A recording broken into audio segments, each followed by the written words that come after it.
Good morning, everyone. I'm Dan Sullivan, the CEO of the Grand River Dam Authority. I want to welcome you to our initial study report meeting. This meeting culminates many hours of tremendous work on behalf of GRDA and all interested parties involved in this process.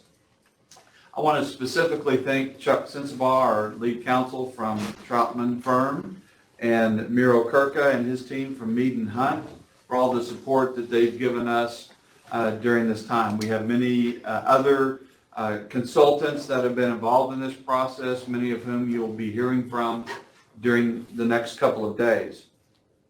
For the last 80 plus years, the Grand River Dam Authority has operated the Pensacola Dam under a license from FERC or its predecessor, the Federal Power Administration. As a result of that, the economic impact has been tremendous. The impact on the ecology and the environment has also been something that has been recognized by many across the country. And the generation from the Pensacola Dam is carbon-free. One thing I want to mention is that the efforts here are really a continuation of our strategy to maintain operations for the benefit of our customers and to all stakeholders in the area. I appreciate the input and comments from those that have worked with us and that are looking for solutions rather than those that simply criticize for their own gain or pecuniary interests. And that will be reflected in the discussions that we have over the next couple of days. These presentations represent many hours of work and millions of dollars of GRDA resources to address the relevant issues of the relicensing process. We appreciate your attention and your opportunity to join us in this discussion. And I want to thank again all the team that's put in this tremendous work to get us to this day. And I want to turn it over to Brian Edwards, our Chief of Law Enforcement and Lake Operations. Thank you. Hey, good morning, everybody. I'm glad we're together, although I'm sad we're not all in one room together, but that is the nice thing about technology is that we're still able to meet and conduct a business. I've got a couple of housekeeping orders, and the first one is to get my slides to advance. And so the meeting is being recorded. Please mute your lines and then utilize the raise your hand feature to ask questions. You may have noticed when you logged in, there was a tab on your screen that says Connect Audio. You'll need to do that in order to ask questions later when you use the raise your hand function to be recognized. I appreciate everybody's patience as we work through this today, because hopefully we will be technical issue free, but one never knows. If you do have an audio issue, if you'll send a message in the chat, we do have some IT support here with us, and we'll see if we can't be of assistance to you. You know, one of the goals today on the meeting is to have a discussion and a dialogue with the experts that are in the room and presenting. So I encourage you all to ask your questions, make your comments, and hopefully we'll have a very productive meeting. We will break from lunch from noon to 1, and if we finish a presentation early, we will move to the next agenda item.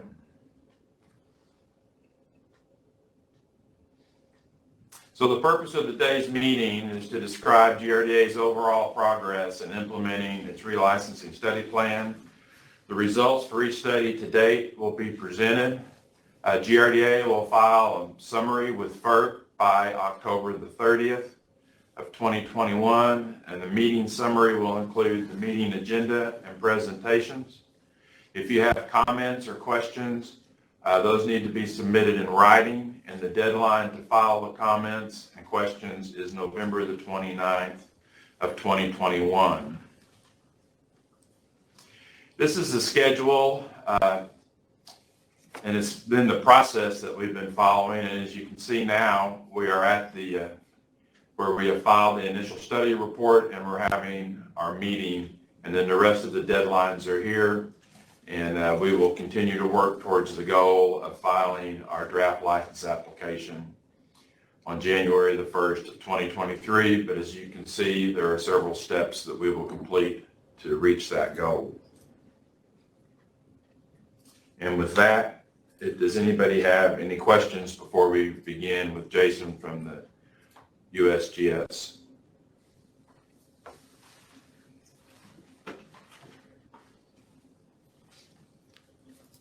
All right, thanks. Jason?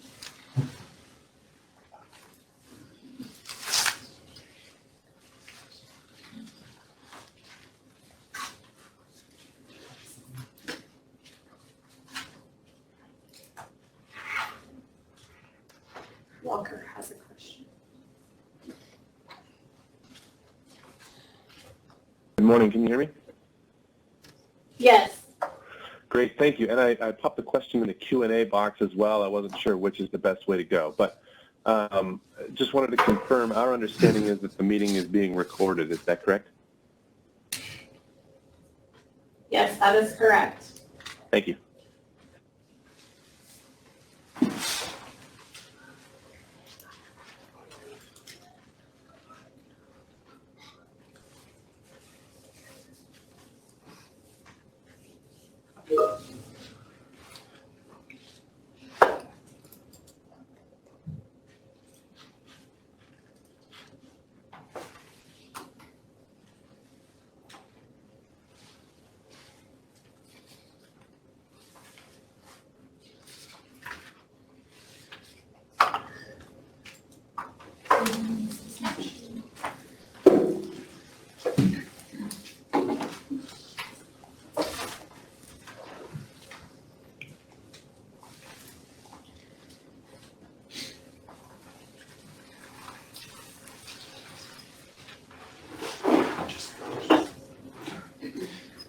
All right, good morning. Can everybody hear me all right?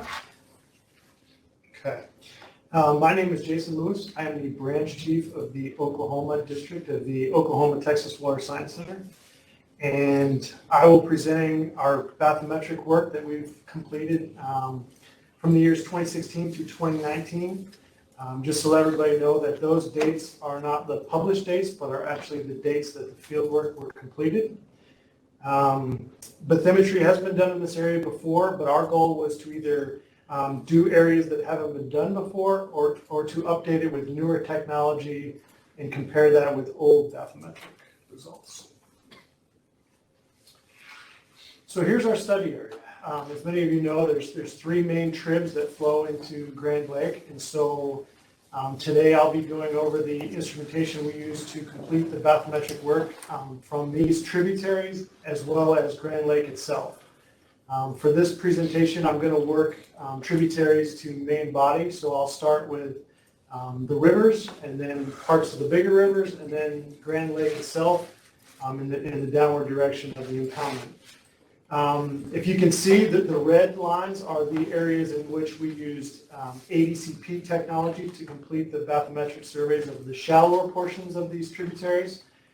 The blue is areas of the river that are quite a bit deeper than the red, and we used single beam echo sounder technology. And then the green is obviously the major portions of Grand Lake in which we used the multi-beam technology. So before we get started with the bathymetric work, on rivers, all bathymetry is measured relative to water surface. So it's very important that your water surface is accurate. And since rivers do change quite a bit, we took a lot of effort to make sure our water surface calculations and elevations were correct. So before the project started, we established 9 benchmarks. And to establish these 9 benchmarks took each mark 4 hours to establish through the geodetic service and through Opus, and once that mark was verified, we placed an elevation marker usually near boat ramps or access points to the river.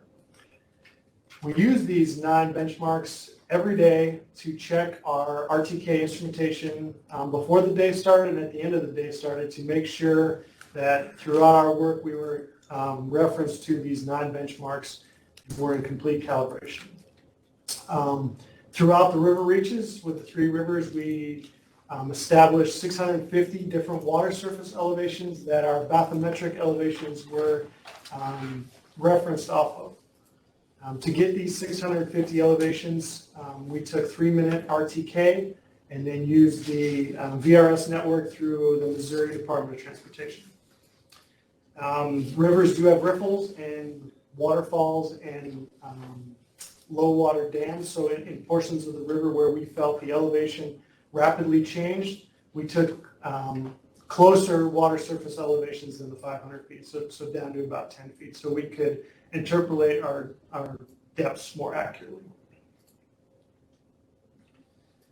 So starting with those upper reaches, from the Neosho in spring, we started at the state border with Kansas, and on the Elk River side, we started below the dam in Noel, Missouri. And we used teledynes, RD instruments, river rays. And so these boats sound depths at a frequency of 600 kilohertz, and they have a blanking distance of around half a foot. And you can see the profile in the middle of the picture of typically what you do when you drag these hydroacoustic instrumentations across the river. So it's kind of hard to see, but in the background is field operations, kayaks towing these ADCPs, and basically what we're doing is we're crisscrossing the banks back and forth between the river channel and in a diagonal bank-to-bank direction, and every time they crisscross, that's a calibration point we use for QAQC measures, and I'll show you that in the future. But basically what we're aiming at is to go as parallel as we can, 100 feet spacing, and then shorter spacing near bridges and railroad crossings and that kind of thing. As you know, it's very difficult to go across a river when there's ripples and islands and that kind of thing, but we did our best to get as many data points as we can. Now going downstream of the deeper portions of rivers, where we could actually get in our single beam echo sounder technology, we used what we call a Hydrographic CV100 single beam echo sounder. If you remember, I said the ADCPs were 600 kilohertz. This is a double unit 200 kilohertz echo sounder, so it shoots more intensely down to the bottom. This instrumentation sits a little lower in the water column, which is a blanking distance of about a foot. So you can see how we couldn't get this instrumentation in shallow portions of the river. This we used software to set up perpendicular banks, so we knew very accurately that we were surveying perpendicular. We spaced these at 100 foot. And then once we got around bridge crossings and low water crossings and that kind of thing, we shortened the distance to get better accuracy by decreasing the space between our transects. One thing with single beam is that you have to keep the boat speed below 5 feet per second. So that's very slow and one of the disadvantages of not using ADCP in this case. So with the ADCP survey and the single beam survey, we were able to put together a USGS report that was published in 2019 based on field results from the fall of 2016 into the spring and early summer of 2017. And basically our reports have a series of maps. They're color coordinated with shallower and deeper sections, so you can see that. We have all of our water surface elevation shots located on these, so you can see exactly where we took our water surface shots to go down from the bottom from these shots. And then we also produced these maps into a 1 foot contour, and there's a series of panels that you can download from the internet, which I'll show you the addresses at the end of this presentation. QAQC is very important to the USGS and very important to this process. It's great that you collect all this data, but everybody wants to know how accurate and what kind of error bars you have on it and what kind of checks you did on the instrument to make sure this data is correct. So from the ADCP data, every time those ADCP data or boats crossed, that was a calibration point we used in our data set. And for the single beam echo sounders, we drove two transects parallel to the bank, opposite from the parallel banks that we collected, and all those data points accumulated into a data set of over 2,700. Of this 2,700 QAQC data points, our root mean square error was less than half a foot. Surprising to us, we had larger errors in our single beam, and even though I say larger, they really weren't larger because they were within 0.4 of a foot, plus or minus either direction. And just to reiterate, acoustic technology is very dependent on sound waves, and so if you're not calibrating for sound, your data is going to be skewed. And so we did bar checks and speed up channel checks daily, and often when depths of the river change dramatically. Moving downward, now we're into Grand Lake of the Cherokees, and we're switching to our multi-beam technology.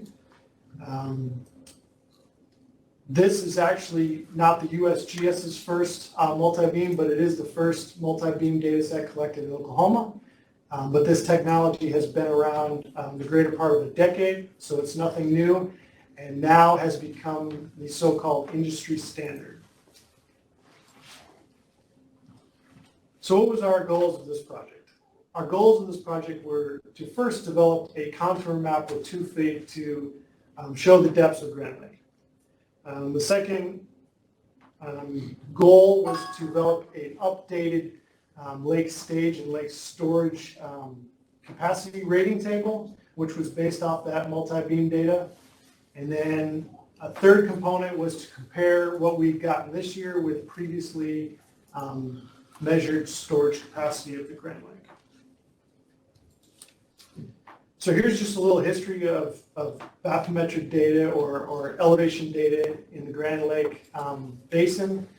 And Grand Lake itself, obviously it was built in 1940, and they didn't do a, after it was filmed, bathymetric survey, but they used the as-built and survey points to develop the very first capacity table. This was in use until 1949 when they added elevation data above certain to extend it. And then the very first single beam data set was not collected until 2009. So quite a huge gap between capacity tables. The 2009 was once again single beam. And then in 2019, we added to the capacity table the single beam data we collected from 2017 to the 2019 data to develop a new rating curve. And then with this study, we were able to develop a latest technology updated bathymetric capacity table using multi-beam technology. So this slide, I just kind of wanted to show you, for those of you that don't know, the difference between how you collect bottom data, or as we call bathymetric data. So back in the day, you would drive a boat around and you would drop a lead weight off the side of it, and when it hits the bottom, you would read your tape, and then you would go along to different survey points throughout the lake. Very tedious, very time-consuming, and very inaccurate due to if the boat was rocking or if there was slag in the line and that kind of thing. When single beam technology came around, it greatly reduced the errors associated with bathymetric mapping, but you could only do transects. So the beam width wasn't as great as, say, the multi-beam is, but you were able to drive transects, usually spaced several hundred feet, and then interpolate between those transects. Well, now we have what the industry uses on a daily basis, and it's full 100% coverage most of the time of mapping the bottom. So instead of interpolation, you're actually driving the boat and painting along the bottom, and you're covering obviously greater swaths, and you're overlapping these swaths to have multiple coverage of areas. So what is multi-beam? Every multi-beam system, as we call it, multi-beam mapping system, consists of 3 parts. Your first part is your echo sounder, which actually bounces the sound waves off the bottom. You have your inertial navigation system, which is typically just your GPS. And then you have your high computing data collection and processing system. Due to the gigabytes and terabytes of data you're collecting, you need quite a bit of computing power. So back to the multi-beam equipment itself. For this project, we used a Norbit head. It was purchased from Seafloor Technologies in California. And this is the actual head that will mount to the boat in a picture I'll show you in a second. It's interactive with the GPS, which I'll go through in a minute. And yeah, that's just the multi-beam head itself. How you mount a multi-beam head to a boat is very critical. We made sure we bought the industry carbon fiber pole, and that's so if you hit stuff, it doesn't move or bend. And then as you can see there, the measurements are very critical for replication and that kind of thing to make sure your instrumentation doesn't move. I'll go through QAQC later on, and I'll show you what we do at the beginning and the end of the project to make sure our distance mounting on the pole hasn't changed. And you can see at the top of the pole is where we sit our GPS heads. So going back to the navigation system, the great thing about the new technology is the GPS is linked in with your multi-beam. And so as you go along, you see very quickly on a computer screen if you're driving in the right direction, you're correcting for things you need to correct for, and you're seeing spikes and that kind of thing that you can take out. So it's almost, user-friendly calculating error on the fly. That's very hard to get that data. I kind of mentioned that the processing power is huge. Are we running out of time? No.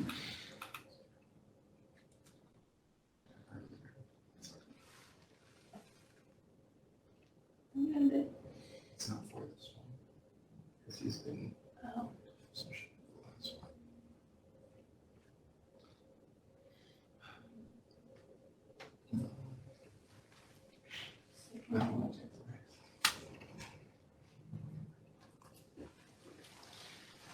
Yeah, so like I said, you need a lot of computing power because we were collecting 100 gigabytes of data a day, and at the end of the project that adds up to several terabytes, so huge amounts of data. And then we also have a series of screens that each individual needs to look at, either to drive the boat for data spikes, to make sure the gauge elevation is calibrated right with the depths, the pitch, the wind elevation, the wave height, and all that stuff needs to be monitored daily as we progress through this bathymetric survey.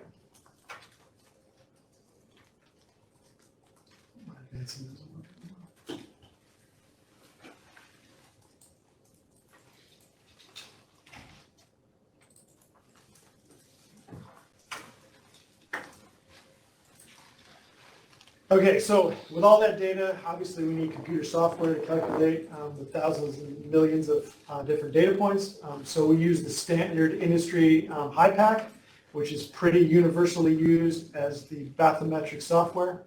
The great thing about HYPACK is you can set up your lake contours and map ahead of time, so you can preset your driving days and your number of days that are needed on the lake. Once you collect all your depth data, we use, once again, the industry norm of high sweep, which you can visualize your point cloud. And so you can see stuff on the bottom, slopes of dams, underwater docks, and that kind of thing to kind of help you guide. But the point cloud is very important. I'll get to that in a second. And then GPS. Even though it's linked in with your multi-beam, we have to use different software called PostPack to process the GPS data to make sure the elevation data or the bathymetric data maps up with where you are on the lake. Speed of sound. I can't emphasize enough the importance of speed of sound. And so in the lake data, we use the AML Oceanographic Base 2 Sound Velocity Profiler. We use this every day and most of the times hourly to make sure our speed of sound is correct and our depths are compensated for that speed of sound.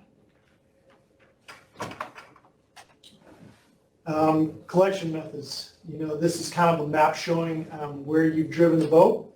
We use this monthly to send progress reports to GRDA to show them how we were doing. It's also coordinated with depth, so you can see the purples and the blues are the deeper areas where the reds are more shallow. And then just to give kind of an overview of the process, of what I've been talking about. So step one is to collect the data. Step two is to develop that point cloud. Step three, you would geo-reference that point cloud with your GPS data. The next step, you would remove spikes. Then after that, you would compensate for your beam angle checks, your patch checks, and your speed of sound calculations. And then the last step would be to import that point cloud, corrected point cloud, into a mapping program. And so what are some more advantages of multi-beam? If you haven't picked it up already, multi-beam is used everywhere for a reason. And one of these reasons is you can actually tilt the head on your multi-beam to go around places, especially with as the lake goes up to a sharp elevation change, usually it's cliffs, or around bridges, or near banks and that kind of thing. So if there's something you want to take that I'm kind of emphasizing on, it's less interpretation and more 100% surveying. The best part about spring 2019 for surveying is the lake was really high. Not so good for people that live around the lake, but whenever you want to do a bathymetric survey, you obviously want the lake as high as possible so that you can cover more area.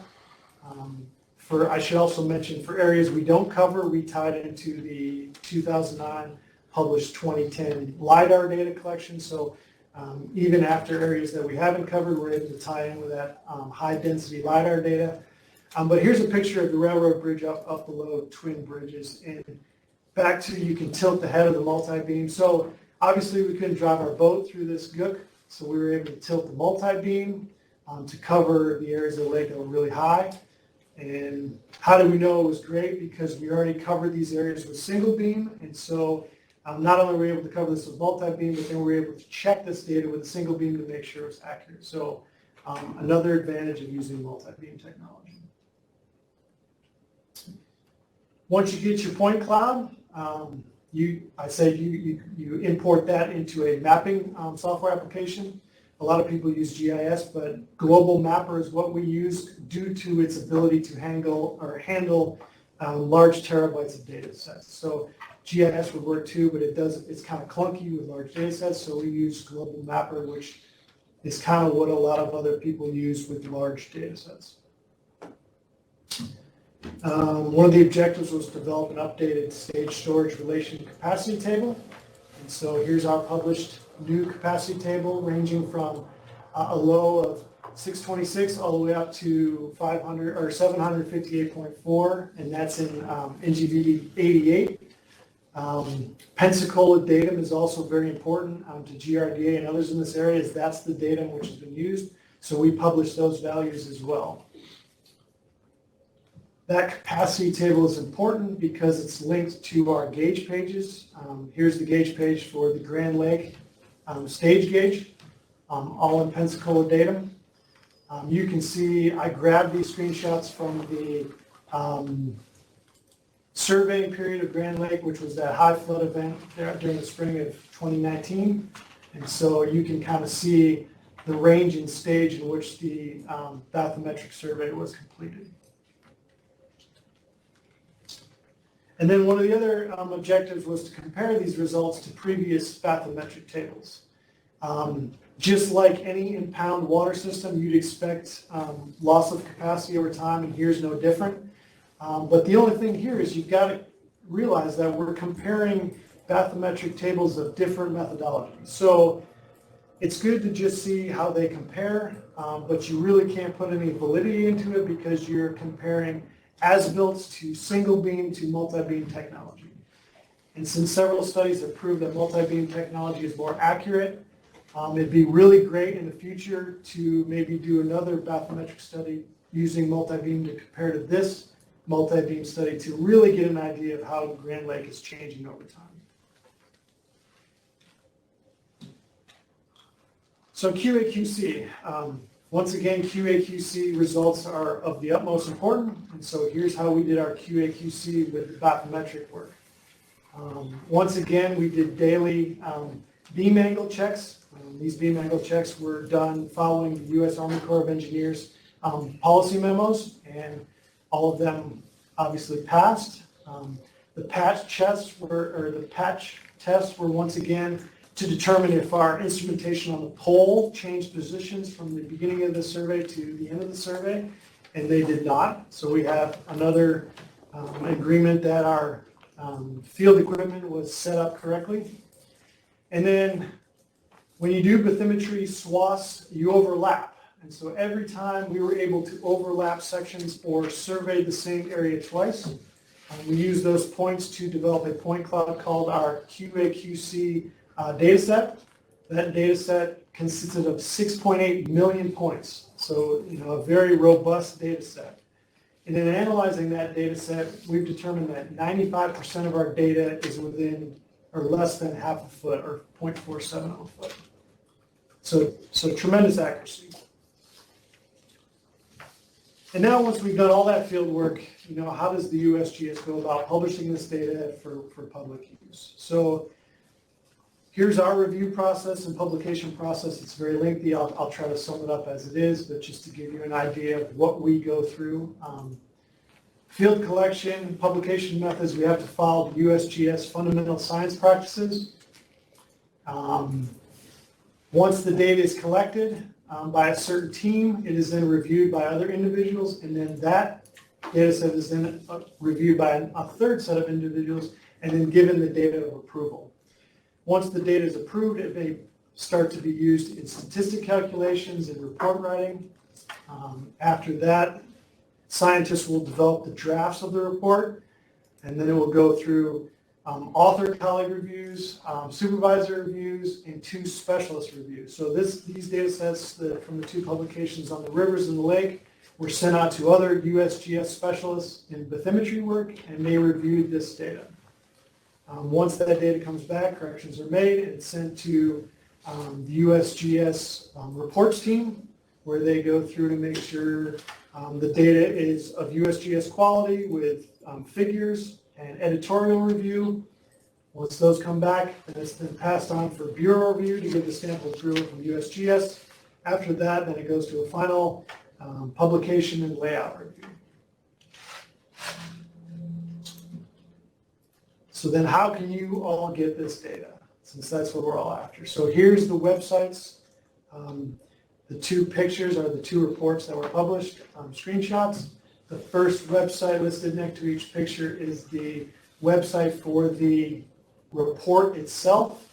And then the website below the report itself is the data you can retrieve that was used in creating those reports. So all your bathymetric depths, your GPS data, your TIN, which is the GIS and geomapping databases, your contours, and all that can be retrieved at those websites. So that's it. It was a great project, lots of data. Here's some screenshots of the bottom of Grand Lake to show you kind of what the multi-beam picked up. The top picture was a photo of a sunken dock, and then the bottom picture was what we thought was something that sloughed off a steep bank and rolled downhill, and you can kind of see the clarity of the trough. So thank you. Does anyone have any questions? All right, give us just a minute, we'll switch presentation.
Morning, everyone. My name is Ryan Greif with Mead & Hunt, and I'll be presenting the first portion of our hydrologic and hydraulic model study presentation. So I'm going to present this morning on the operations model.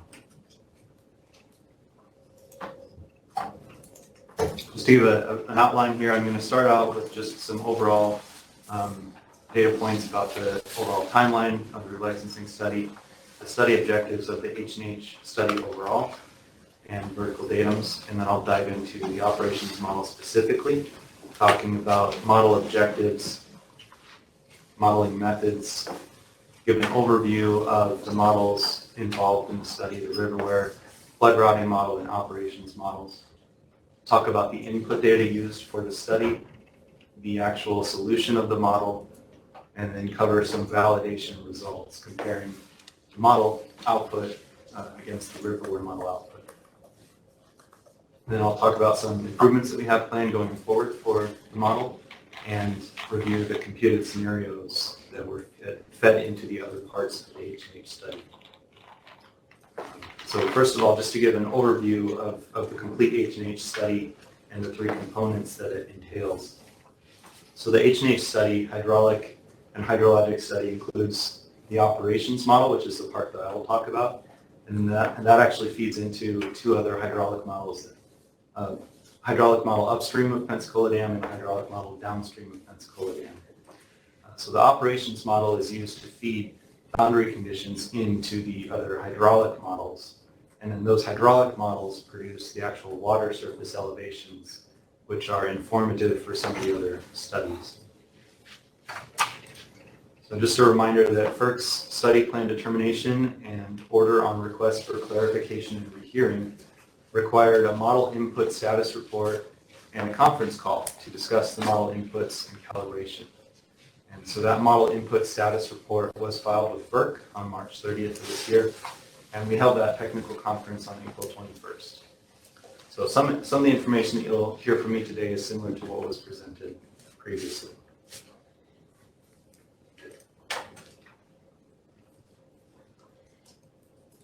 So the overall objectives of the H&H study include to analyze inundation under current license operations of the project during several measured inflow events, to provide model results in a format that can inform the other studies, the other analyses, and to determine the feasibility of implementing any anticipated future operations as part of the relicensing effort. And just a reminder about the three different vertical datums used throughout the H&H study. Is there a question? Walker? Can you hear me? Yes, did you Can you have hear a me? question? Yes. Yes. So I just want to note that we're just a little over half an hour into this meeting and already nearly an hour ahead of schedule, which is, I think inherently problematic, but also Di Thomas, the city's expert in this area, is joining us today from New Zealand, where it's 3:30 a.m., and so he's not on just yet. But I wanted to flag that. I didn't know if it was possible to maybe take the scheduled break a little early to give him a little longer to get on. But I know he had a few questions about the operations model, so we might need to backtrack to address some of those a little later. Okay, we indicated that we would move forward, so we're just going to carry on and hopefully he can join soon. I mean, I recognize that you indicated you'd move forward, but I think, an hour ahead of schedule, half an hour in seems excessive. I mean, I do understand it's an inconvenience for you as well, but, I mean, really. Walker, in the interest of everyone on the call, we're going to move forward. All right, well, we'll circle back with his questions when he gets here. Thank you.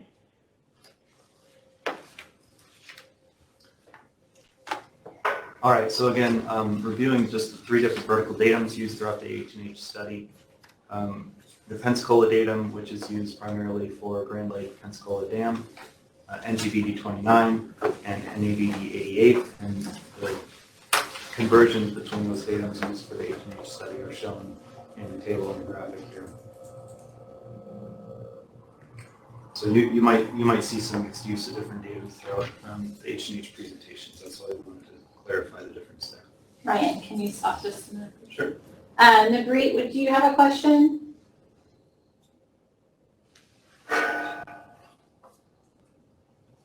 Hi, yeah, I'm sorry, guys. I was having some trouble with the raise your hand function and trying to get my question asked earlier, but going back to the USGS survey, and we can come back to this if it's disruptive to the flow right now, but I was just wondering if the results of the bathymetry had been quantified.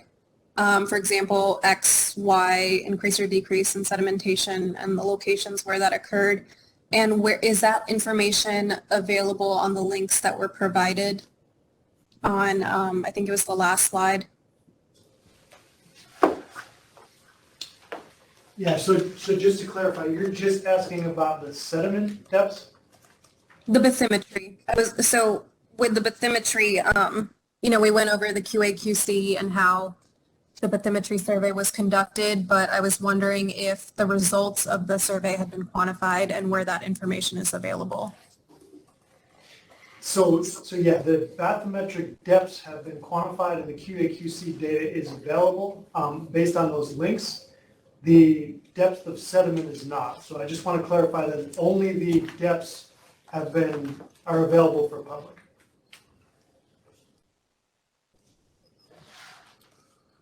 Okay, but the change in sedimentation or the change in depth is not available at those links?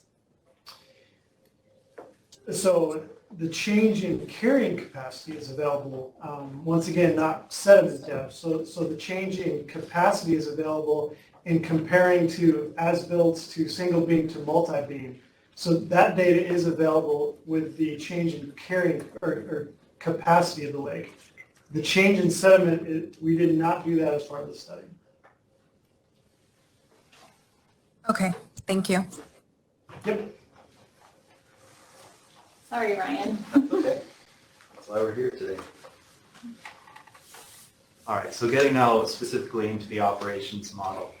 So the two main objectives of the operations model itself are to validate the results of the operations model against the Army Corps of Engineers Riverware Model data, and to synthesize hypothetical events that can inform and set boundary conditions for the comprehensive hydraulic model, which includes both the upstream and downstream hydraulic models that I mentioned earlier. The methods that we use to accomplish these objectives are to define first the relationship of physical constraints with inflow at Pensacola Dam, so things like friction head loss, turbine and generator efficiency, and discharge rating curves. And then to develop a visual basic for applications-based model inside of Microsoft Excel. To calculate hourly outflows and generation based on current license operations that are represented in Riverware, and any anticipated future operations under several different inflow events. And finally, then to use the operations model to inform and set boundary conditions of the comprehensive hydraulic model for each considered operation scenario.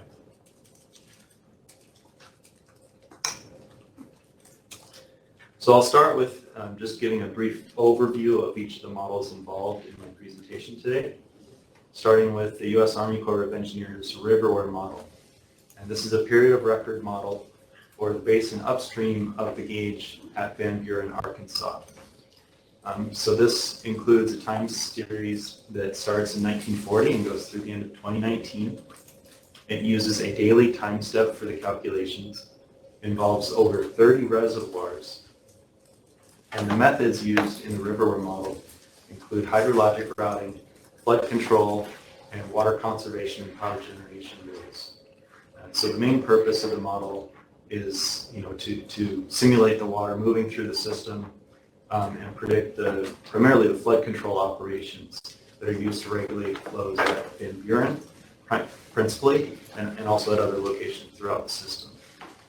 So within that flood control rule set, things that are considered would include channel capacity below each of the dams, ramping rates to restrict flows from increasing or decreasing too rapidly, reservoir balance levels, which are used to maintain approximately equal flood storage percentages throughout the system according to different proportions and rule sets, and the main control point at Van Buren, Arkansas, maintaining certain regulatory or regulating discharges at that location. So now the flood routing model, this is actually an intermediate step in between the Riverware Model flood routing rules and the operations model. So what this is essentially is a pared down version of many of the Riverware rules, focused in on just the area of the study. So actually we're including 3 reservoirs in this flood routing model. We still use the same 1940 through 2019 time period. We still use a daily computational time step. We're including Grand Lake, Lake Hudson, and Fort Gibson Lake. And the reason that we selected those 3 is because those operate as a subsystem within the Riverware model. So if we want to simulate what's happening on Grand Lake, we need to simulate what's happening on those 3 reservoirs together. So the methods that are used in this flood routing model are very similar in terms of the hydrologic routing and the flood control, with one big exception, and that is that because we're only focusing on these 3 reservoirs, we don't have the control point at Van Buren, Arkansas included within the flood routing model. And you'll see later that can make a pretty big difference comparing this to Riverware. So that's the one main difference there in terms of flood control. We also don't look at the conservation and power rules because conservation obviously isn't a factor when we're talking about floods. And power generation is something that we'll layer on top of the operations model specifically. So we're going to use a little bit different, more detailed methodology there. The hydrologic routing parameters, the flood control rules, including things like channel capacity, ramping rates, and balance levels, will be very similar to what's in Riverware. So this flood routing model was developed, again, in Microsoft Excel using VBA code to drive the model calculations.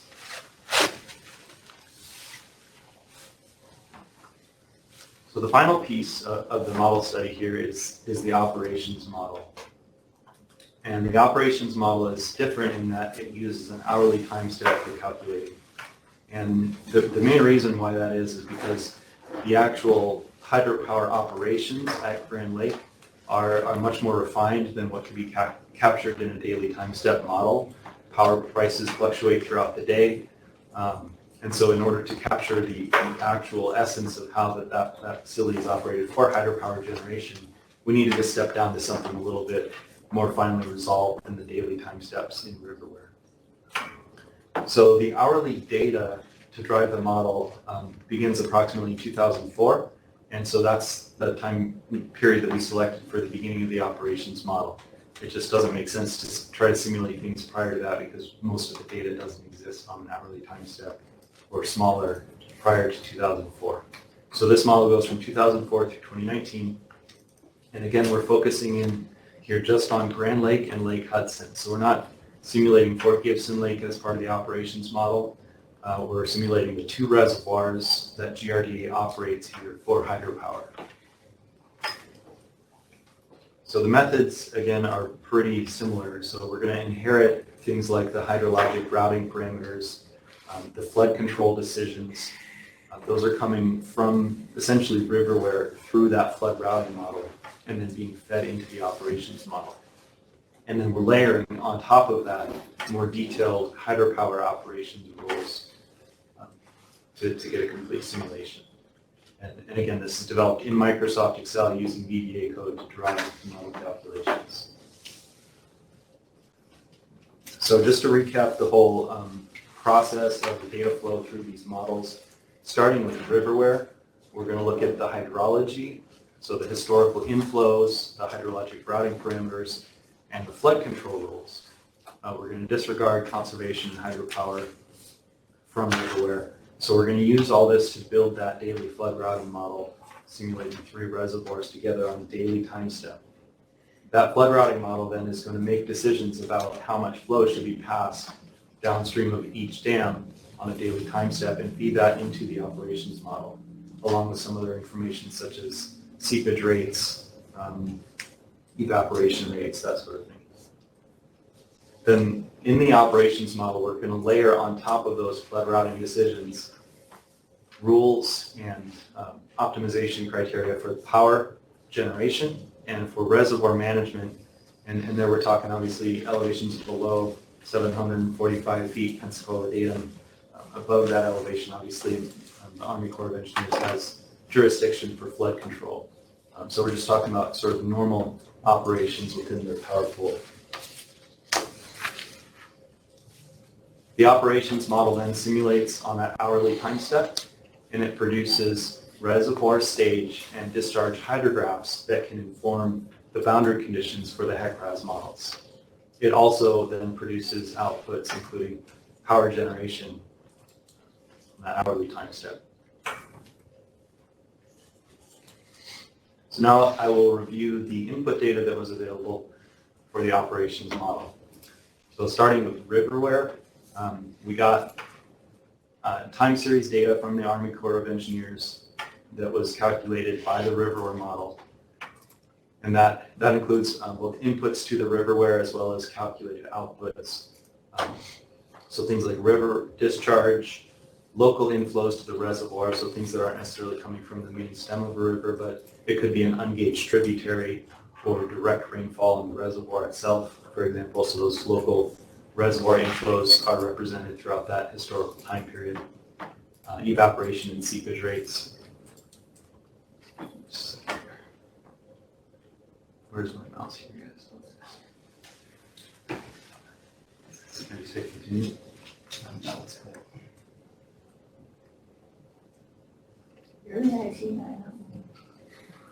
You just have a notification saying our meeting's about to end. Yeah, it's past when we did test on it.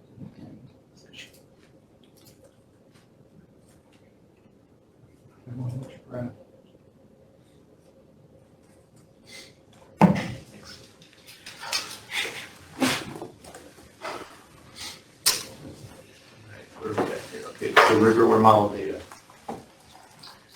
In addition to the time series data, we also had rating table information, including things like the elevation storage area relationship with the reservoirs. So, we just heard about the latest and greatest bathymetric survey for Grand Lake.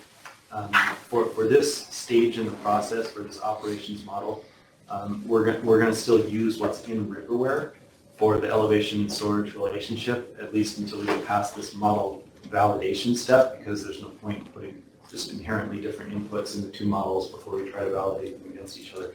We want to validate that we have the correct modeling process and methodology, and then once we, validated the model, we can move to upgrade that kind of information to the latest and greatest.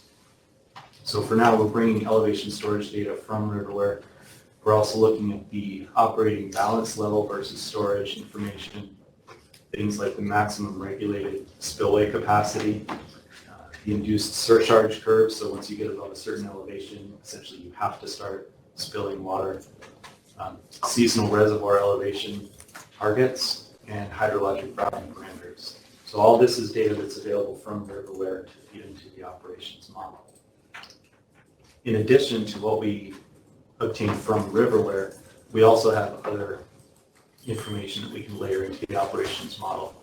This, of course, includes the flood routing model, looking at the three reservoirs, Grand Lake, Lake Hudson, and Fort Gibson, and the flow routing decisions that come out of that can get fed into the operations model. We have time series data, including hourly electricity prices, both for the day-ahead electricity market and the real-time market. We have data about historical unit outages where a turbine generator unit might have been offline for maintenance or other reasons. We have data about when the dissolved oxygen valves on the units at Pensacola may have been opened. So we have dissolved oxygen data, and from that we can develop a time series of when those valves were likely opened to enhance the dissolved oxygen concentration of the water flowing downstream. which causes a derate of the turbines because you can't generate as much power when you're injecting that air. Other rating table information that we can add into the operations model include turbine head loss, maximum discharge, and efficiency relationships. Of course, later in the study, we can add the elevation storage area relationships based on the USGS Bathymetry. We have tailwater rating relationships and the spill capacity relationships that are different from what's in Riverware, a little bit more detailed. And that information can all be layered in as it's appropriate after the validation step. And some of this data is actually inherently in the model because it's the only source of that.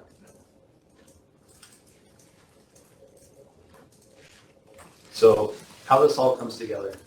The actual solution of the model involves primarily three different categories. We have physical constraints, we have operational constraints, and then we have the objective function, which is essentially to maximize hydropower generation while staying within those constraints. So physical constraints include things like power generation. So for a certain amount of discharge in net head and looking at the efficiency, you can produce a certain amount of power. The net head, which is actually forcing power through the turbines, we have to look at the reservoir elevation, and then the tailwater elevation and the friction loss, which are both a function of the discharge through the units. The efficiency, which is a function of the discharge, the net head, and whether or not the dissolved oxygen valves are open or not. Storage volume includes the inflow, turbine discharge, spillway discharge, evaporation, and seepage, so it's a balance. And then the reservoir elevation versus storage information again being inherited from Riverware for this part of the study right here. We're also looking at the spillway capacity and the hydrologic routing parameters from Riverware. And then layering on that, the operational constraints. So the total discharge that's predicted by the flood routing model, we're looking at that whenever the pool gets more than half a foot above the target elevation. We're going to start to look to that total discharge that's being recommended by the flood routing model. And we're going to start respecting that total discharge throughout the rest of that, high flow until we get back within half a foot of the target elevation. The turbine discharge, we're going to try to operate at the best efficiency point or the maximum discharge point if there's enough water for it.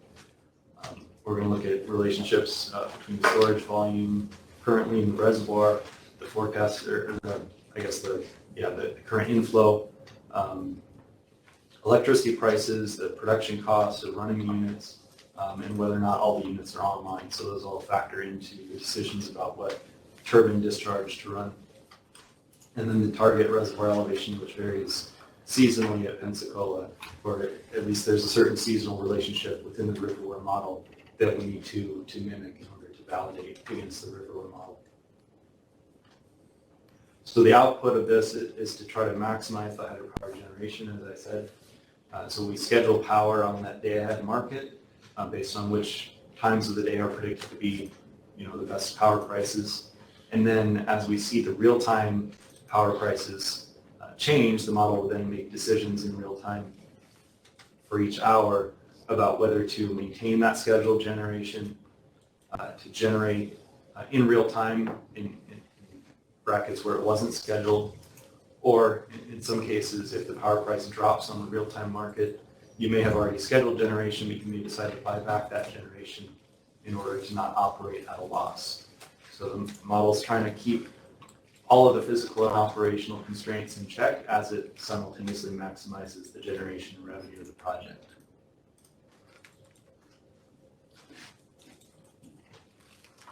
So we computed the flood routing model for the whole time series, 1940 to 2019. We computed then the operation model based on the output of the flood routing model from 2004 to 2019. And now what we're going to do is we're going to compare the results of those two models back against the Riverware model output. So the model validation has variables and metrics that we use, and the variables that we selected for validation include the total discharge from the reservoir and the reservoir elevation. Other parameters we could have selected would have included the reservoir storage and balance levels. But these are essentially the same thing as elevation. There's a linear or one-to-one correlation between storage, balance level, and elevation. So we just decided elevation is more intuitive. So we selected that for the validation calculations. Validation uses two different metrics in this case to compare the model results. So we use the R-squared coefficient of determination and the NSE, or the Nash-Sutcliffe efficiency. So these are two slightly different metrics that give us different perspectives on how closely our models are correlating to the Riverware model output. So the slight differences here, the R-squared value just measures the linearity between the source and model variables on a correlation plot. The Nash-Sutcliffe efficiency measures both linearity and the accuracy. So how close are you to a perfect one-to-one slope line? When you have a higher variable in the source, are you over or under predicting at that higher end, essentially? So the Nash-Sutcliffe efficiency tends to indicate whether you're over or under predicting, but it is more sensitive to extreme values, which is why it's good to look at both R-squared and NSE together. So in the table below, this is kind of the accepted ranges of values for different qualitative categories of goodness of fit. So they're pretty similar, but there are a few differences there in terms of what we would consider very good correlation or good correlation, et cetera, between those two different metrics.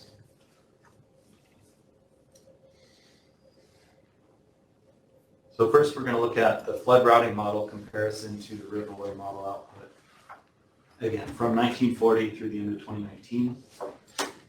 And just to recap, the flood routing model here is using the same inputs as Riverware for the historical inflows, evaporation and seepage, the elevation versus storage relationship, the operating balance levels at the reservoirs, maximum spill capacity and induced surcharge, seasonal target elevations, hydrologic routing parameters, ramping rates for increasing and decreasing flows, and the downstream channel regulating discharges. So all of these parameters are the same. Again, the one big exception here is that we don't have that main control point at Van Buren to look at. And then once we get past this validation step, then there will be some probably changes that we can make to the input data, including updating to the latest bathymetry. But for now, we want to try to stick to as many of the same inputs as possible to check our validation. So a few of the issues that we notice as we start to compare these two models, the main difference is that we don't have that control point to look at Van Buren. And this graphic here helps to illustrate why that's such a big deal. So the Riverware model, we see, especially during certain larger flow events, it'll sometimes recommend that you hold higher reservoir elevations for extended periods of time for the purpose of managing those regulating discharges at Van Buren. And so what this can look like when you get to the correlation plots is it can look like you have an under-prediction of elevations by the flood routing model.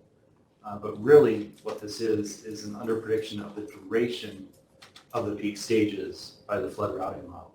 So whereas the Riverware model may predict that you should hold a certain upstream reservoir high for an extended time in order to wait for those flows to subside at Van Buren, the flood routing model doesn't see what's going on at Van Buren. It's not in the model. So the flood routing model will peak perhaps at a similar stage, but then immediately try to draw the reservoir back down toward its target elevation.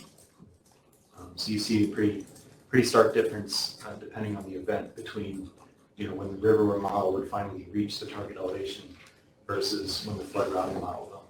So this has the effect of sort of artificially decreasing the correlation between those models because we're not seeing those high flow events pass the same way.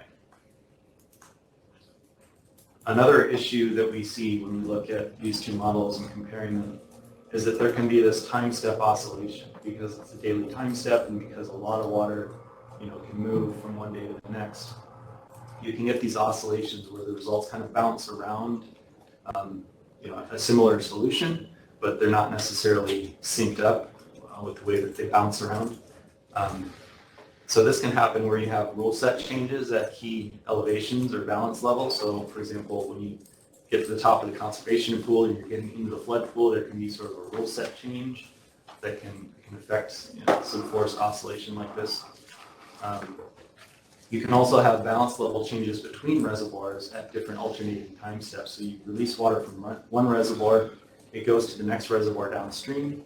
So then that one has more volume to contend with, and they kind of oscillate back and forth, and this can affect results on a daily time step going up and down.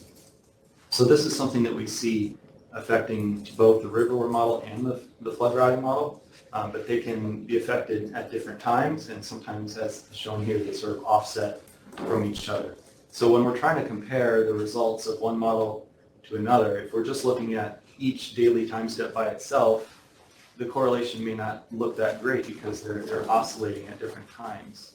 So one of the ways that we deal with that is when we actually look at the correlation of these models, we'll take two adjacent time steps, so two daily time steps in this case, and we'll take those 2 days and we'll average them together first. And so that helps to really kind of take out that oscillation effect when we're looking at the model correlations. So we're still comparing them time per time as we go through, but we're using that 2-day average to kind of erase that oscillation effect. So here are the actual results for the comparison of flood routing model versus the Riverware model. Just take you through this kind of slowly here. So the first plot shows a discharge comparison of the Riverware model on the vertical axis and the flood routing model on the horizontal axis. The next plot is going to show you the comparison of elevations. And those are both for Pensacola, so Grand Lake. And then because we also have Lake Hudson in the operations model, we're going to compare those here in the flood routing model as well. So we have the discharge and the elevation comparison for Kerr Dam. And you can see that there's some scatter, there's some differences. Again, probably a lot of that is because of the timing of how things occur throughout an event. But in general, when we compare the goodness of fit of that relationship between the models with the NSE and R-squared metrics, we see mostly what would be considered very good correlation between the models. There are a couple comparisons that are in the good range and the one in the satisfactory range of the elevations that occur. And part of that is just because that's farther downstream, both literally and also downstream in terms of the flow of the model data. So there's more opportunity for different decisions to be introduced along the modeling process. But still, we're at satisfactory or higher for all of the comparisons. So that was the flood routing model. So now we'll look at the operations model comparison back to the Riverware model. So this is essentially the end of the train compared to the start of the train in terms of model process. So the operations model, again, we're only looking at 2004 onward, where the hourly data was available to drive the model. And just a reminder, so we're taking the flood routing model predictions of how much discharge should be released on a daily time step, and then we're building that into this hourly model and layering on top of that more detailed hydropower decision making.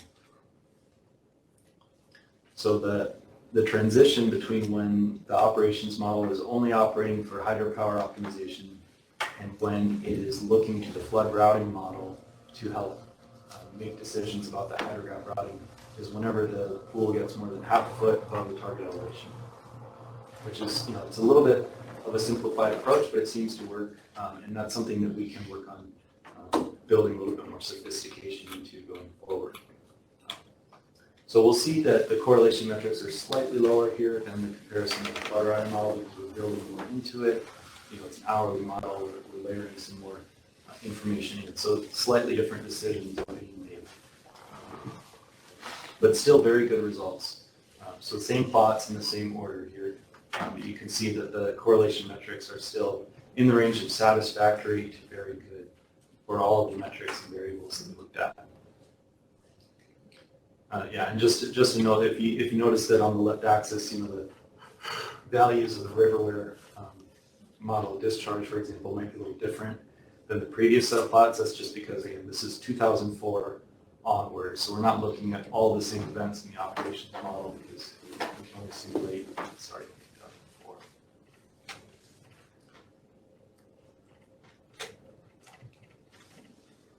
So the first study plan determination recommended that GRD demonstrate it has validated its model results against the Riverware model output, and we conclude that despite some of the limitations of the Riverware model rules that are reflected through that flood routing model, despite missing the main control point at Van Buren, which has a big effect on how large flow events are routed, and despite this layering of different detailed hydropower optimization on top of the flood routing model decisions, we still have validation results which indicate either satisfactory, good, or very good correlation to the Riverware model output.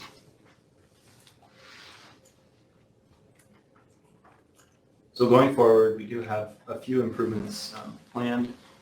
So as we carry this model forward in the study, one of the issues that we can address is something related to those ramping rates. So in this case, it's something that we notice only with a synthetic 100-year event, which is something we'll discuss more a little bit later. Because this is a very large event and it drops very quickly following the peak of the event, we noticed that the pool dropped below the target on that falling limb. And this was related to how our version of the flood routing model, the Riverware model rules, treated that allowable falling release change, which is one of the two ramping rates that it looks at. So we can add some different logical checks in the model going forward so that that target elevation takes more precedence over that ramping rate value, so that won't happen. Another issue that we plan to make improvements on is when the operations model shuts off the turbine generation. So again, if you schedule power generation on the day-ahead market and the real-time power price drops below your production cost, you're not going to generate at a loss. Typically, you'll buy back that generation. And so because the spillway discharge was based on that flood routing model, which is a daily time step, we're assuming in the operations model that spillway discharge would be constant through the day. And what we noticed in the results is that when the turbines make that real-time decision to turn off for 1 or more hours during the day, then you end up with less overall operations model discharge than what would have been recommended by the flood routing model. So you get a little bit higher reservoir peaks as a result. So that's something that we can improve on going forward by adjusting that spillway discharge on an hourly basis in the operations model to compensate for any buyback generation. And finally, flood routing model stage matching within the operations model. So again, that simplified rule, right now, if we're more than half a foot above our target elevation, we'll kind of flip over and start looking at the recommended total discharge from the flood routing model. This can lead to different results depending on the initial elevations at the time that rule set sort of shifts. So this can result in higher starting elevations, actually peaking at a lower elevation, just depending on the timing of how things go. So when we noticed that in the results, we started thinking about how we can better, match those two models together going forward. So I think we can add some criteria to look at not just the total discharge, but also the elevation in the flood routing model and sort of blend those rules together to more smoothly and consistently predict those peak elevations.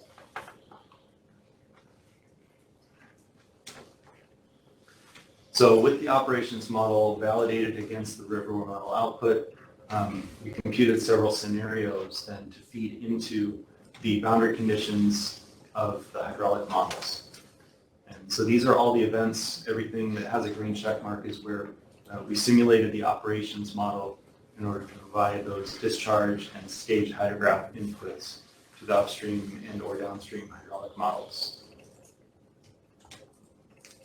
So we have 5 different historical events which were simulated for both the actual historical initial elevations as well as several different hypothetical or synthetic initial elevations. So if the pool at Grand Lake were to start at elevation 742 through 745, and then you have this historical inflow event occur, how would that behave differently? So obviously, Riverware Model, the flood routing model, they're key components to simulating hypothetical events like this. We also simulated, as I mentioned earlier, a 100-year synthetic event, and we'll talk more later about the development of that event. But that event was simulated for even more different starting elevations, just to give a comprehensive picture of how the pool might respond during a very large flood event, starting at either very high or very low elevations.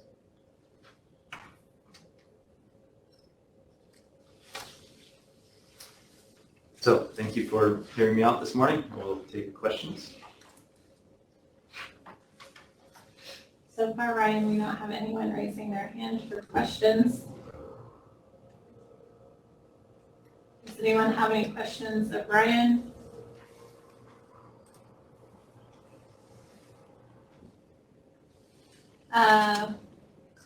Walker? And then we'll get to you, Yes. Stephen. Need you just a minute. Go ahead, Walker. Sure, Can thank you. introduce And actually, yourself, please? yes, this is Walker Stanovsky at Davis Wright Tremaine, representing the city of Miami. And I just want to note that Di Thomas has joined us now, so I think he will be asking most of his questions. But I just wanted to thank you for your presentation. Sorry, let me get to my question here. I wanted to know, as I understood, you said in the operations model, when the lake level is in the power pool, it just uses the power production optimization function, not core direction as when the lake goes above 745. But under the GRDA MOU with the Corps, my understanding is the Corps has control when the anticipated inflows are going to take the level above 745, and I wondered how that is represented in the model. Yeah, excellent question. So there is a little bit of a difference between what is simulated in Riverware and what actually happens operationally in the real world. I think one of the graphics where I was comparing the peak elevations of the flood routing model and the Riverware model, there's also a trace history there showing the actual historical elevations, which were very different from either of the model result sets. So yeah, your question is, how does the model represent real world direction from the Corps in advance of a flood event? So we're taking as much as we can from the Riverware model. We're taking the rules from Riverware, which do anticipate how flows will make their way down through the system. And again, it's that main control point at Van Buren which directs a lot of what happens in the Riverware model. And because the Riverware model is a daily time step, we really need an hourly time step for the purposes of the study. And because we can only simulate a few reservoirs really reasonably to hit on the objectives of the study, we're inherently missing something there in terms of what's happening at Van Buren. So a lot of what the Corps would give in terms of directives would stem from what's actually happening in the real world at Van Buren, which may deviate significantly from what even Riverware sees happening at Van Buren. But we're taking as much as we can from Riverware and feeding that into the operations model. And then, like I said, right now it is a little bit simplified with looking at what's happening when the reservoir starts to get above 745. I think moving forward, we can incorporate a little bit better elevation tracing. But reminder, the operations model is really trying to stick to what is in the flood routing model, which is trying to stick to what's in Riverware. So as we see a flow event come through and pass, our objective is to stick as closely as possible to what would be prescribed in Riverware. And I think what we saw today is we have really good validation results showing that is happening. So that may speak somewhat to the importance of what happens before 745. But yeah, we are looking at improving that elevation and discharge matching throughout the simulated event, even better going forward. But I think where we're at right now, it's tracking pretty well. Thank you. Okay, and Nitu, would you like to ask your question? Sure. I was just looking for a little bit more clarification on why the max starting elevation for the model runs was reduced from 760 to 757 feet. Maybe we could just go over that once more. Sure. So, yeah, 760, is that what you said, 760 to 757? Why that difference? Right. Uh-huh. Yeah, so 760 would actually be over the top of the dam. Is that right? I guess 757 is the top of the dam. Yes, right.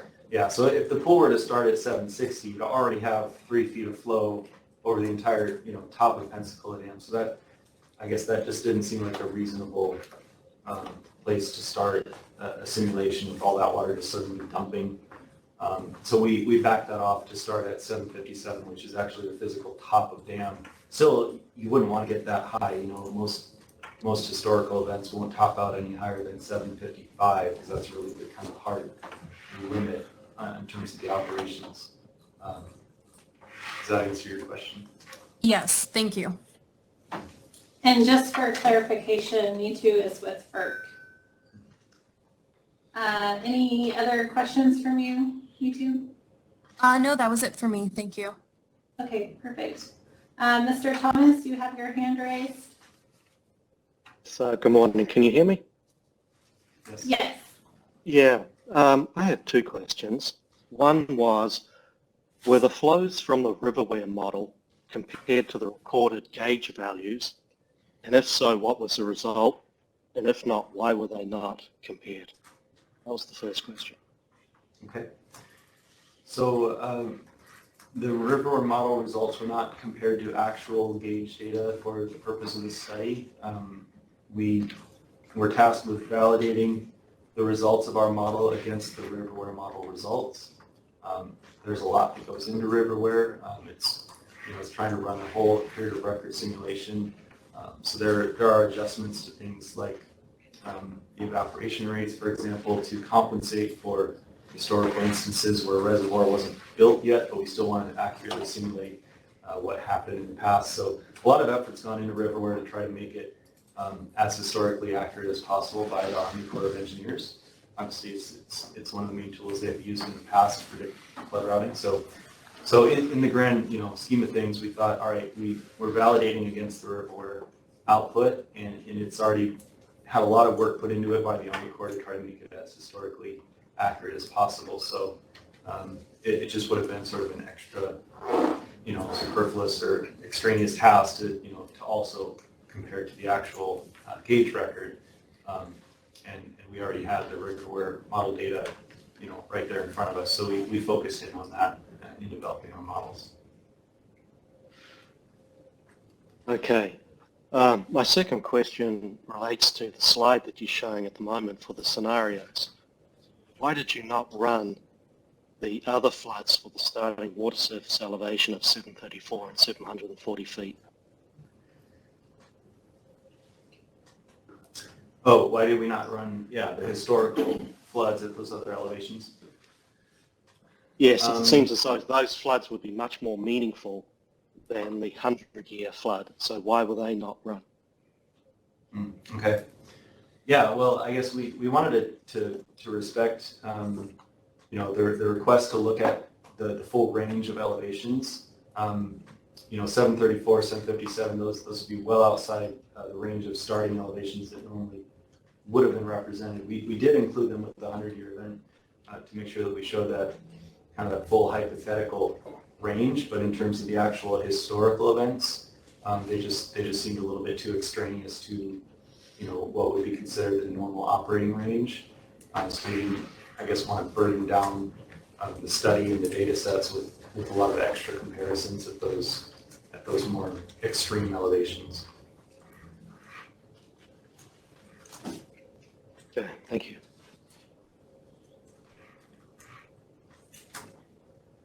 Are there any other questions? Stephen Bowler with FERC, you have your hand raised. Can you hear us?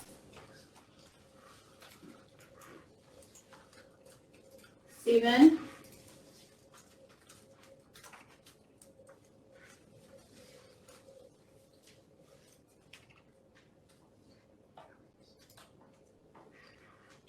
Stephen, can you hear us? There you go. Hi, can you hear me now? Yes, we can hear you. Thank you. Thank you. I understand you mentioned a couple of times that you're using the old bathymetry until you get the model validated. That's correct, right? We are using the elevation storage relationship from Riverware until we pass this validation step, and then we will look at the new bathymetry from USGS and incorporating that elevation storage relationship into the flood routing operations models. Could you just say in a qualitative sense how much difference you're seeing between those curves based on the USGS bathymetry and the bathymetry you're using for the validation phase, and whether you expect to see a significant difference in the model runs when you use the USGS bathymetry? Yeah, I can't speak to that directly. I haven't made that comparison yet. We haven't made that shift yet in the models, but I think we will present a little bit of information on that later this morning. So you should get a chance to see some of those different curves compared to each other. Thank you. Hey, Ryan. We'll be looking at that tomorrow with the sedimentation study. Oh, okay. Yeah. So tomorrow, tune in tomorrow for the sedimentation study to see some of that comparison. All right. Are there any other questions? Or any further questions? If your question has been answered, if you'll unraise your hand so we know that you don't have anything further, that would be appreciated.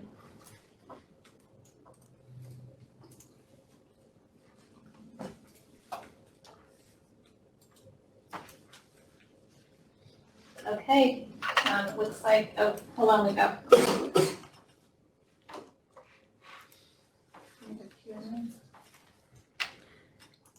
Walker, you still have your hand raised. Do you have another question? Yes, I do. Thanks. Just following up on Di's question. This is Walker Stanovsky again. I was curious if you had actually done any of the model runs that were grayed out in your table and they just didn't make it into the report, or any other runs below 742. Not in the current complete form of the models. No. I mean, yeah, off the top of my head, I couldn't speak to early permutations and iterations as we were getting things figured out. But the final version of the models that were used for this phase of the study, we didn't have complete data for any of those other events.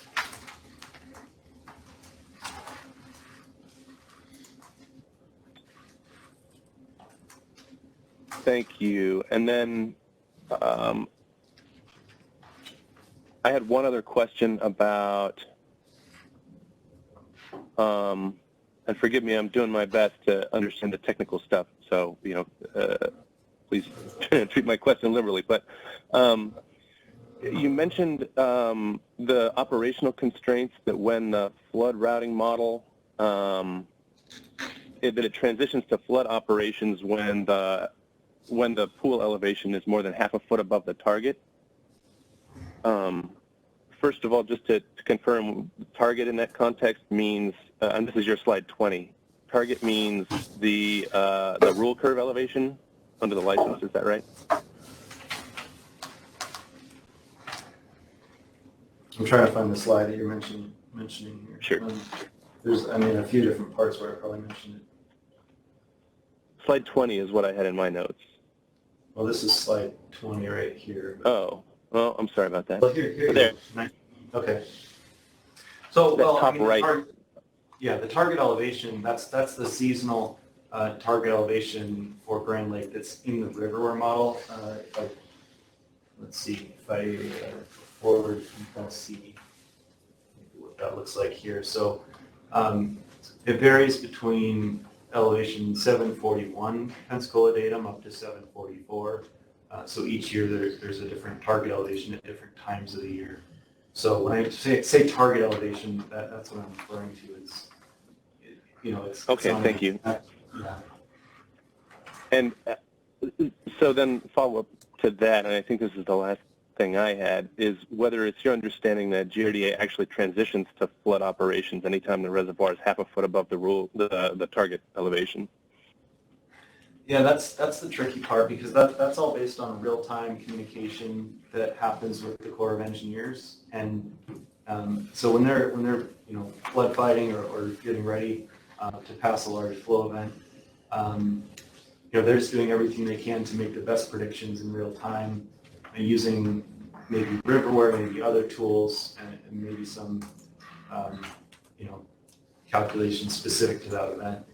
And they're communicating that to GRDA in different ways, and it's really hard to have a complete historical record of that type of real-time communication. We tried to see if we could look at that, but it's just not something that's easy to model. So what about? Oh, sorry. Go ahead. So your question, whether or not GRDA actually operates this way.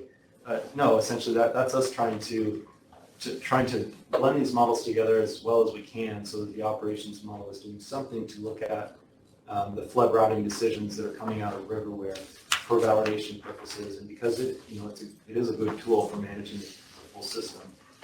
So we're trying to make that model as realistic as possible within the limitations of the data that are available for the study.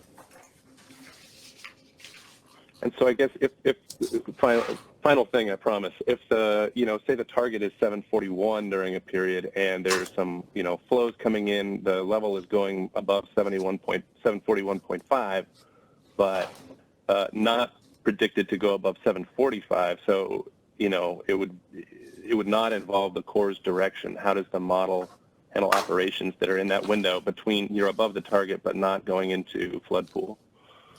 Yeah.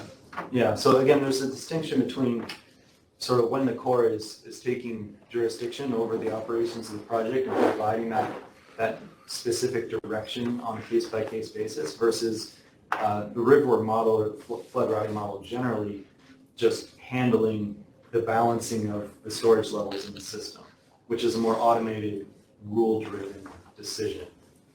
So all we have to work with is that rule set, of how the system is balanced in Riverware and in the flood routing models, subject to its limitations, and then how we carry that through into the operations model.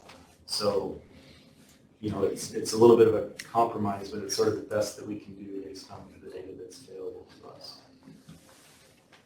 Sure, but the economic optimization is no longer there in the model when you're in that window. Is that right? It is, but it has to leave some of that off the table in order to strictly respect the predictions from the flood routing model. So if the flood routing model sees a big flow coming in and we're at 741 or 741.5, it's going to say, well, the model doesn't know what's going to happen in the future, and it doesn't know what the Corps' actual predictions are. All it knows is what the flood routing model is doing as a result of all that. So again, something we can work on a little bit more as we move forward, so it's not just that hard, half a foot transition. But yeah, it's still trying to optimize power generation, but it's maybe being forced to put more water over the spillway because the flood routing model is prescribing a total discharge that's higher as a result of some incoming flow event. So it's still going to try to optimize power generation within those constraints. It won't, left to its own devices, I think the operations model without that input from the flood routing model may optimize a little bit differently. May decide to generate at the best efficiency point instead of the maximum generation discharge capacity. But because we need a certain amount of total discharge, that could tweak the operations model optimization in that case. Okay, that's very helpful. Thank you.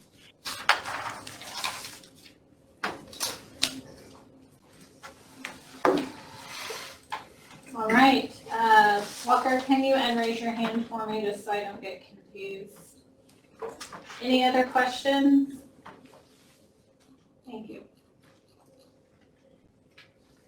All right, so I think we're going to take a 15-minute break, and we'll start up with the upstream model. What do you say? 10:45? 15-minute break? 10:50. 10:50? Okay.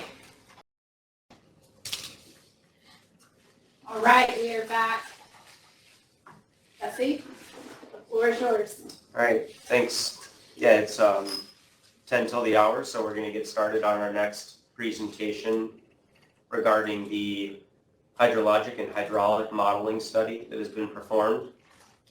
This presentation is going to focus on the upstream hydraulic model.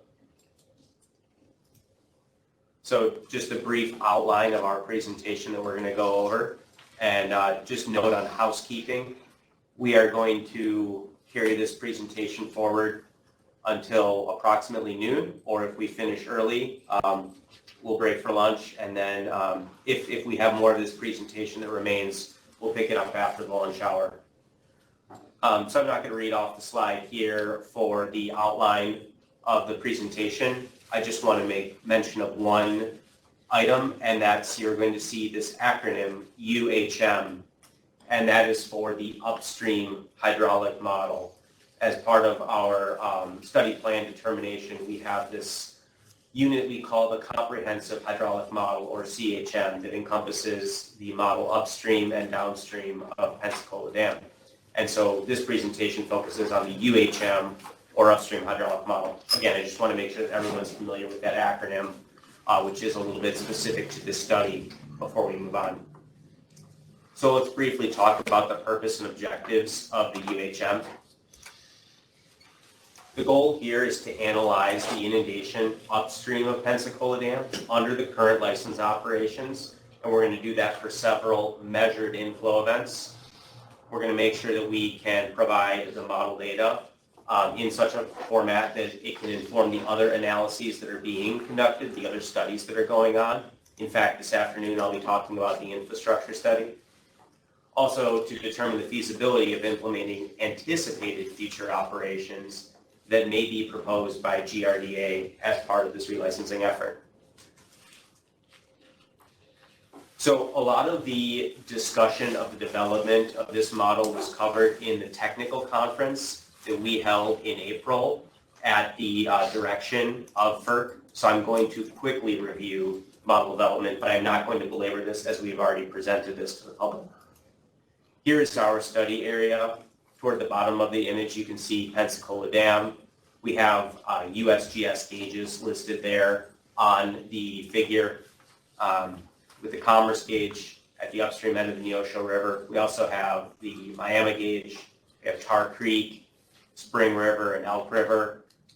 You can see our Model 1D cross sections and our 2D flow areas on the figure.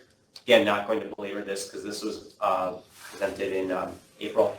So a little bit of background on where we got to where we are, or how we got to where we are now for this model development. Tetra Tech had previously developed a RAS model of this study area. They have reports that were published in 2015 and 2016 regarding that model development. At the time, the version of RAS available to Tetra Tech was a beta version. So we used Tetra Tech's model as a base for our model development and updated the RAS version from the 5.0 beta to 5.0.7. And we did a number of things in the development of the UHM. Once again, we converted to 5.07. We added a two-dimensional flow area for Grand Lake. We expanded the upstream two-dimensional flow areas so that they could contain large inflow events, such as the 100-year event that FERC requested that we run as part of this relicensing effort. We reviewed and adjusted the two-dimensional mesh in accordance with guidance from Army Corps of Engineers. Similar to the 2D flow areas, we extended the cross sections so that they could contain large flow events. Again, that was not that was because of we are simulating the 100-year event. Then we also adjusted the boundary between 1D or the cross-section portion of the model and the 2D flow areas, again, in accordance with Army Corps guidance. We update the bridge geometries to reflect current conditions. We updated the banks and ineffective flow areas in the cross-sections in accordance with Army Corps guidance. We added the Elk River to the model. We added the Spring River to the model. And then we also incorporated the 2019 Grand Lake bathymetry into the model, along with we have some additional USGS 2017 bathymetry that was discussed earlier this morning that was incorporated into the model. And then we also adjusted the computational parameters that we used in accordance with the Army Corps guidance. So for those that don't know, the software that we are using, HEC RAS or HEC-RAS as it's commonly called, is software developed by the Army Corps of Engineers. So we are going to, everything we have done with the model we have done in accordance with Army Corps guidance. So just briefly, this slide is a visual representation of the developments that have been performed by Mead and Hunt as part of this relicensing effort. So we have the model that we inherited on the left side there and the model that we worked on and developed on the right side.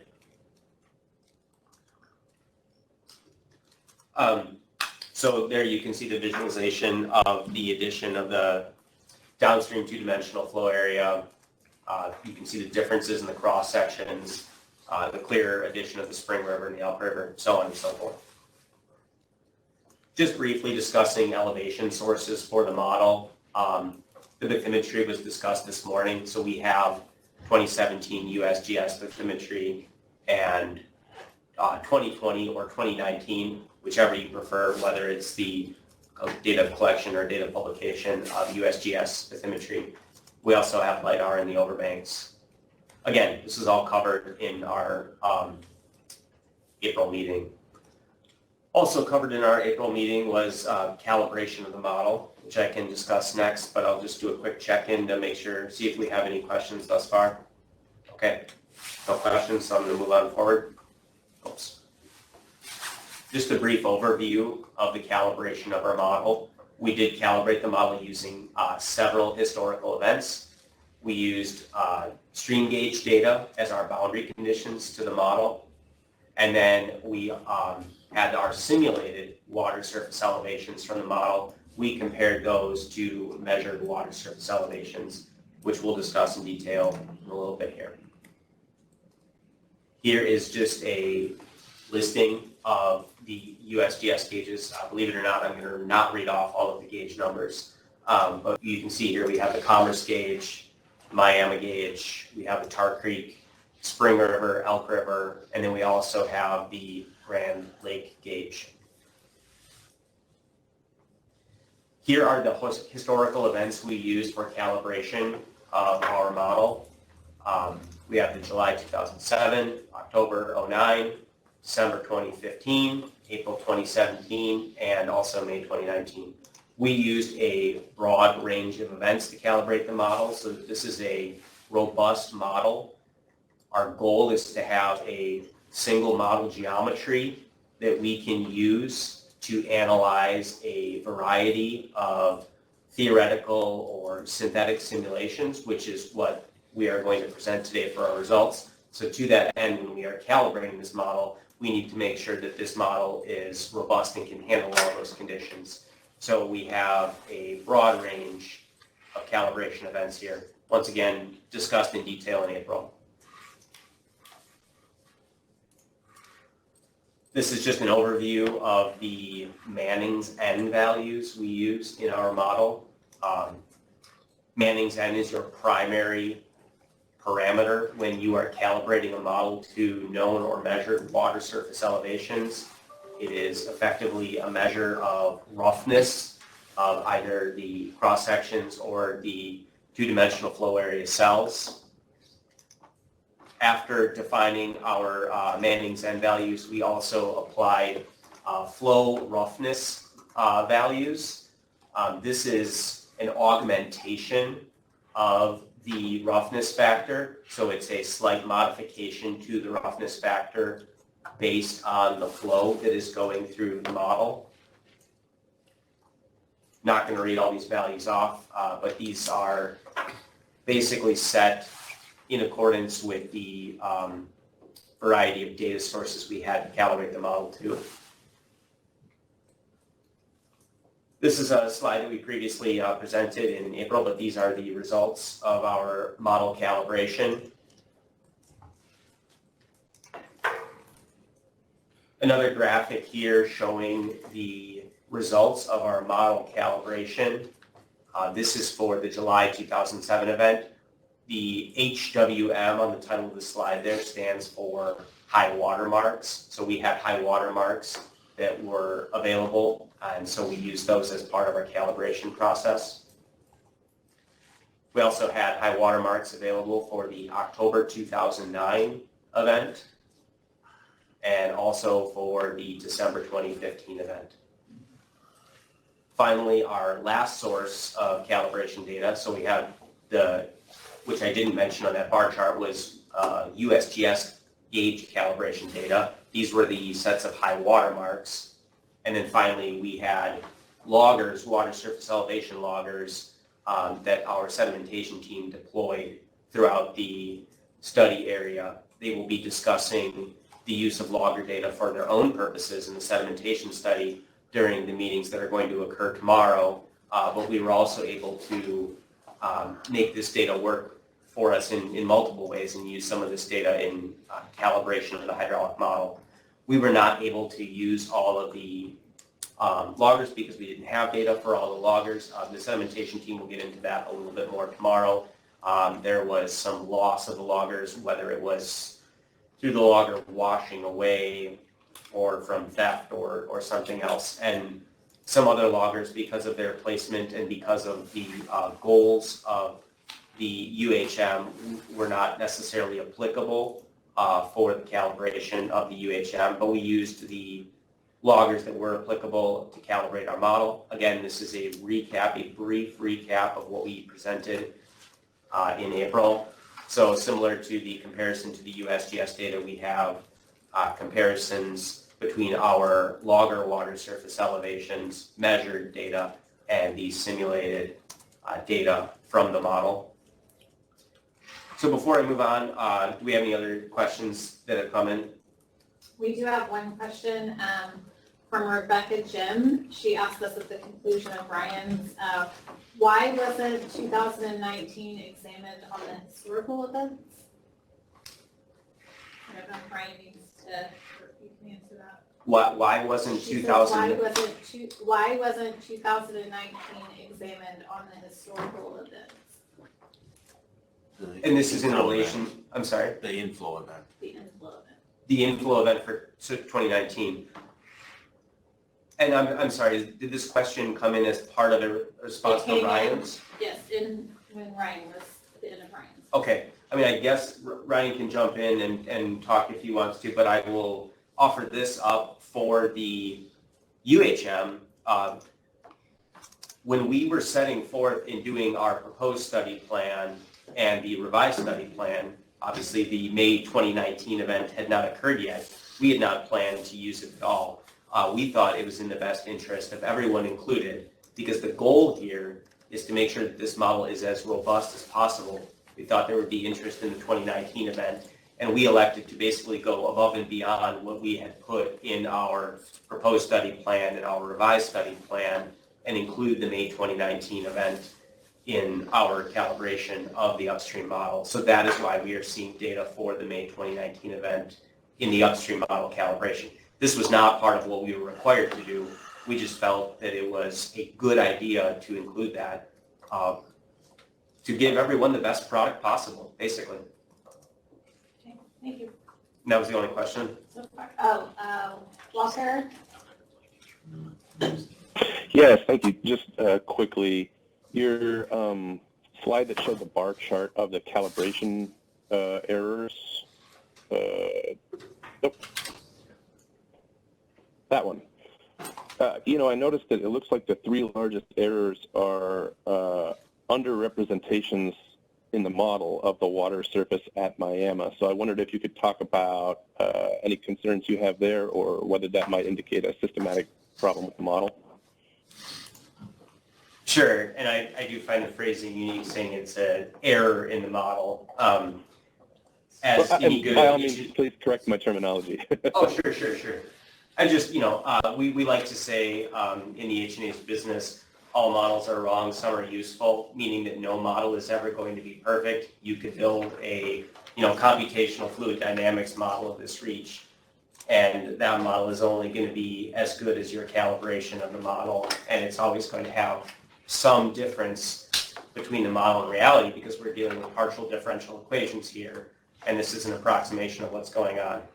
However, to get to the point of whether the model is over-predicting or under-predicting at a specific location for a specific event, I know some comments came in from the city of Miami regarding our model calibration that we presented in April, which is why we have an appendix in our report that kind of goes step by step through each and every one of those comments and has a clear identified response as to why we did what we did, how we are following best practices from the Army Corps, from the USGS, from government agencies in calibrating our model, specifically in regard to over or under prediction of a water surface elevation at a given location.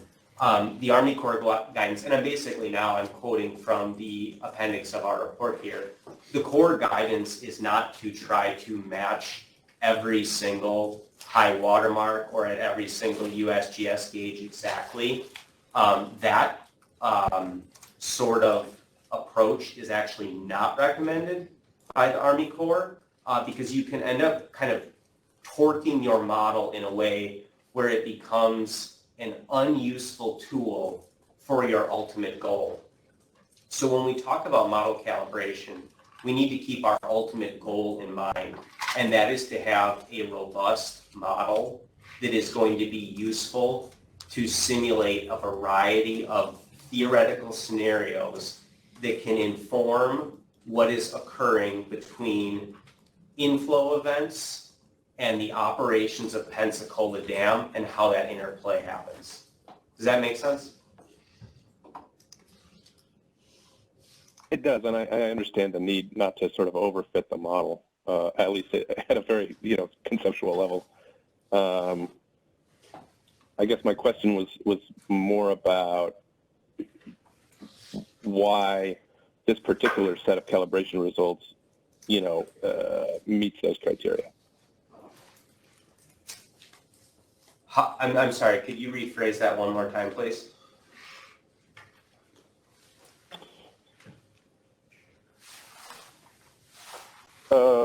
I think actually we could just move on, but. Okay. All right, if there's more follow-up on that later, I'm happy to answer. Sure, thank you. Okay, while I'm paused here, any other questions that have come in?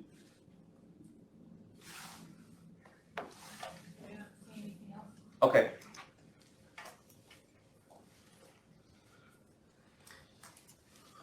So, just one moment.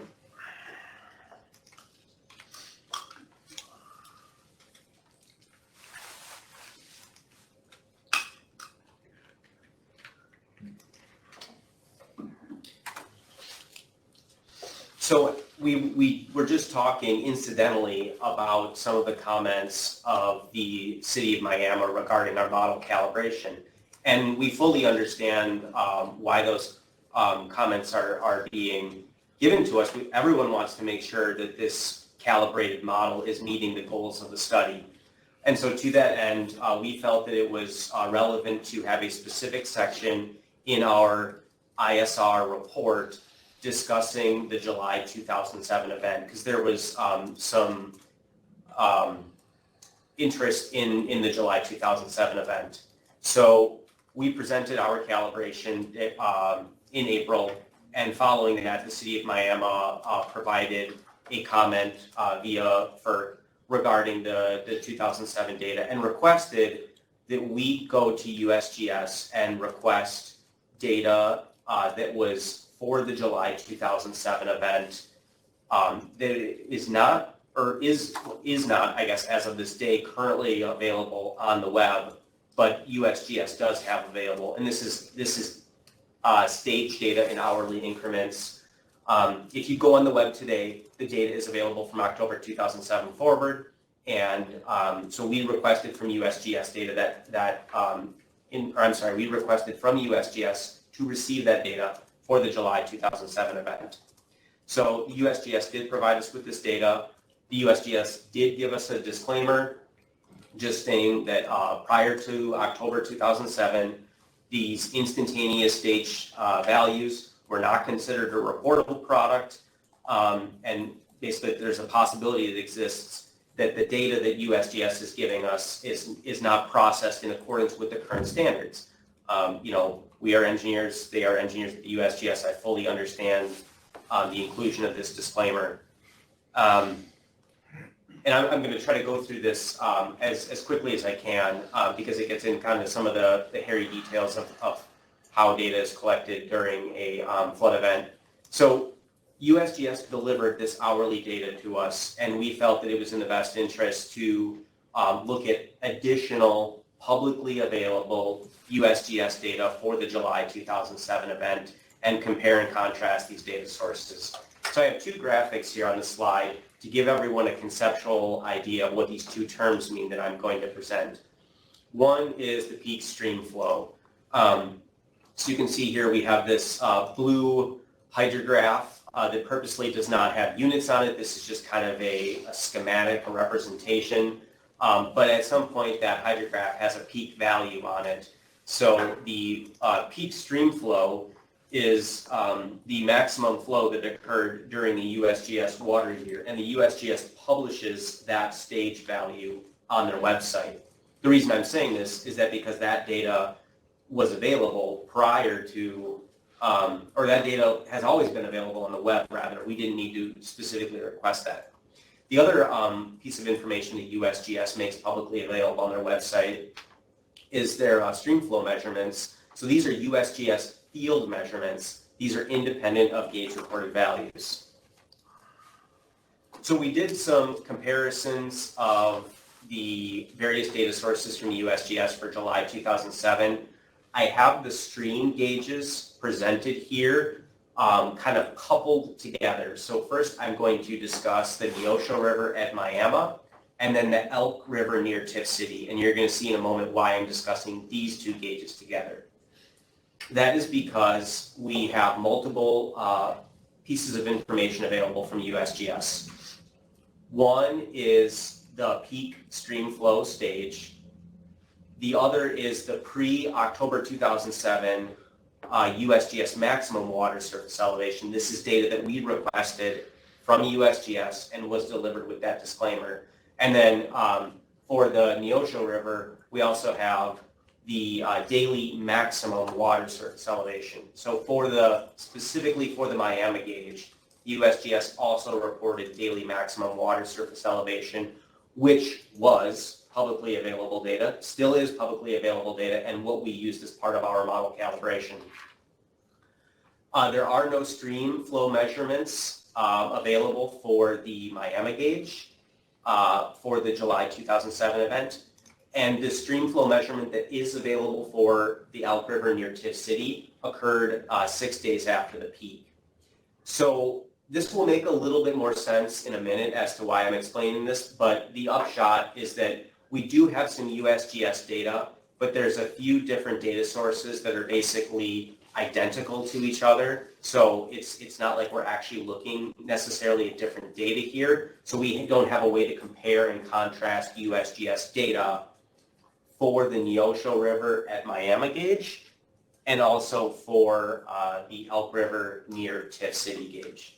So I'm going to not discuss these gauges anymore going forward. And you'll see why. It's because we don't have a way to compare and contrast USGS data to USGS data for these gauges. So again, nothing I've talked about thus far has anything to do with the RAS model at all. This is all USGS to USGS.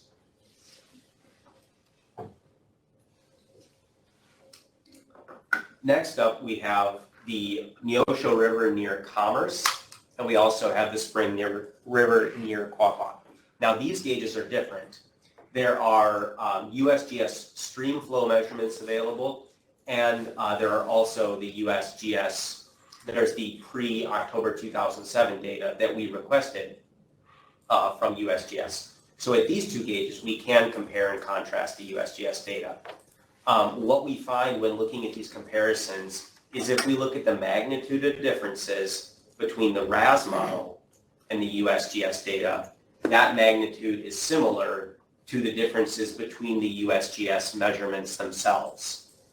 So that is kind of important when we're looking at this information for the 2007 flood. So this actually gets right back into the question that was just asked, and that is, how close do we want to be in our calibration?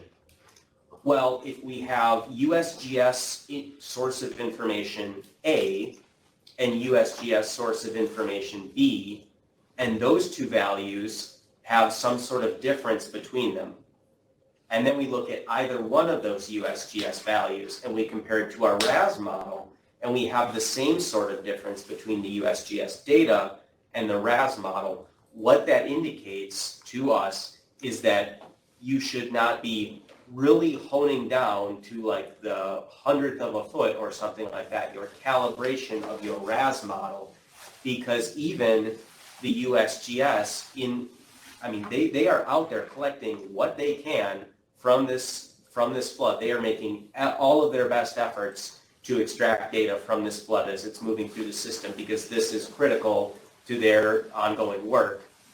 But even with that, there are differences between the measurements, not because of deficiencies in measurement equipment or something like that. It's because of the technologies available to us, the uniqueness of floods, the ever-changing nature of these types of events, and so that's why we're seeing these differences. But the upshot is that I'll have on this next slide here is we took all of these items into consideration. We decided if we should go back and recalibrate the model to this pre-October 2007 data that was delivered to us from USGS. One is that we have the USGS disclaimer regarding, hey, this was not a reportable data product. At this time, please use this data with caution. It is possible that this data doesn't match current USGS standards. Also, and you can see here, I almost have, in a way, like a graphic in my second bullet point. The difference between the various USGS measurements is equal to or greater than the difference between the USGS data and the RAS data. And also, we should keep in mind here a piece of wisdom from the Army Corps of Engineers. The Army Corps of Engineers states that if you have a plus or minus 5% flow measurement at a gauge, and furthermore, getting within plus or minus 5% is considered optimistic, that is going to translate into a stage error of plus or minus 1 foot. So once again, the goal of the upstream hydraulic model development and calibration is to get this single geometry that can be used for a variety of synthetic or hypothetical simulations, and then adjusting the model calibration to match a data set suspected to have accuracy issues is actually working against, it's contradicting that goal. So at this time, it's inadvisable to recalibrate the model. So I'm going to move on to briefly talk about our flood frequency analysis, but I can pause to make sure if we do or don't have any questions before moving on. Yes, Di Thomas has his hand raised. Yeah, hi. Would you go back to the previous slide, please? On that, 2 points. One, did you look at the actual rating curves for the gauges and determine when they were changed? That might give some guidance on why there's differences between the USGS measurements. So I appreciate you pausing with just the first question so we can take these one at a time.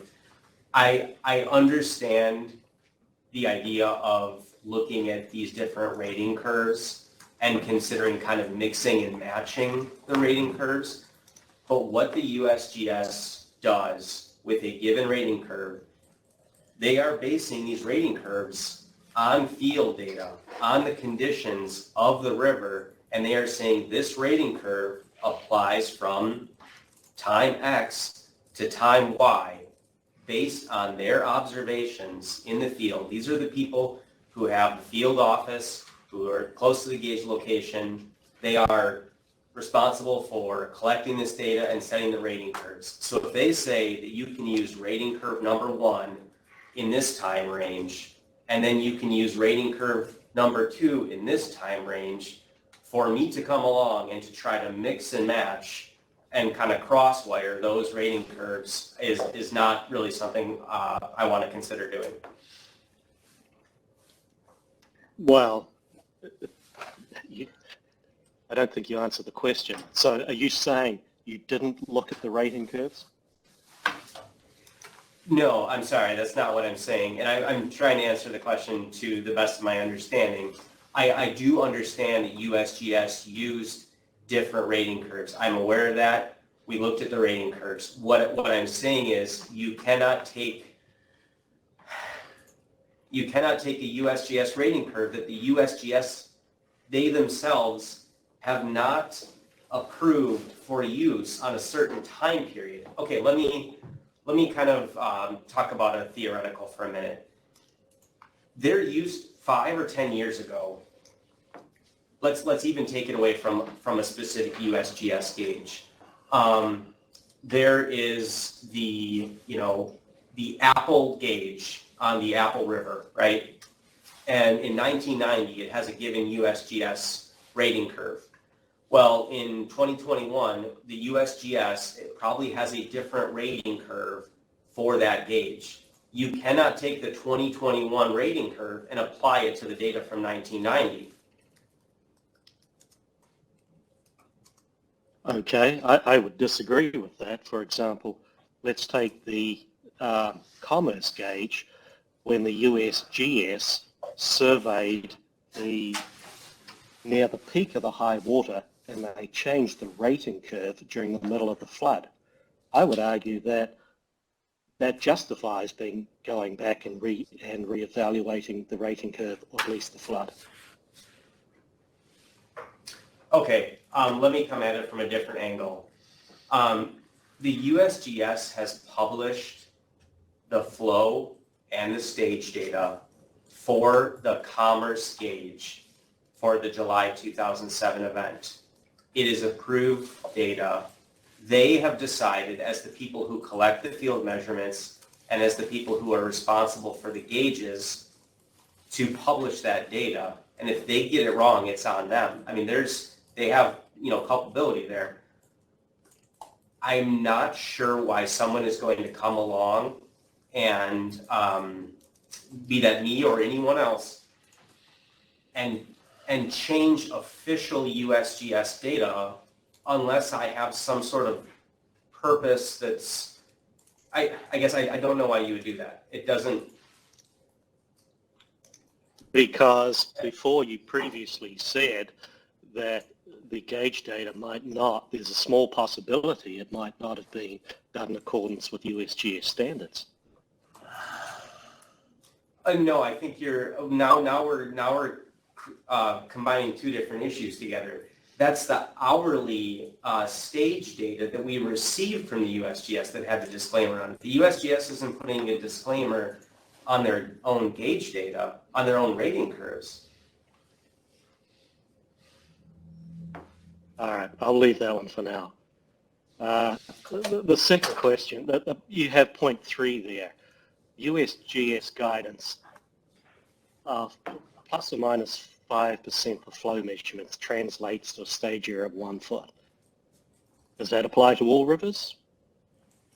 There, every river is different. This is such a general statement. I'm not sure why it's there. And is it true? Does that apply to the Neosho River or the Spring River? Did you check that? I'm sorry. So this is actually Army Corps statement. It's not a USGS statement, and this is from an Army Corps publication. I don't do peer review of Army Corps publications, but I'm going to trust the Army Corps as the people who write the guidance for using their software. I guess full stop. Do you support that statement? You're just trusting the Corps of Engineers. Okay, I understand what you are saying when you say, do these specific numbers apply to every single gauge that you are looking at? I don't think the Army, I think that's an uncharitable reading of the statement. The Army Corps is saying if you have a plus or minus 5% flow measurement, which they state is optimistic, it's going to potentially lead to a stage error of plus or minus 1 feet. No, I do not think that the Army Corps of Engineers intended that statement to apply to every single river in the world. And I would not bet money on that, but I'm not sure what the, I guess, what is the point? Do you think the statement, do you think it applies to the rivers you evaluated, the Spring, the Ocean, and the Elk? Okay, I think I understand what you're trying to get at a little bit more. No, I don't think the Army Corps wrote this statement specifically for the Neosho River, but it is Army Corps guidance. The whole, I think we're missing the forest for the trees here. The goal of the model is to, or the goal of the work here is to make a geometry and a model that can be used for a variety of simulations, right? And that is with a variety of inflow events, with a variety of stages at Grand Lake, and to that end, we have calibrated to a number of inflow events of a varying range, right? And what the goal is here is to have this robust model. The goal is not to get everything dialed in within a tenth or 100th of a foot or something like that.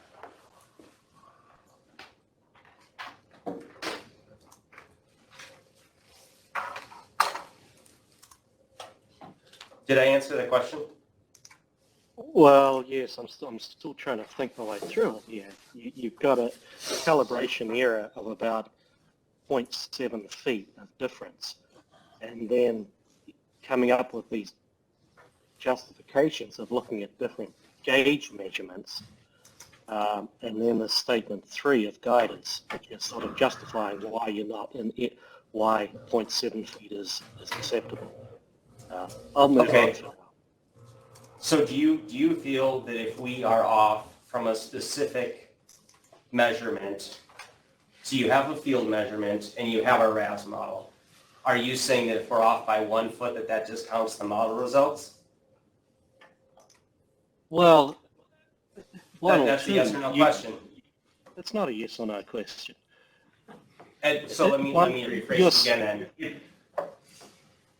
If we are off by more than a foot at a given location, do you feel that that is enough to say that this model cannot be used or is not robust? I think the model needs improvement because you're systematically off at numerous high water marks and the gauge at Miami and at Commerce Gauge. It's not just 1 point, it's many points. I understand the concern that you have, and the reason I'm asking you the question is because when Tetra Tech looked at this in 2015 and 2016, the individual locations. So there were individual locations, whether it be a high water mark or USGS gauge, where the differences between the simulated water surface elevation and the measured water surface elevation were off by 2 feet, 1.2 feet, something like that. So to try to discredit this model, we are using the same broad calibration goal as Tetra Tech did in 2015 and 2016. So if you want to say that this is not dialed in well enough, that is saying that the Tetra Tech model in 2015 and 2016 is not dialed in well enough. I would also call attention to the fact that in the comments that the City of Miami filed regarding the July 2007 data, the City of Miami themselves expressed reluctance in using the July 2007 data. That was another comment, and again, this is all documented in our appendix. Well, that's misleading, and we're not the ones doing the study for this relicensing. Your study states your calibration goal was plus or minus 0.5 feet, and your average error is 7. So we're wanting to know what you can do to improve the model to get within your stated goal. So I'm going to break in on this conversation. I don't think that we're going to be able to see eye to eye on this detail point today. I'd ask that in written comments that the City of Miami, if they have any further comments on this element of the model, that you put your comments in writing as required under the ILP regulations, and we'll certainly take a look at that. Let's move on. Thank you. I'll do so. Sounds good. All right. Next up, we are going to talk about flood frequency analysis. Oh, hold on. I think we have another hand up. Oh, my apologies. Walker? Yes, Walker Stanowski again, and it's a different topic, but I'm going to bring it up now because it touches on something you were just discussing. And so, by way of trying to make sure that you've built a tool that can be used to evaluate a lot of different scenarios and impacts, my understanding is that the eventual license application and the FERC analysis of cumulative impacts needs to include, past actions and, without getting into the precedent, potentially getting back to construction of the dam and historic operations. And I was wondering if your model has features that would allow analysis of, running these flood events through the system had the dam not been built. The model we have built is a robust tool, and it is provided to the public for whatever use the public has, I guess, is probably the best answer I can give on that. But does it include the sort of, geometric elements, I don't know exactly the technical terminology, but the technical components that would be needed to simulate a pre-dam condition? The model is modifiable, if that's what you're asking. Well, I think maybe to make it more concrete, my understanding is that the 2015 Tetra Tech model included, elements to represent cross-sections and topography that were surveyed before the dam was built. And so, for example, did you bring those elements forward into this model? So I think I've said this a number of times, but the goal of this model is to have a single geometry that can be used for a broad variety of simulations. The reason that we want to have a single geometry is that we need to have apples to apples comparisons when we look at the operational impact that Pensacola Dam has, or the operations of Pensacola have on upstream water surface elevations. So if I'm hearing you right, I think that's a no, those elements aren't in this model. I don't have a version of the model that has no dam in it. I don't have a version of the model that has the Wisconsin River in it. Thank you. We have one more question. Stephen Fuller from. Can you hear me? Yes. Can you hear Yes. me? Okay. Yes. I just wanted to clarify that the pre-dam condition was not part of our study determination because generally the commission requires the existing condition be the current state of the project rather than the pre-dam situation. So that's why it wasn't included in our study determination, our requirements for the study. Thank you very much. Gigi, anything else before we move on? We do not have any Q&As or any raised hands, so you can move on. Good deal. Okay, so brief discussion of the flood frequency analysis. Once again, this was discussed back in April. I'm simply recapping for completeness. We looked at the Army Corps' period of record Riverware Model for our flood frequency analysis. This flood frequency analysis is based on the total inflow to Grand Lake. That is from the date from construction in 1940 up to 2019, which was the latest available data at the time of data delivery.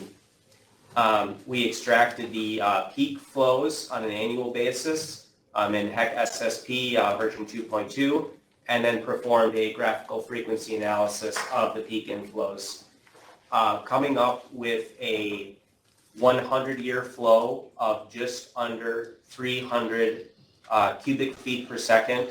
That is, again, at Pensacola Dam. So that is the flood frequency analysis. Again, just a very brief recap. Next up, we have our inflow event analysis, and this gets into something from the study plan determination. So FERC's study plan determination stated that if the flood frequency analysis, which I just briefly touched on, shows that the selected historical inflow events do not exceed a 100-year recurrence interval, inflow events up to and including the 100-year recurrence interval would be evaluated in the CHM, or Comprehensive Hydraulic Model. In this case, we're dealing with the upstream hydraulic model. So we have that 100-year inflow to Pensacola Dam of approximately 300, I'm sorry, I think I was saying 300 CFS before, but I clearly meant 300,000 CFS or 300 KCFS, whichever you prefer. Apologies if I misspoke. So the July 2007 event was the largest event of recent record on the Neosho River. That same event, though, the peak flow at the Commerce Gauge was 141,000 CFS. However, if you look at the peak inflow at Pensacola Dam, it comes down to approximately 130,000 CFS. Now, the difference between what occurs at the Commerce Gauge and what occurs at Pensacola Dam is the fact that you have a complex system where multiple inflow sources are coming into Pensacola Dam. You have attenuation of hydrographs. You have basically your, that's where the H&H occurs, is between the Commerce Gauge and Pensacola Dam. So if you look at the July 2007 event in regard to the flood frequency at Pensacola Dam, it is a 4-year event. So in following with the study plan determination, we are looking at developing a 100-year hydrograph that can be used as inflows into the model. So what we did was we scaled the July 2007 event to represent a 100-year inflow to Pensacola Dam. And to do that, the peak inflow is based on our flood frequency analysis. So we wanted to hit approximately 300,000 CFS for the peak inflow. However, for the shape of the hydrograph, basically kind of how long or how short the duration of this flood occurs, we did a statistical analysis of the historical inflow volumes and peak flows into Pensacola Dam, and we used that to adjust the inflow hydrograph volume. And this is very thoroughly documented in our report. Don't have time enough to get into it necessarily today, but the short story on that is the volume underneath the hydrograph for the 100-year event is based on a robust statistical analysis. Excuse me. A robust statistical analysis. So next up, we have our definition of material difference. Any questions that came in during that time? Okay. So we'll talk about the material difference. So this is from our revised study plan. The H&H study area will encompass the channel and overbank areas of the Grand/Neosho River watershed that have a material difference in water surface elevation due to project operation during the measured inflow events of the H&H study. A material difference in water surface elevation due to project operations will be based on professional judgment. So that was in our revised study plan. So in the study plan determination, FERC requested that we present a proposed definition of the material difference at the technical conference. So what I'm about to say is what we did present at the technical conference, and now at this point in time, we basically locked that definition in. So I'm going to go over this quickly again because it is in our report. It is from the technical conference. It's been presented multiple times. So we looked at how different government agencies look at differences in water surface elevation. So FEMA requires that their base flood elevations match within 1/2 of a foot at the transition between a revised study and the study it's replacing. So if you look at the upstream end of a FEMA approved model, you are going to have a difference of 1/2 foot or less at the upstream end. That's FEMA's requirement to basically replace an effective floodplain study that is used as part of the National Flood Insurance Program. The Army Corps of Engineers has an engineering manual for the hydrologic engineering requirements for reservoirs. They look at the point of intersection between the pre-project and post-project water surface elevations, and that is established where the profiles are within 1 foot of each other. Now that's a different situation, admittedly, than what we are looking at here, but again, we are looking for some sort of guidance that we can get from government agencies for this definition of material difference to make sure that what we have is a fair and reasonable definition. And finally, from USGS, this gets back to measurements of flow and how they relate to stage. The USGS considers a flow measurement excellent if it's within 2% of the actual value. It's considered a good measurement if it's within 5% of the actual value. But that doesn't really tell us much about stage, and stage is specific to an individual USGS gauge. So we looked at increasing and decreasing the gauge inflows by 2% in our model. This is specific to our study area, and that results in a water surface elevation difference of approximately 1/2 a foot. So that is the third element there we have with the USGS values. So broadly speaking, from these government agencies, when looking at what we are considering for differences in water surface elevations, we have 1/2 of a foot, 1 foot, and 1/2 of a foot. So we had the proposed definition of defining material difference as 0.5 feet of water surface elevation for out-of-bank events, or 0.5 feet of water surface elevation within the banks of the river where inundation impacts infrastructure or other sensitive resources. So that was the proposed definition. Now this definition is basically being put into place. The good news is that the study results confirmed that water surface elevation differences at the upstream ends of our model did not exceed 0.5 feet for either in-bank or out-of-bank events. So we are keeping with our definition of material difference in terms, again, this is just simply for the extents of the hydraulic model. So that is the end of the section on material difference. After that, we are going to discuss simulated scenarios, but I'm going to take a pause here. We should break for lunch. Yeah, Walker has a question. Okay, I would figure we can do questions and then break for lunch probably. Walker, go ahead with your question. Sure, thanks. I apologize if you already said this, but I just want to clarify, as I understand it, this whole concept of material difference plays in only for the purposes of figuring out whether you put the lateral extents of the modeling area far enough out. Is that correct? No, it's not the lateral extents of the modeling area. This is a difference in water surface elevation, so this is a vertical difference. No, I understand that the material difference definition is a vertical difference, but I'm trying to get at what you then use that definition you've adopted for, and it seems to me as I read the study that you're saying the purpose of that definition is only for making sure you've got the right area covered by the model. Well, what we are trying to make sure that we are doing is that the model extends far enough upstream that we are accounting for all the impacts that we are studying. It's not much of a model area that we are studying if we don't kind of capture everything that we want to capture. So I get exactly what you're saying.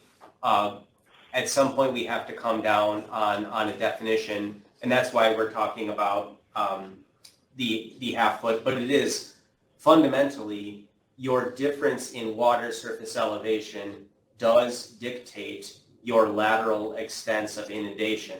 The lateral extent of inundation is also a function of the topography.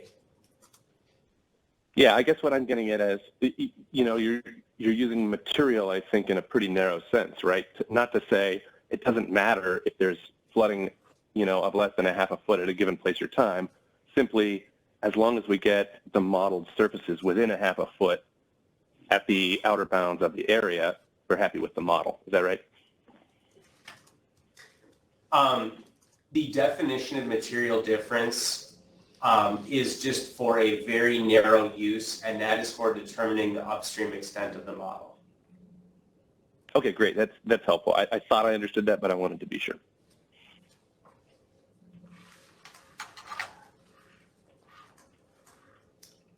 Okay, are there any other questions? Di, Thomas, you raised your hand. Go ahead.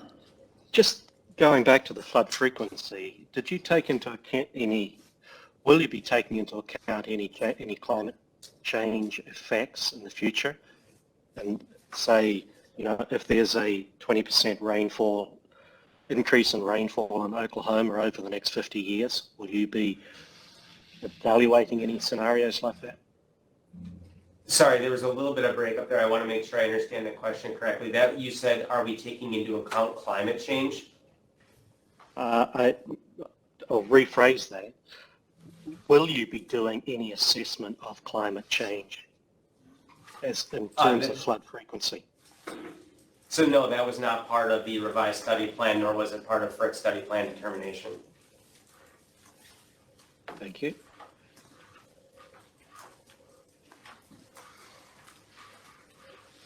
All right, before we break for lunch, this is really an excellent time to break for lunch because I'm going to really change gears as I continue on this presentation, talking about the scenarios that we are simulating and the results of our model. So I just want to make sure we kind of do one last call for anything up to date on the information discussed thus far before we break for lunch. Yeah, well, Walker has another question. Okay, I'd rather Yeah, do one it all more. night. Sure. So, and this gets back to my previous question about cumulative impacts. And I was looking back at GRDA's RSP, and in the responses to comments, there was a comment, I think, from the Miami tribe, but I don't have it in front of me, about the baseline. And in the response, among other things, GRDA wrote that past actions are to be considered as part of the cumulative impact analysis. That was GRDA's response regarding the baseline. So I just want to be clear, it doesn't sound like you in this study were asked to look at past actions and how they affect the flooding. Is that fair? We're going to defer to what Stephen Bowler said, Walker.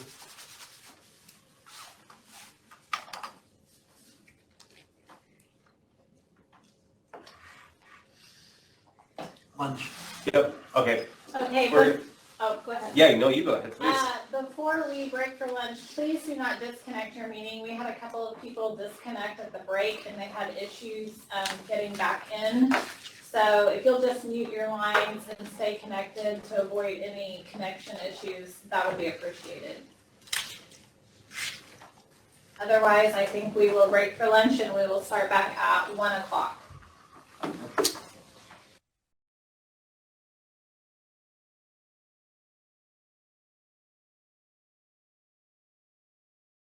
So welcome back. I see Bo Reese has his hand raised. Yes, Bo, ma'am. would you like to ask your question? Yes, ma'am. Before we got started, I just quickly wanted to request, would it be possible to get a list of all the attendees that are on today? I sincerely appreciate the logistics of our virtual meeting, but kind of miss out on the opportunity to look around the room and see who all's present. Sure, we can, I'll generate a list and email that to everyone. That would be great. Thank you. You're welcome. Okay, if there are no other questions before we get started, I'll turn it back over to Walker, yes? Yes, sorry, just one follow-up occurred to me during the break from something we discussed before, so I thought I'd get it out of the way. And that was going back to the flood frequency analysis. You reported that you studied the flow data from 1940 through 2019. I wondered if you did any analysis looking at whether there are statistically significant trends in that data versus just sort of assuming that conditions are the same throughout that period and into the future. Can you elaborate on that question?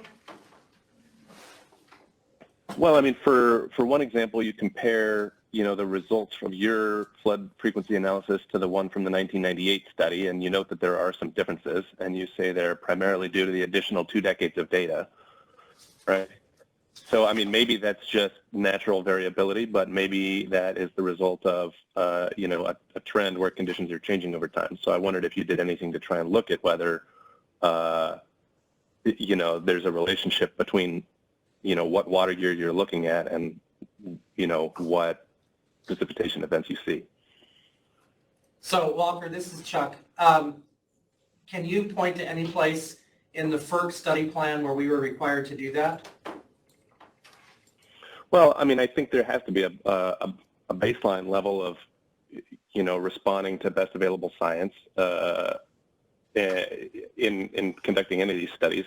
But no, I can't point to a language that calls out that specific analysis, but nevertheless, I think it's fair to ask whether they did it. Well, no, it's not actually. We are here to do what FERC asked us to do. So I just want to be clear, Chuck, you're saying I should not get an answer to my question of whether they looked at this. I think the purpose of this meeting is to ascertain whether GRDA has or is in the process of completing the study report that FERC asked us to do. This is not an opportunity to ask for anything new unless the standards in FERC's regulations were met. So no, this is not an question about what they did. Yeah, and what we did is governed by this FERC-approved study plan. So are you saying no, they didn't do that analysis? I mean, I'm just asking, did they look at trends? No, and I'm saying, are we required to do that? And I don't see anything in the study plan that required us to do that. And therefore you didn't? Therefore, we weren't required to do it. But you've talked about areas in which you did other things that weren't required. I mean, I think the example was, looking at the 2019 event altogether was sort of gratuitous. So it seems like a fair question to just ask what they looked at. If you think that there was a reason for us to go back and look at those trends over time, put it in writing and we'll look at it. It would help to do that if I knew whether it had already been done. Well, then read our study report. We report on everything that we did. Thank you. Okay, before we move on to discussing... Hold on just a the second. I was just going to ask, do we have any other questions? Stephen Bowler with FERC. Hi, this is Stephen. I think it is reasonable that part of this exercise is for GRDA and their consultants to explain their methods. I think it's reasonable to ask questions about their methods without it being an issue of study modification, just ask about their methods.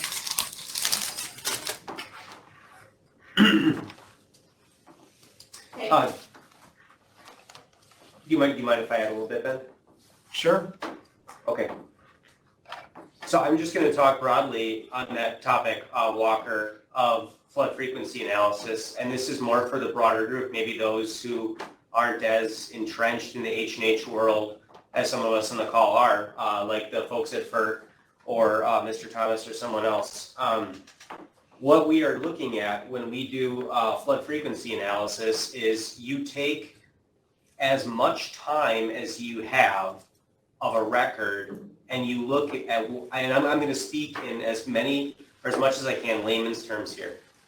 You take a look at the record of time of the data that you have, and you look at estimates of recurrence intervals. So when we talk about a 100-year flood, that's a flood that has a chance, a 1 in 100 chance in any given year of occurring. And so you need to have some sort of methodology to perform that analysis if you don't have a 1,000, 10,000 year record, which we don't in this case, to look at those trends. In our report, we do compare to the 1998 real estate adequacy study. Nothing we are doing is dependent on the 1998 real estate adequacy at all. The comparison is simply listed there as a benefit to the reader of the report. We thought that might be relevant information. When it comes to differences between our analysis and the 1998 analysis, the language that we have in the report, this should make sense. As time goes on and as you have a longer record, the results that you have from that analysis are going to change, right? So if I have, if I'm looking at 1 month of my children on whether or not they're behaving or misbehaving, you know, I can come up with a ratio of days that they behave or misbehave. Now, if I have 2 months of data, that ratio might change, right? So this is the kind of thing that we're talking about. And I understand the language that you're discussing in our report, and I hope that adds some color to it.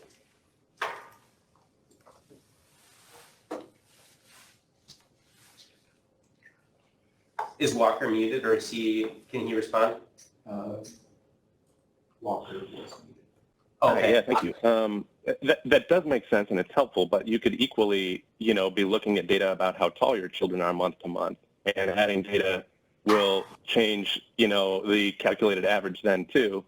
But there are 2 different underlying reasons for the change, and so I was just trying to get at whether you had done any work to parse those out in the case of this data, whether there's a long-term trend or just additional data around, that's varying due to natural variability. But it sounds like the answer is no.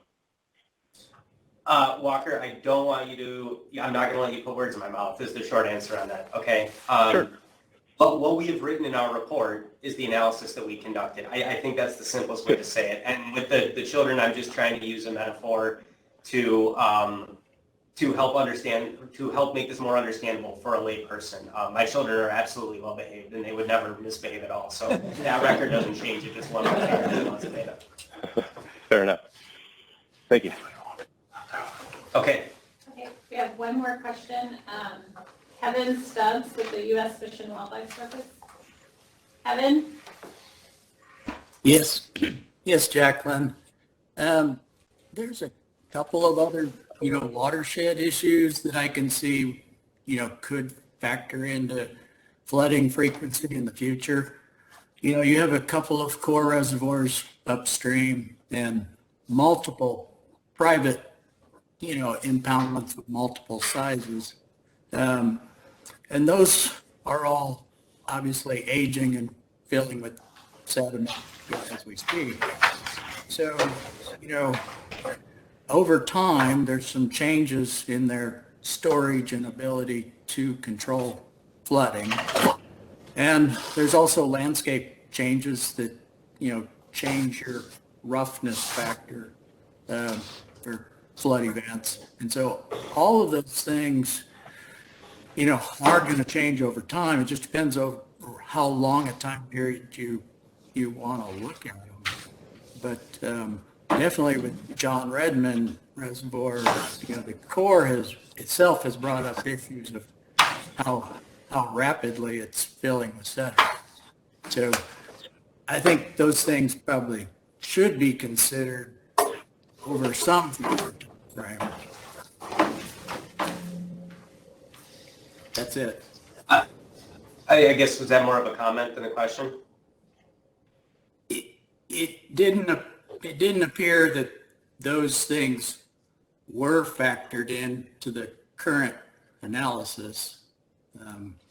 But the combination of potentially climate change and those factors certainly could increase future flood events.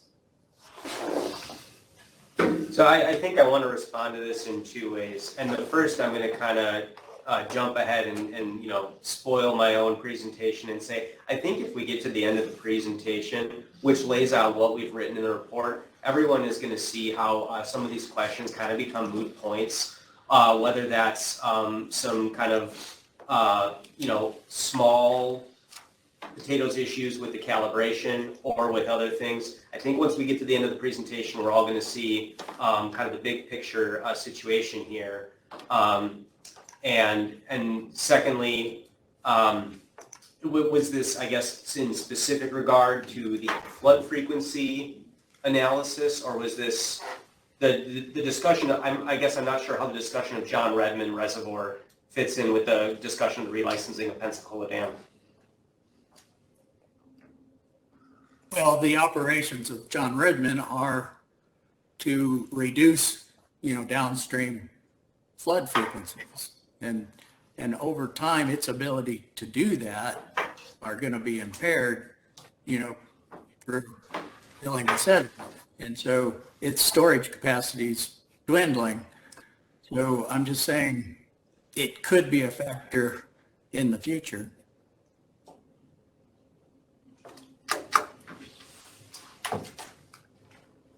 I guess I'm a little bit at a loss of what to say. In terms of, I'm not quite sure how we're going to resolve folks' concerns with John Redmond today.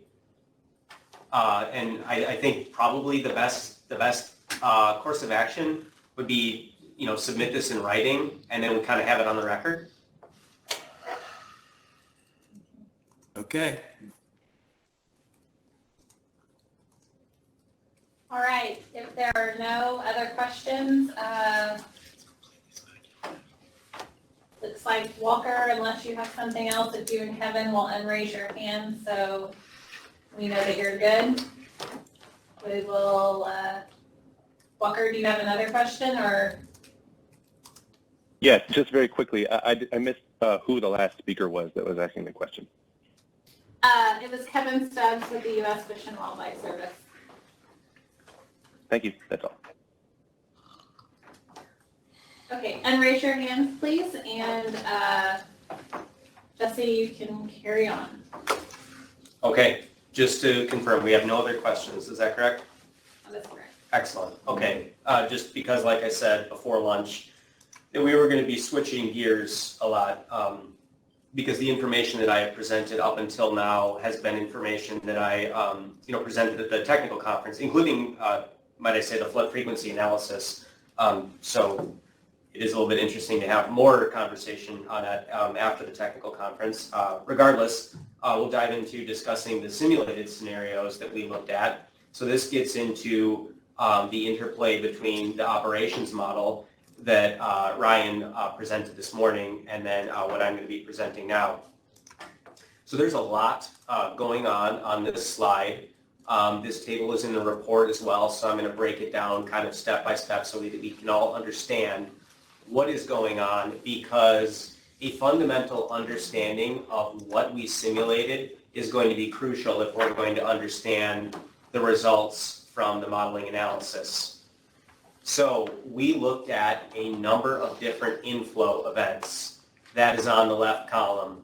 We have the September 1993 event, June 2004, July 2007, October 2009, December 2015. Those are all historical inflow events. So when we talk about simulating those scenarios, we are using the flows that were recorded and published at the USGS gauges for those events. The last row in the table is the 100-year event, which, as we've discussed thus far, is a synthetic event. It is based on the July 2007 event, but we basically made a 100-year event out of that simulation, or I should say out of that hydrograph, excuse me. So that is a synthetic event. So that is the rows in our table. And also, I basically covered what the type of the event is. Now, if you look at the third column there, the estimated return period, first of all, as the footnote indicates, that is the estimated return period at Pensacola Dam. As you can see there, we have a variety of return period events that we are simulating. Just a reminder, or rather, the goal here is to simulate a broad variety of events so that we can see the interplay between operations and the effects of an inflow event on the upstream area. And so to make sure that we have a robust analysis, we are looking at a lot of different types of inflow events, ranging from what is more or less approximately a 1-year event for the June 2004 inflow event up to a 100-year event for the 100-year event. Next, for the next column in our data, we have the Pensacola Dam starting pool elevation. So you can see that all of those initial values there in all but the last row of the table have that footnote number 2 on them. That is because the first thing that we did in terms of simulations was we simulated the historical pool elevation of Pensacola Dam.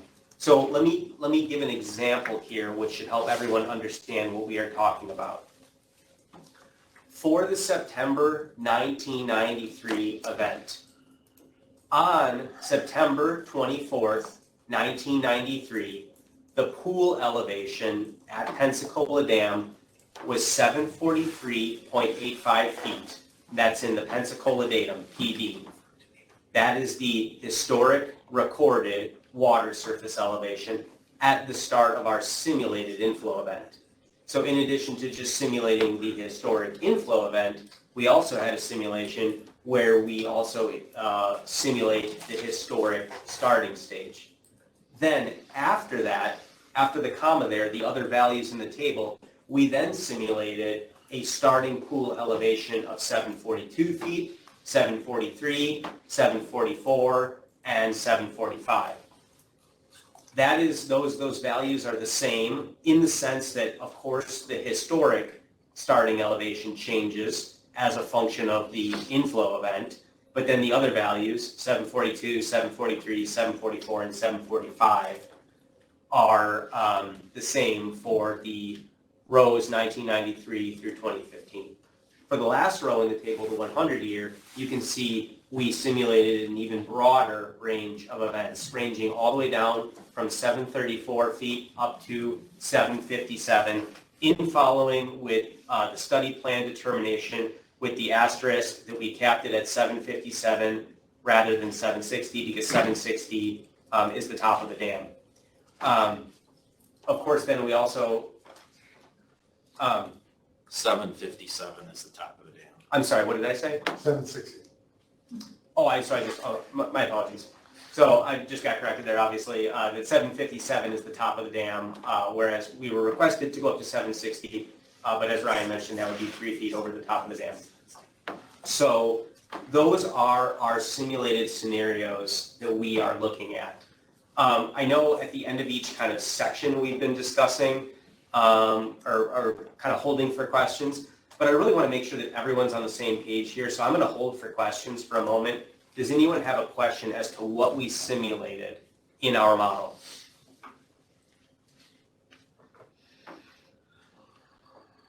Walker has raised his hand. Okay. I guess more just a why. You know, when FERC asked in the SPD for 734 up to 760, I think I understand the rationale for bringing it down from that 760, but why did you choose the 100-year as the only one to look at 734 or 740 and none of the others? So this gets into simply the quantity of data that we're looking at. And as Ryan mentioned this morning, there is a huge number of results that are coming out of this study. There was a lot of concern coming into this study plan regarding the 100-year event. So we wanted to make sure that we studied the 100-year event from every which way possible.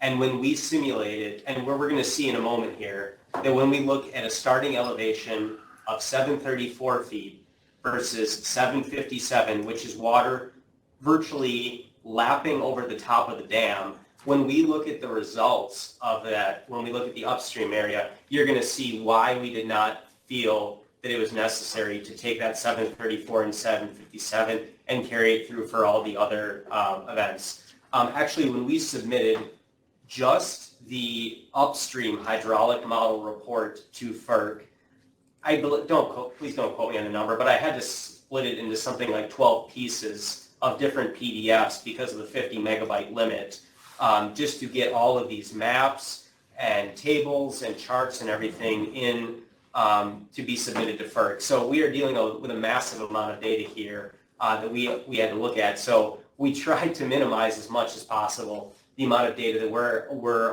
having people look at, while still making sure that we give a complete, a broad picture of what's going on in this watershed. Well, I guess just to reiterate, a question Thomas asked to the gentleman who presented the operations model, it seems like the storage down below 742, whatever its amount, and I think it's about 300,000 acre feet down to 734, but whatever that storage is, it seems like it's more help containing a lower flow flood than a higher one. So it seems odd that 734 is only evaluated for the highest flow. Again, I mean, when you look at the June 2004 event, when we get to our results here and we see the relative lack of difference there, I think you're going to see why we didn't go down to 734 for that as well.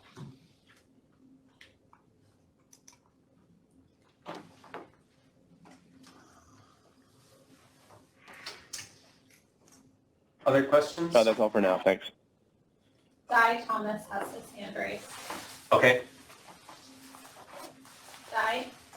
Yes, so for the synthetic hydrograph of the 100-year, it appears that you put a majority of the 100-year flow in at the commerce gauge, where the peak flow is about 300,000 CFS, whereas before you reported the peak inflow to all of Grand Lake was 299,000 CFS. So I think the question is, why did you put all of the flow at commerce gauge, then run it for 730 at a starting water surface of 734? That is, in effect, drowning out all of the effect of the reservoir change by putting it all on the Neosho River. Why did you do it that way? So correct me if I misunderstood the question at all, because we're getting a little bit of static in the audio here. But I guess maybe I should probably just start by saying the question just to make sure I understood it correctly. You are saying when we took the 2007 event and scaled it up to the 100-year, we had a large flow on the Neosho River, and why did we do that? Is that correct? Yes, the flow on the Neosho is about 300,000 CFS, which is about twice as large as what the 100-year event is. Why did you choose to put it all on the Neosho and not spread that flow amongst the other rivers? Okay, all right, so there's two things going on there. So first you said that the flow is approximately twice what the 100-year is. I think you're talking, when you talk about the 100-year, you're talking about the, maybe another published thing regarding the 100-year flow at the Neosho River at Commerce, which the 100-year event at Pensacola Dam and the flow that occurs at the Neosho River at the Commerce gauge to cause that is very different than the 100-year flow calculated at the Commerce gauge. So I want to make sure, you should not confuse those two things. You can't say that the 100-year flow at the Commerce gauge is the same as the flow moving down the Neosho, which causes a 100-year event at Pensacola Dam. We got to make sure we agree on like hydrology 101 there, right? We're in agreement on that, right? Right. Okay. Well, I just want to make sure because it sounded like you were saying something different. So now that we're in agreement on that, in regard to us placing the flow on the Neosho versus other rivers, we started with the July 2007 event, and we took that event and we scaled it. And we scaled it in such a way that we had two goals to meet. One, we wanted to meet as best as possible the 100-year flow at the Neosho, at Pensacola Dam of 300,000 CFS, which we did in our analysis. Secondly, we looked at a statistical analysis of the historic inflows to Pensacola Dam and the volumes associated with those flows basically divided into 24-hour or one-day bins. And we wanted to ensure that the volume underneath the 100-year flow hydrograph, and again, the 100-year hydrograph at Pensacola Dam, was statistically defensible. So we met that goal as well. So we met our two goals, and then in regard to how we got there, we started with the scaling of the July 2007 event. If you're asking why we put flow on the Neosho River versus another river, I'm going to say, we didn't do that. Nature did that for the July 2007 event, which we selected for this scaling for the development of the synthetic 100-year hydrograph. Okay, that didn't quite answer my question, so I'll try and rephrase it a different way. At the Commerce gauge, only at the Commerce gauge, the 100-year peak flow is about 160,000 CFS, according to the last FEMA study. Can we pause there? Yes. Yeah. What was the methodology used for that FEMA study? Based on a flood frequency analysis. Okay, was that a log Pearson 3 analysis? Was it a graphical analysis? Did they use Riverware? I recall it was a log Pearson type 3 analysis. Okay, do you think a log Pearson type 3 analysis should be used in that watershed? Well, it looked pretty reasonable. The effects from John Redmond and upstream were not significant based on the curve, and the points matched the predicted line fairly well. It didn't show a lot of deviation from that, and also plotting it different ways showed similar results. So it's a I'm sorry. So what was used to validate that? How do you mean? You're saying it looks reasonable. Reasonable compared to what? A visual look comparing the points with the predicted flood frequency curve. Okay. I guess let me ask that question again. Do you agree with using a log Pearson 3 analysis in a regulated watershed with John Redmond upstream? Well, the regulation effects didn't seem to come into play. Most of the effects seem to come from rainfall in the upper watershed. There was limited influence from John Redmond, is what AECOM concluded. Okay, and do you agree with that conclusion? I think it's reasonable, yes. Okay. I think it's more reasonable than applying 300,000 CFS to the commerce gauge. Okay.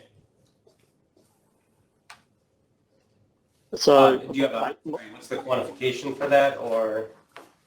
no. So the question is, if FEMA have a much lower value of about 160,000 CFS, why do you think it's reasonable to apply 300,000 CFS as the 100 to calculate the inflow for what you're calling the 100-year Pensacola Dam? And my concern is that applying 300,000 CFS at commerce gauge, and then you're evaluating at the starting water surface elevations of 734 to 757, you're effectively drowning out any impact of the starting water surface elevation by applying such a large inflow. I think that's an excellent point that you just made there, is that the inflow event can certainly drown out the operational effects of Pensacola Dam, and that's actually where I'm driving towards in the conclusion. So I think in that, you and I are actually in a lot of agreement that what we see in the watershed in terms of water surface elevation is almost completely driven by nature and the magnitude of the inflow event, and it's not really controlled at all by the starting water surface elevation of Pensacola Dam at the start of the inflow event. So I'm just trying to find agreement where we can agree, and I think we are certainly, from what you're saying, in agreement there. Well, part of the issue is you haven't evaluated all the conditions. You only did it for the really large flood of the 100-year one. You didn't run it for the more intermediate floods down to 734. Therefore, we can't tell that effect. I hate to say it, I think we're going to probably have to go to the, we're not going to solve this issue today. If you still disagree on on something we've done with the starting elevations. I do disagree, and I'll put it in writing and finish this questioning now. Okay. I mean, as we move along, I am happy that we are finding agreement, like I said, in things like that the inflow event and the magnitude of the inflow event is really what drives water surface elevations and inundation in the watershed. Before we move on, JJ, are there any other questions we have? No, Mr. Thomas, if you can just raise your hand so I know that we're good. I do not see anything else. Okay.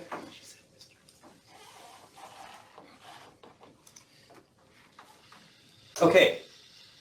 So just briefly touching on boundary conditions for these scenarios that we are simulating. The downstream boundary condition for all of these simulations, we are using output from the operations model as our downstream stage boundary condition. Excuse me. And then for the upstream boundary conditions, we are using one of two things. One is the USGS gauge data, and that's used for the historical inflow events, which is our first 5 rows of the table up above. And then for that last row, the 100-year, obviously we are using this synthetic hydrograph that we have developed for the 100-year event, which again, the peak of which is based on a flood frequency analysis. The volume under the curve is from a statistical analysis.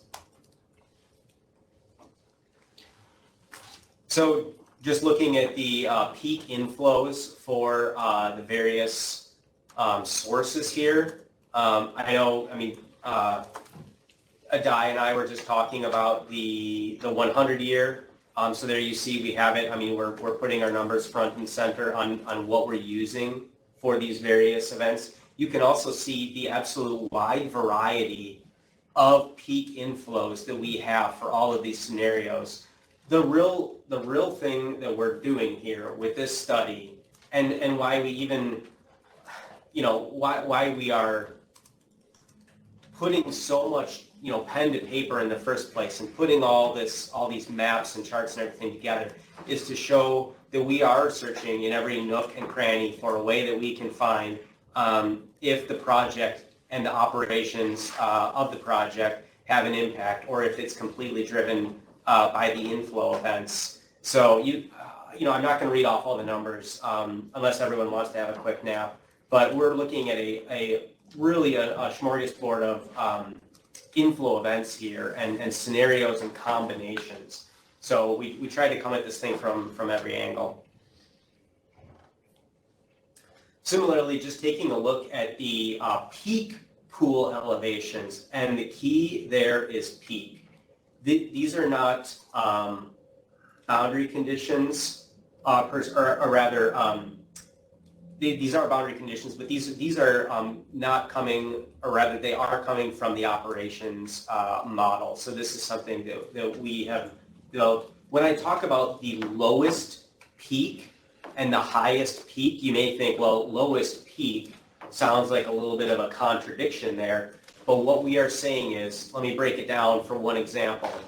For the September 1993 event, we started with a pool elevation of 742, 743, 744, and 745. We ran all those simulations. And from those simulations in the operations model, the lowest of the peak water surface elevations at Pensacola Dam was 754.93. And the highest peak was 754.93. Now, September 1993 is a little bit of an odd duck because the operations model, we have the exact same lowest and highest peak. But if you look at other rows in the table there, you will see that the lowest peak is clearly always lower than the highest peak. But what's embedded in this table, but not shown, so it doesn't look like an absolute mess of data, is that when we have a single row there, September 1993 or December 2015 or 100 year, that's a data from a lot of simulations plugged in there. So when you get to the 100 year at the bottom, that is the 734, the 740, 742, 743, 744, 745, 757, and then we take the look at the lowest peak and the highest peak. Now there's also something specific that I want to mention that's interesting about this table. For almost all of these, whether it's the lowest peak or the highest peak, that peak water surface elevation occurs sometime during the simulation. The unique exception is the 100-year highest peak, which occurs immediately in the simulation. And that is because if we start the simulation, and this would apply for the 100-year, this would apply for anything else that we run through the model, if we have a water surface elevation of 757, which is water lapping over the top of the crest of the dam, immediately the operations model starts driving the water surface elevation down because obviously you want to draw the water surface elevation down because you're at a catastrophic condition there. So the 2.1 foot difference between the highest peak and the lowest peak for the 100-year, I mean, that is the calculated value, but it's a little bit of an apples and oranges comparison because you're simply comparing the initial condition for the 757 to all of the other highest peaks that you have there. So that's a little bit of an odd duck in that row there. And we have that as well written in the report. The study results section is actually pretty brief, so I'm going to discuss this because this is really more of information regarding what is in our report, and then I'll go to questions and we'll kind of gather up all the questions before I talk about the discussion of results. So maximum water surface elevation and maximum inundation extent were extracted for each of these simulations, and then in this report we have presented things as tables of maximum water surface elevations. We have presented them as profile plots of maximum water surface elevations, and we have maps of maximum inundation extents. Furthermore, in addition to just the those values, we also have comparisons, and we compared across the starting pool elevations, meaning that we took one inflow event, so let's say we took the June 2004 event, and we looked at all the different starting pool elevations to give us an idea of how the starting pool, the operation that led to that starting pool is going to impact the upstream area. And then secondly, we looked at the inflow events and we said, what sort of impact does the inflow event have on upstream inundation, on upstream maximum water surface elevation? So this is just a brief slide. This is just kind of like a precursor as to what I'm going to dive into in a moment. So before I dive into that, let's pause, see if we have any questions. No questions. Okay. So discussion of results.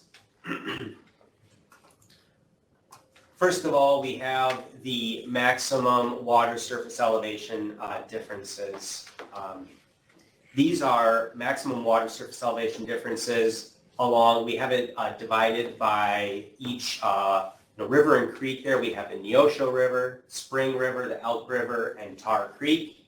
And we have it either by the inflow event for the first 5 rows of the table, and then we have a comparison for the historical starting elevations in the last row of the table. And that last row of the table should stand out to you as compared to the other ones. So let's break down what we are seeing here.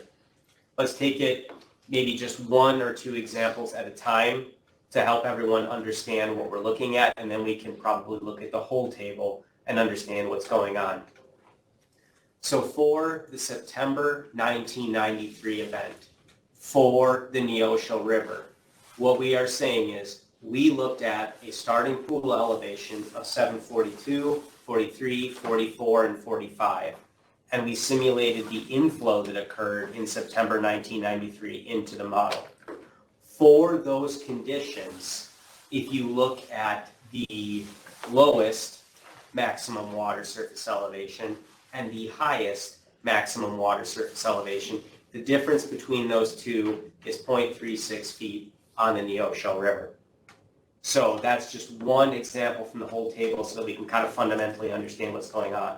Let's take one more example because it's kind of the flip-flop scenario.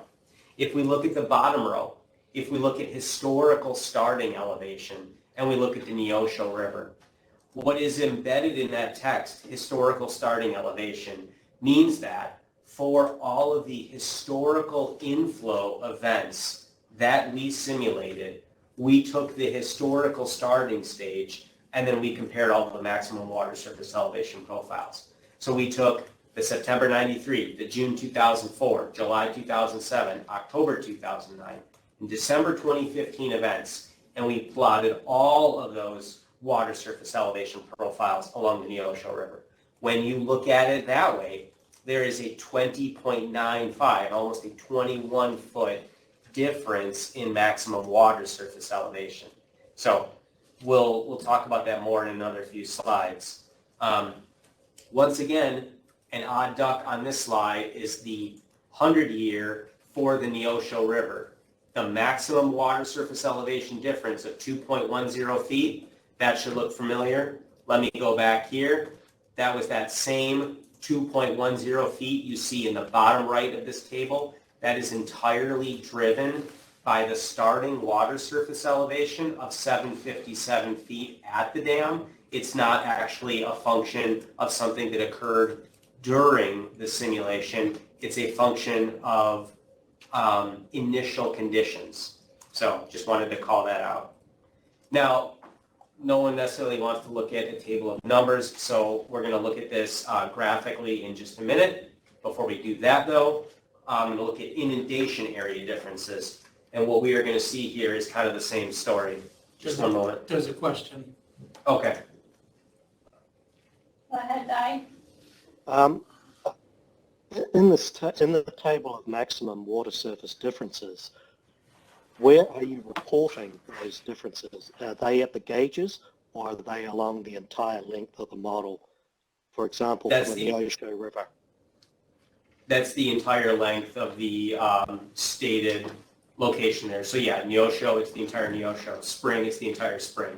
So we are trying to look at the, we're trying to look at the whole system here, not just a cherry-picked location. Okay, thank you. Yep.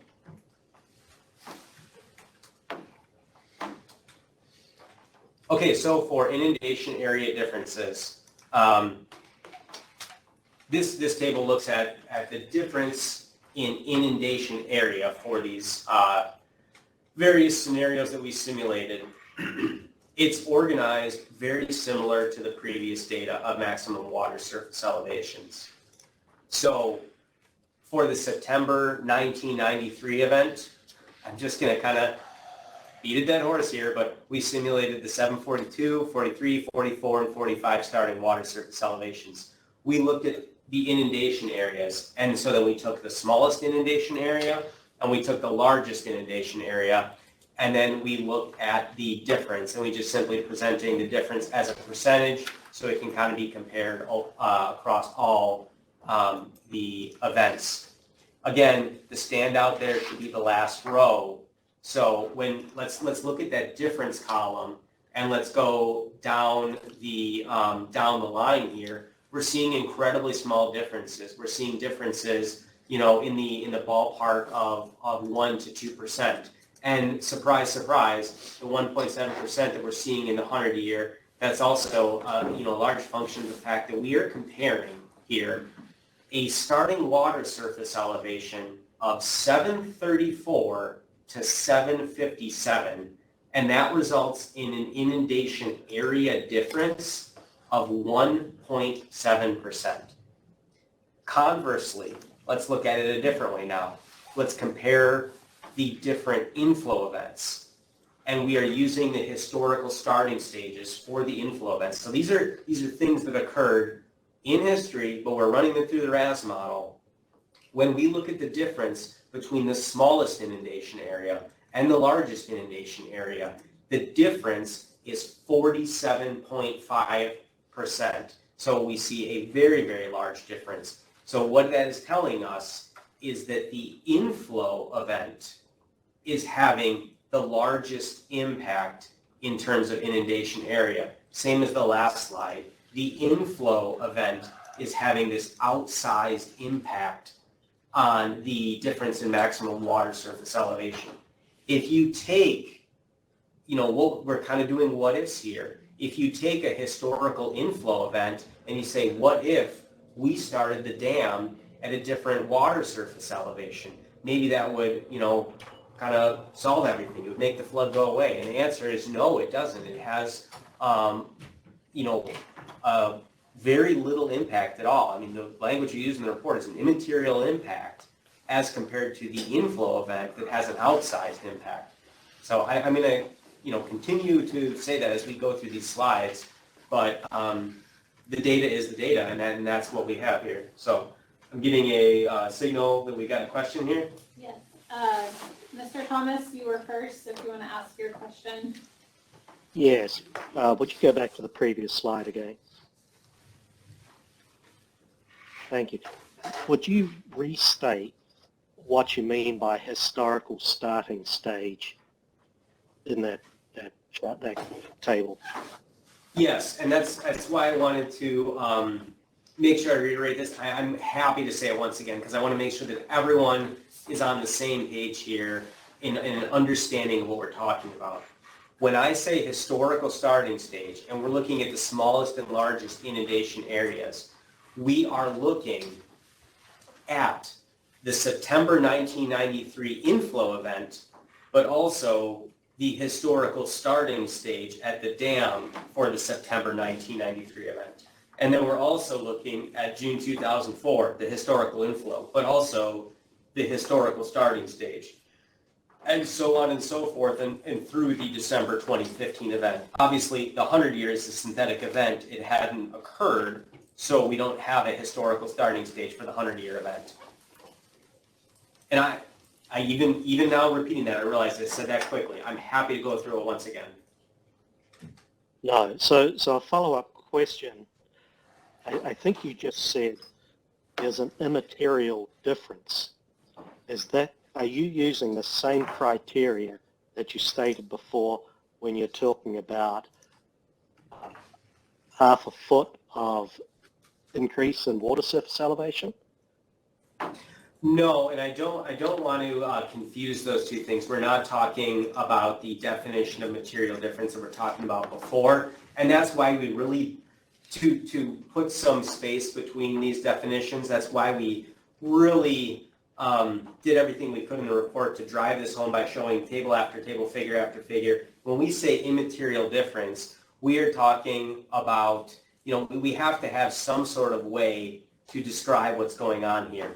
And when you look at the significant impact that an inflow event has on water surface elevations in, be it the city of Miami, upstream on the Spring River, on the Elk River, somewhere in the model area, the inflow event has such a large, outsized impact compared to the effect of the operations of Pensacola Dam, what led up to that starting elevation that we selected. That's where we're talking about immaterial. And that's why we use, and we're using it in the scientific sense, the term or the phrase, the order of magnitude. We're talking about an order of magnitude of difference when we look at the effect of the dam versus the effect of nature.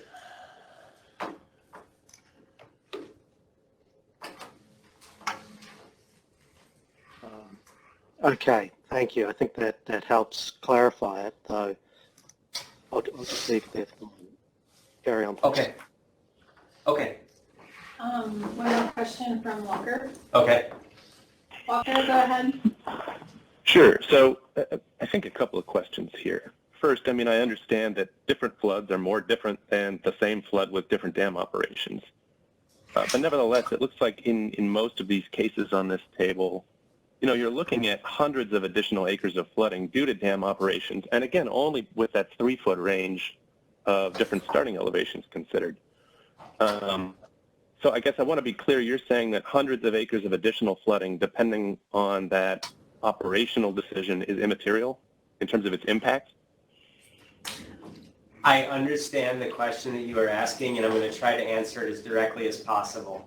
I don't want to take one little thing here, and we don't want to, like I said earlier, miss the forest for the trees. I want to refer you back to what Ryan was talking about this morning. We are, we have the operations and the flood routing model. They have capabilities. If we need to kind of rehash that at all, I will probably, unfortunately, have to, drag Ryan back up here to talk about that. I hope it doesn't come to that. But we're talking about a model that we have. We also have constraints in that model because what we are trying to do right now is validate to Riverware. What we are not saying, I think you're trying to make an emotional argument, and correct me if I'm wrong, please, that you're saying that we, at Mead and Hunt, we're so cold-hearted that we believe that, any, difference in inundation area is immaterial. That's not what I'm trying to say at all. What I'm trying to say is... No, that wasn't my intent, to be clear. Okay. I am trying to understand. We agree that those show hundreds of acres of difference in the inundated area, right? I'm sorry. Are you saying... Just to make sure we're we're starting on the same page, I'm reading this correctly. Then in most of those events, there's a difference of hundreds of acres in how much land is inundated depending on starting at 742 versus 745. Am I just reading that right?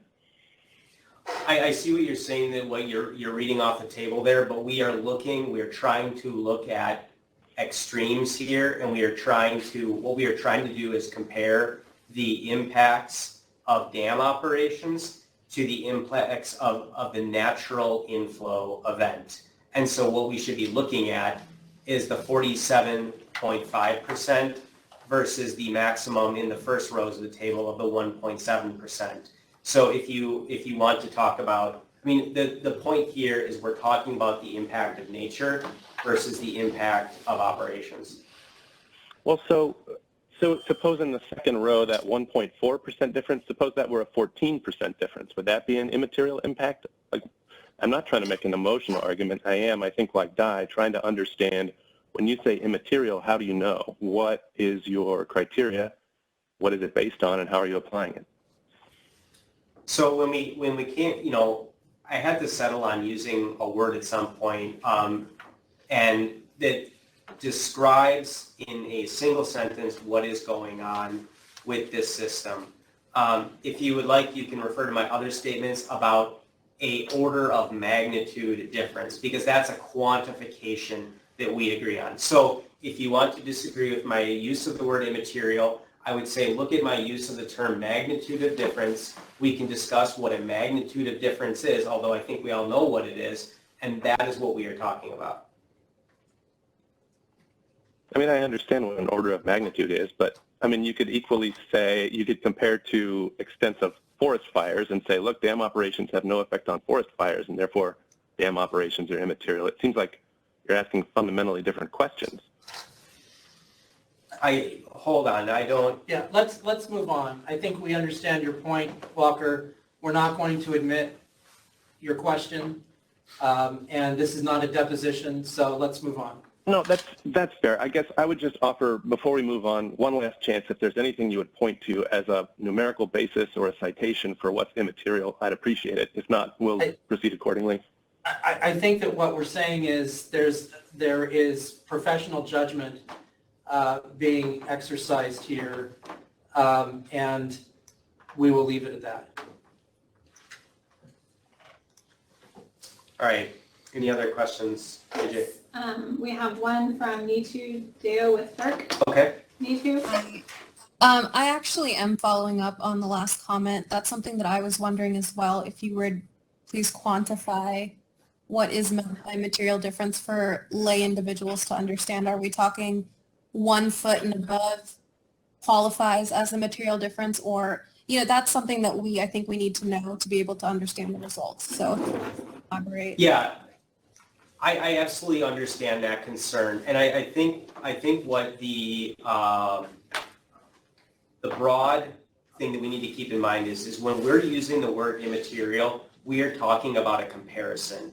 So when we are saying, on one hand, you have the effects of nature, you have the operations of the dam and how it impacts the upstream system.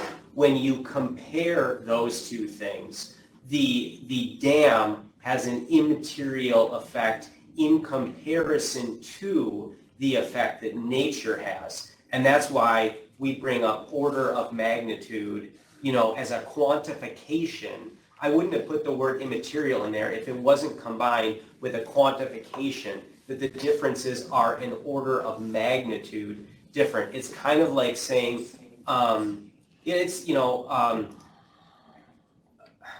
use a biblical reference, it's like worrying about, the speck in one eye versus the log in another. I'm not even going to say who's who in that scenario, right? Like, it's I don't know, it's an order of magnitude. I guess that's the only way I can say it. We can follow this up in the comments, but I just wanted to reiterate that I think what we're looking for here is just focusing on the project effects and not comparing the project effects to natural occurrences. So we want to see what happens project-wise on upstream water surface elevations and inundation from differences in the starting elevation of the project and project operations. So I think that's more of what we're looking for, but we can continue this in comments, and I don't want to hold you back. Okay. And I just, when we talk about that, then are we talking about things that are only kind of within the realm of possibility or probability when it comes to project operations, or are we talking about like kind of fanciful extreme scenarios? I don't think we're talking about fanciful extreme scenarios. I think we just want to know what a measurable quantified difference in water surface elevation and the duration and extent of inundation both upstream and downstream from different starting elevations. So we're really just focusing on what the project operations, what different starting elevations and project operation scenarios, the effects of that, and try to quantify that. Okay, got it. But let's let's save the rest of this for comments, just in the interest of time and getting everybody's Sure. questions. Sure thing. Okay. All right. Well, all right. Thank you. Okay, Walker, if you are good, can you raise your hand? And same with me too. All right. No, I have a quick follow-up. Can you hear me? Yes. Yes. Yeah. So it was helpful what you just said, that the notion of immaterial impact is about comparing the magnitude of change due to operations versus differences in the inflow events. So it sounds like that doesn't take account of the effects on any particular resource or value that's being affected by the flooding. Is that fair? I mean, it's just about sort of magnitude of the water. So I'm sorry, when you talk about resources, are you talking about infrastructure? Well, among other things. I mean, it seems to me that, the amount of flooding it takes to affect a bat cave versus, a flood prevention structure versus a water treatment plant, different amounts of water might be material to one and immaterial to another, and you haven't tried to do that kind of analysis. Is that right? Okay, well, I think we're going to cover that in the infrastructure study this afternoon, and aside from one specific bat caves are not infrastructure. Bruce Wayne would obviously disagree with you on his bat cave. But we will talk about the infrastructure study this afternoon and the effects on infrastructure from these various water surface elevations. I sorely apologize for the Batman joke. Just late in the afternoon. No, I approve. But good.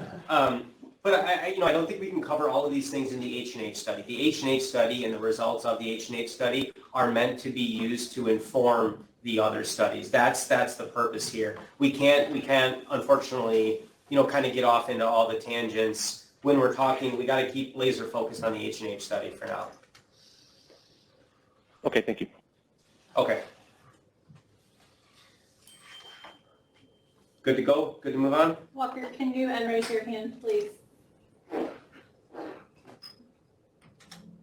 Okay. So, we've kind of been hashing things back and forth about these water surface elevation differences. The plots that I'm going to show right now have everything to do, with what we are going to be looking at. We're going to be looking at a given inflow event, and then we are going to be looking at the different starting elevations at the dam. This is all explained in the report, but for those who haven't read the report, I just kind of want to explain what's going on in these figures. Excuse me. Number one, the figures that we are going to be showing, in the interest of time, we are only looking at one location, and that's from River Mile 130 on the Neosho River up to River Mile 140. This is basically an excerpt of the water surface elevation profiles, and then in a moment we'll see the maps from our appendices of our upstream report. We have the locations of various landmarks here. In this case, it's all bridges displayed on this image, and then so what do these legend items mean at the bottom? The start at 742, start at 743. So the dark blue line, the first item on the legend, is a starting water surface elevation of 742 feet PD at Pensacola Dam. And then from that starting elevation, the operations model does its thing. The inflow hydrograph is run through the model, and then these are the results at the specific location for that simulated scenario. Then we also have a starting water surface elevation of 743 feet PD at Pensacola Dam, then also 744 and 745. So those colored lines, the multicolored lines, are referenced to the left vertical axis, where in this situation we have, at the bottom, we have an elevation of 762 feet PD, and at the top we have an elevation of 770 feet PD. On the right axis, we have the maximum difference in water surface elevation between these scenarios. So it's taking the lowest and it's subtracting it from the highest. So that's the maximum difference in water surface elevation. And for the sake of consistency, so that we can kind of look apples to apples as we flip through these different situations, that scale always goes from 0 to 8 feet, which kind of makes the marks on the right side line up nicely with our lines on the left side, so there's not too much going on in this figure, as if there isn't already plenty going on. So what we can see in this figure for the September 1993 inflow event is that all of our multicolored water surface elevation lines are clustered close together, and we have a very small difference on the order of, you know, 1/10 of a foot or in that ballpark in terms of difference in maximum water surface elevation between these different simulated scenarios. Now, if you say, well, you're not showing quantification, no, I'm not. This is a PowerPoint, and we have the quantification of all of these values in tables in an appendix in the report. So this is the September 1993 event. Similarly, we have a map of this same area of the September 1993 inundation extent. This map is more or less the same geographic area as that river mile 130 up to 140. And so we're looking at the same location here. Just before we were looking at water surface elevation profiles, and now we are looking at inundation extent. And to the point that Walker made earlier, when we're talking about differences in area, if you think that maybe we did not turn on all the layers on this map, like we left something off, the 744 or 743 or 742, because you don't see them at all, that is because they are basically coincident with the 745 inundation area. So when we're talking about the difference in inundation area, we're basically looking at virtually identical inundation areas in these maps. So Walker, I hope this helps kind of give you a visual representation of what the tabular results before mean in terms of impact. So of course we have the note there on the right for areas where only the highest starting elevation inundation boundary is visible. The inundation from other starting elevations is nearly identical. In everything I show today, and in everything we have included in our report, we are always including all of the inundation boundaries displayed on the legend. We're not saying that, like, because they are close together, we're not displaying one. No, that's not what we're doing. We are always displaying all of them, and it just so happens that sometimes the other ones are completely underneath the highest inundation boundary. We're using the same line weights for all of these, everything. This is a, you know, by the numbers display of the data here. So that's the September 1993 inundation extent. So for just a moment, we looked at the water surface elevations, then we have the inundation extent. So, because we're going to be going through a few more of those. We have a question. Okay. Go ahead, Mr. Thomas, with your question. Yeah, just in regards to the profiles and the inundation extents, I noticed they all exceed the 760 foot elevation for the easement. Did you calculate the area for each of these outside of the easement elevation of 760 feet? No, we did not. Any reason why not? Again, we are looking at the impacts of a change in dam operation or a change in inflow event. And what we are looking at here is this is the impact of a change in dam operation, but nature controls the inflow event itself. So to your point earlier about if we have a slight difference of opinion on what the 100-year flow should be for the Neosho River, we could run 500 KCFS through the Neosho River. We could run 1 million KCFS or a million CFS through the Neosho River. And that's going to give you, I mean, if you compare that to the 760 contour or any other contour, that's going to give you a quantification. I'm not sure the value of that quantification when you are looking at the effects of nature in this reach of the river. I mean, we could also go an additional 50 miles upstream and then look at a given contour. But that's not what's going on here. What's going on here is this is the impact of nature versus the impact of dam operations. And what we can see here is that the impact of dam operations are basically nil at this mapping scale. Well, in terms of the effects of dam operations then, did you look at the effect of duration on flooding, say in the city of Miami, at the different starting water surface elevations? We are only, for simplicity's sake, we are only looking at the maximum extent of inundation. So, this is going to be the maximum that the water surface elevation gets out, or the water gets out laterally before reseeding again. When it comes to further analysis on that, now you are looking at a multiplication factor of the amount of information that we are going to be given to FERC to review at that point. I just don't think it's going to be feasible to review all that at that point. Well, I'm not sure. I think you've got all the information, and for example, just at the Miami gauge there, you could easily look at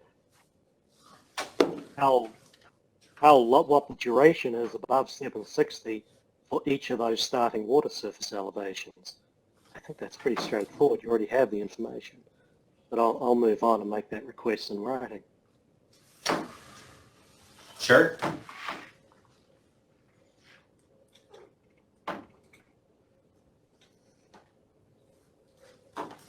Good. Okay. All right, so these slides are going to start looking familiar because we are looking at different information but presented in the same way for consistency. So this is the June 2004 water surface elevation profiles. Again, we are showing starting elevations at Pensacola Dam ranging from 742 feet up to 745 feet. And then we have the same inflow event, June 2004, run through the model. Excuse me. Again, we have the black dotted line that is associated with the right axis that is the difference, the maximum difference in water surface elevation between these events. Similarly, once again, we have the difference in inundation extent for these different starting water surface elevations for the June 2004 event. Next up, we have the July 2007 water surface elevation profiles, and we have the July 2007 inundation extent. Again, this is a snapshot of what's included in the report. These are all included in the report in the appendices.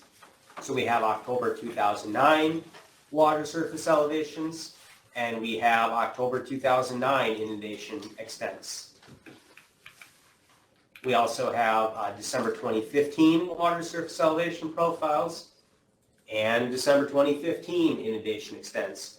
Again, we're seeing virtually no difference in the inundation extents here, and that black dotted line is basically hugging the bottom, the zero mark, or close to it on the axis. Here we have the 100-year water surface elevation profiles.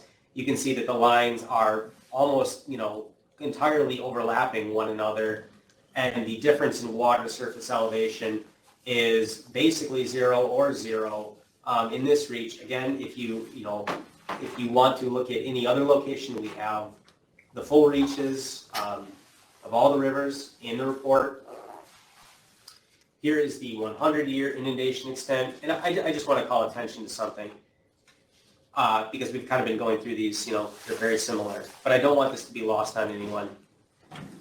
This is looking at the inundation extent for a 100-year event with a starting pool elevation of 734 feet and then an elevation of 757 feet, which is the crest of the dam. And we can see virtually no difference in inundation extent. So I just want to make that explicitly clear. We even have another few slides that is going to kind of show what we're talking about here. These slides coming up here is a comparison of the different inflow events. So first of all, we use the historical starting stage water surface elevation profiles. This is a graphical display of what we have already shown a snapshot of in tabular form earlier on in the presentation. So what we are looking at, the top line there, the red line, is the July 2007 event. The orange line under it is the September 1993 event. Underneath that, the blue line is the December 2015 event.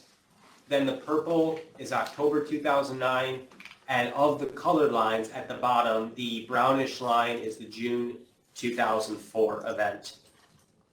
The black dotted line, and as you can see, we had to change our rightmost axis here. Our right vertical axis now goes from 0 feet to 50 feet instead of from 0 to 8 feet before. And the black dotted line is no longer hugging the bottom of the axis. We have differences between these water surface elevation profiles on the order of 20 feet, just showing graphically how much of an impact on this system is due to the natural effects of the inflow event versus the operations of the dam.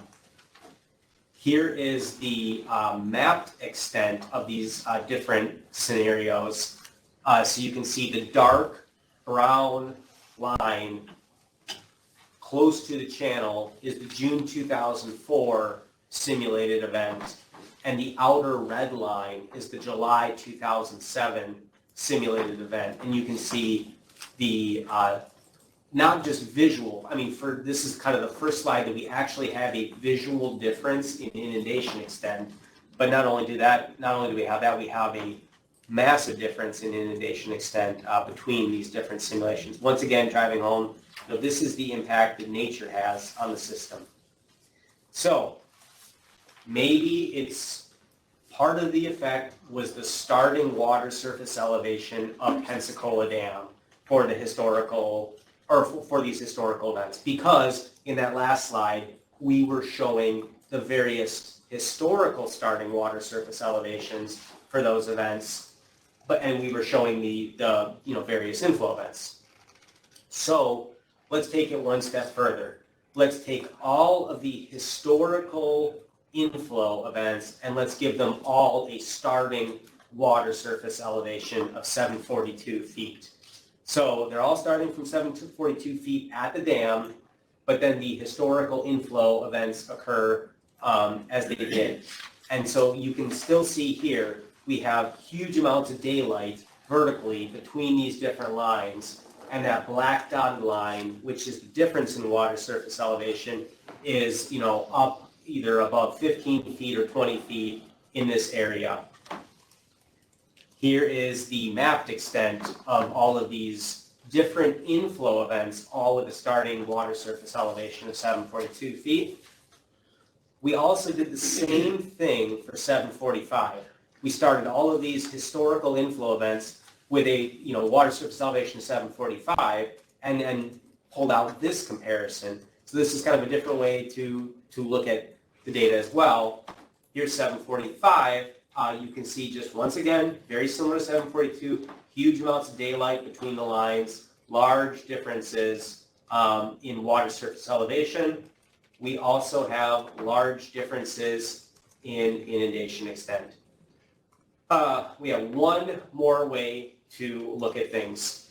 This is, again, this same reach that we have continued to look at. Again, this is just one segment we picked. It's an urbanized area, so we picked it for presentation today. All of the extents, or all of the profiles along each river are presented in turn in the report. So this is still from river mile 130 to 140 on the Neosho River. The dark black line is the maximum difference due to the inflow event that occurred, and the dotted black line is the maximum difference due to the starting stage at Pensacola Dam. So when we're talking about orders of magnitude or immaterial or things like that, I feel comfortable using that language in the report because of quantifiable information like this, where we can look at the difference between these two lines. We have one line that's either up above 15 feet or 20 feet. I mean, simply put, in lay terms, the black line is the impact of nature, and the dotted black line is the impact of operations. That's about as simply as I can put it. And so that's why I feel comfortable using terminology like that after I've already quantified by saying a order of magnitude difference. So that is all I have for the discussion of results. I do have my conclusion slide here. Because it's the end of my presentation, I'm going to go ahead and say this, and then I'm going to wrap around and ask for any other questions that have popped up. Just didn't want to leave one more slide to get covered after questions. So the initial stage at Pensacola Dam has an immaterial impact on the upstream water surface elevations and inundation. Only a different inflow event caused an appreciable difference in maximum water surface elevation and maximum inundation extent. Those two things are coupled together. And then the differences in water surface elevation and inundation extent due to the size of the inflow event were an order of magnitude greater than the differences in water surface elevation and inundation extent due to the initial stage at Pensacola Dam. So my next slide is just a thank you slide, so I will pause here. We'll cover any questions. Now's the time for any questions you have about the upstream hydraulic model. Do you have a couple of questions? Okay. Walker, would you like to go first? Sure. Just quickly, you've got this appreciable difference language in here as well, and you noted that that's linked to your immaterial impact conclusion. I guess I would make the same ask about appreciable difference, which is to say, is there a numerical criterion or a source for that? What's that based on? And if you have anything you can point to, I would appreciate your sharing it. Yeah, I mean, I would point back to everything I've said up to this date in the presentation and in the report. I feel comfortable using this language only after I've quantified things throughout the report. So if we're looking for a quantification, it's everything leading up to it, right?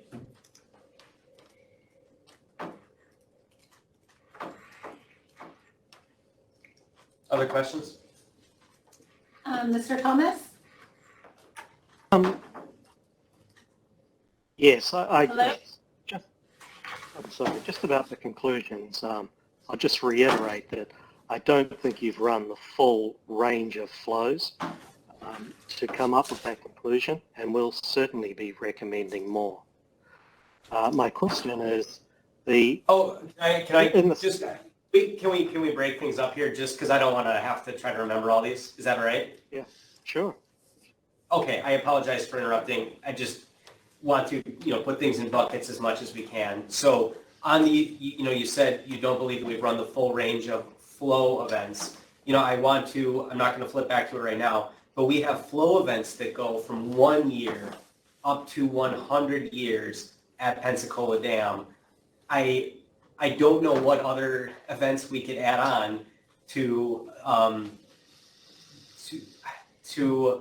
bolster what we've done. So I just want to state that for the record in the meeting. Okay, then let me reiterate it, put it a different way. I think the flood should have been run with more starting boundary, with different starting water surface elevations. The intermediate floods should have been run at 734 and 740 to get a better understanding of the impacts of the operations. Further, the 100-year flood of 300,000 CFS in the Neosho River is unrealistic and mask the impacts of the dam operations. So that was my comment. Go ahead. No, please, go ahead. In the study plan determination, it says the Commission must analyze the full range of potential reservoir operating scenarios to assess the project effect and the need for protection, mitigation, and enhancement measures.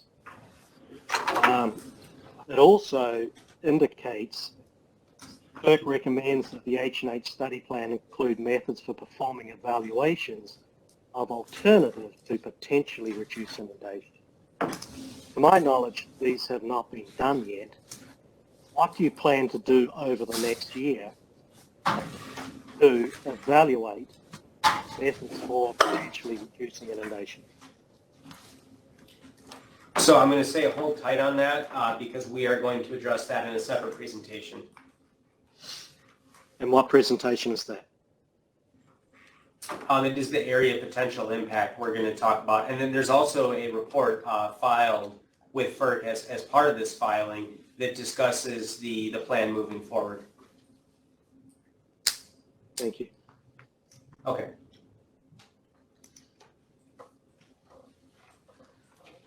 Walker, do you have something else? Yes, thanks. Just to clarify, you said that was going to be discussed in the area of potential impacts report, or area of potential effects report. Is that right? Well, yeah, I don't want to talk out of turn too much. I mean, we're not, the most comprehensive summation of that is included in our filing with FERC. I guess I'm not clear which filing. It's the ISR report. It's I would call it, in my terminology, the meta report. Oh, the sort of cover report. Yeah, okay. Yep.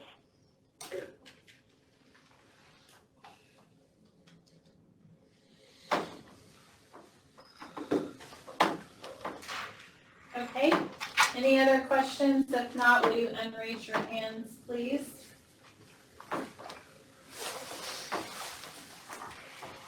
And Di, do you have anything else? No, I don't. I'm sorry. I thought I put my hand. Okay, that's okay. I'm gonna take a. Yeah. All right, let's take like a 10-minute break. And we'll switch gears to talk about the APE. All right, good afternoon, everyone. My name is Sean Poos and I'm with Eden Hunt, and I've been assisting GRDA along with my other folks from Eden Hunt on the relicensing of the Pensacola Dam. Particularly, my role in this is the relicensing process itself. I'm not necessarily a technical expert in any one of the study areas. However, I'm an expert in the relicensing process itself. So there were some earlier comments on the results of the H&H study and what that means for study period 2. Forgive me if I say study year 2 or study year 1. Technically, normally these would be 1-year study periods. However, as you're all aware, the first study year extended much longer than 1 year. So I will use those terms interchangeably as I move forward here. A little bit about what I'm going to talk about. I'm going to go through the overall study purposes. Some of you are also the stakeholders are also technical experts, but you may not completely understand the study purposes or the relicensing process itself. So I'll try and give you a little context with that, and then also talk about the study areas that were established for the first study period, and then the study results that will help define the second study period area. When I talk about study area, I'm also talking about area of potential effect for those of you that are interested in the cultural resources study, or as we refer to it as the APE. And then lastly, I will talk about the study areas or the APE for the second study period. Overall study purposes, when we select studies generally as part of the relicensing process, there has to be a nexus between project operations and effects. A nexus is basically a fancy word for a link between project operations and their effects. And when we talk primarily about project operations at Pensacola, we talk primarily about the starting reservoir elevation or target or rule curve, as it's been referred to in the past.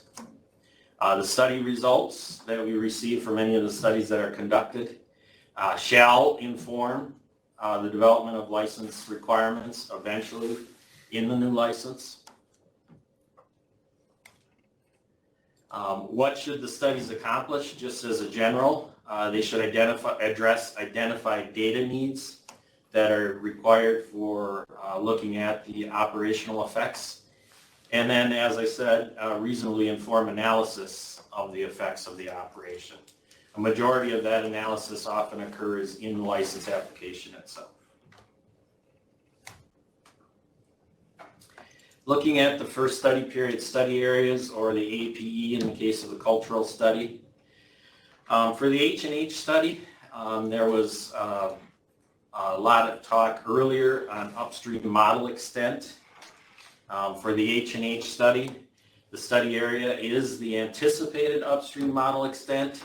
And then also, since the H&H study also includes the downstream hydrologic model, that extends downstream to the reservoir and the dam downstream of Pensacola Dam. For the bathymetry, the infrastructure, the sedimentation, aquatic and terrestrial species of concern in the wetlands and riparian, we've also cast a rather wide net on the initial study area for those studies because we were doing primarily background information that will be used in analysis or refined later in the second study period. So we also reviewed the anticipated upstream extent of the H&H model for those studies. And I have a slide here following that kind of shows what that is again. I believe Jesse had previously shown us a slide of that, but I'll have another slide here to remind you of that. For recreation, that's more of a broad assessment of the project vicinity because people come from different areas to recreate at the project. So we've used what's called the Green Country region in our review of the recreation study, and then we also included some specific recreation sites that were outlined in the revised study plan and then also in FERC study plan determination. For the socioeconomic study, that's also a much more broad assessment of the project vicinity.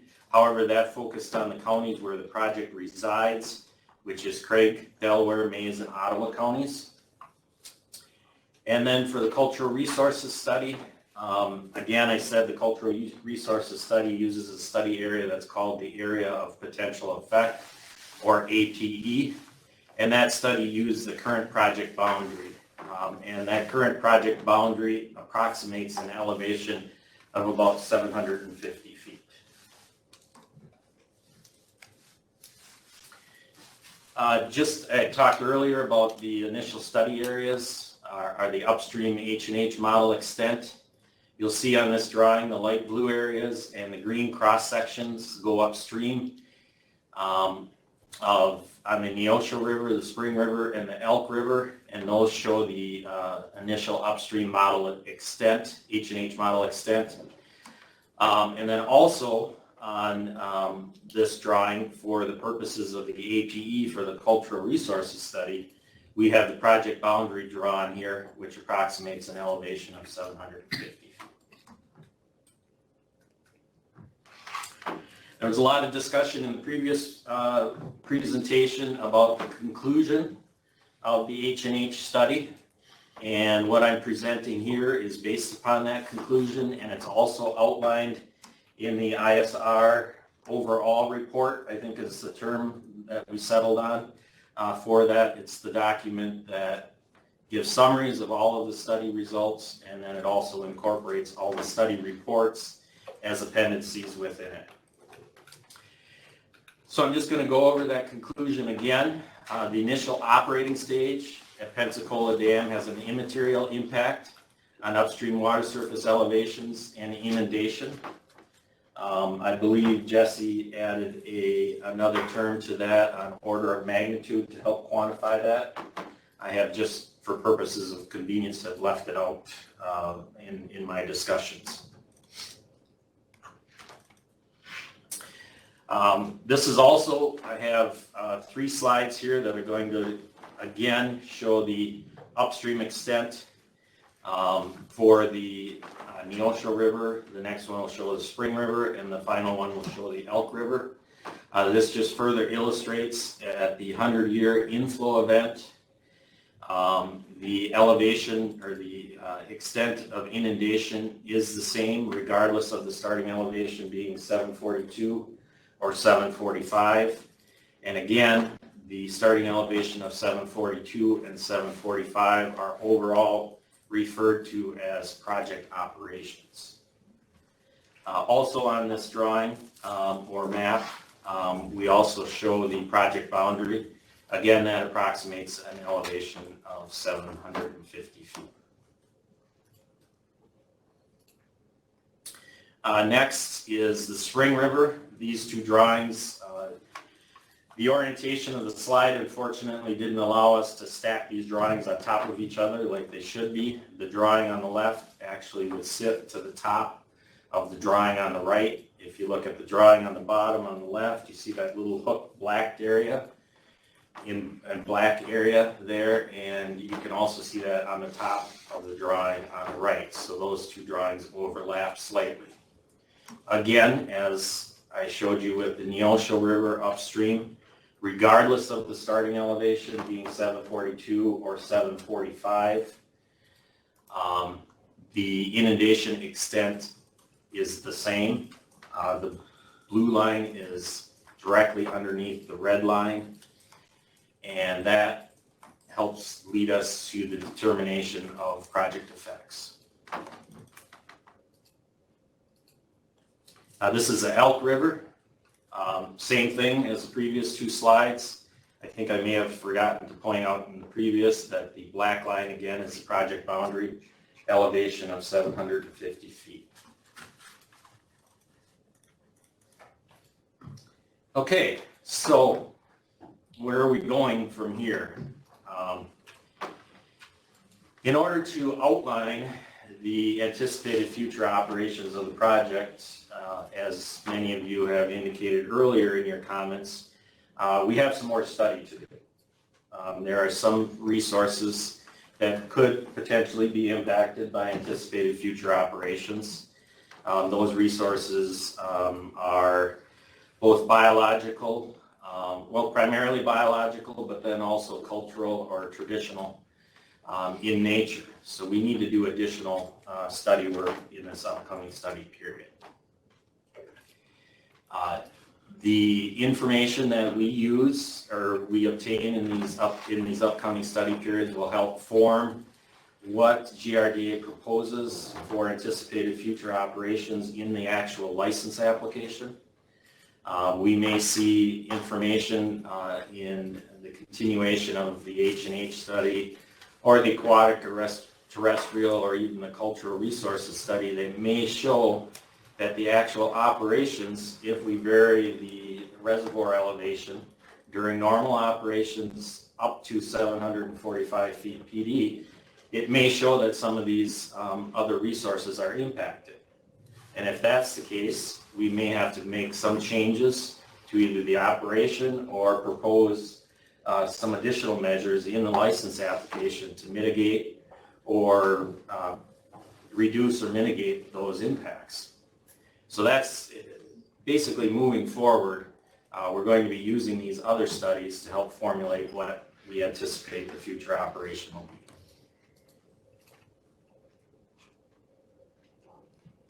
Okay, second period study areas, or APE.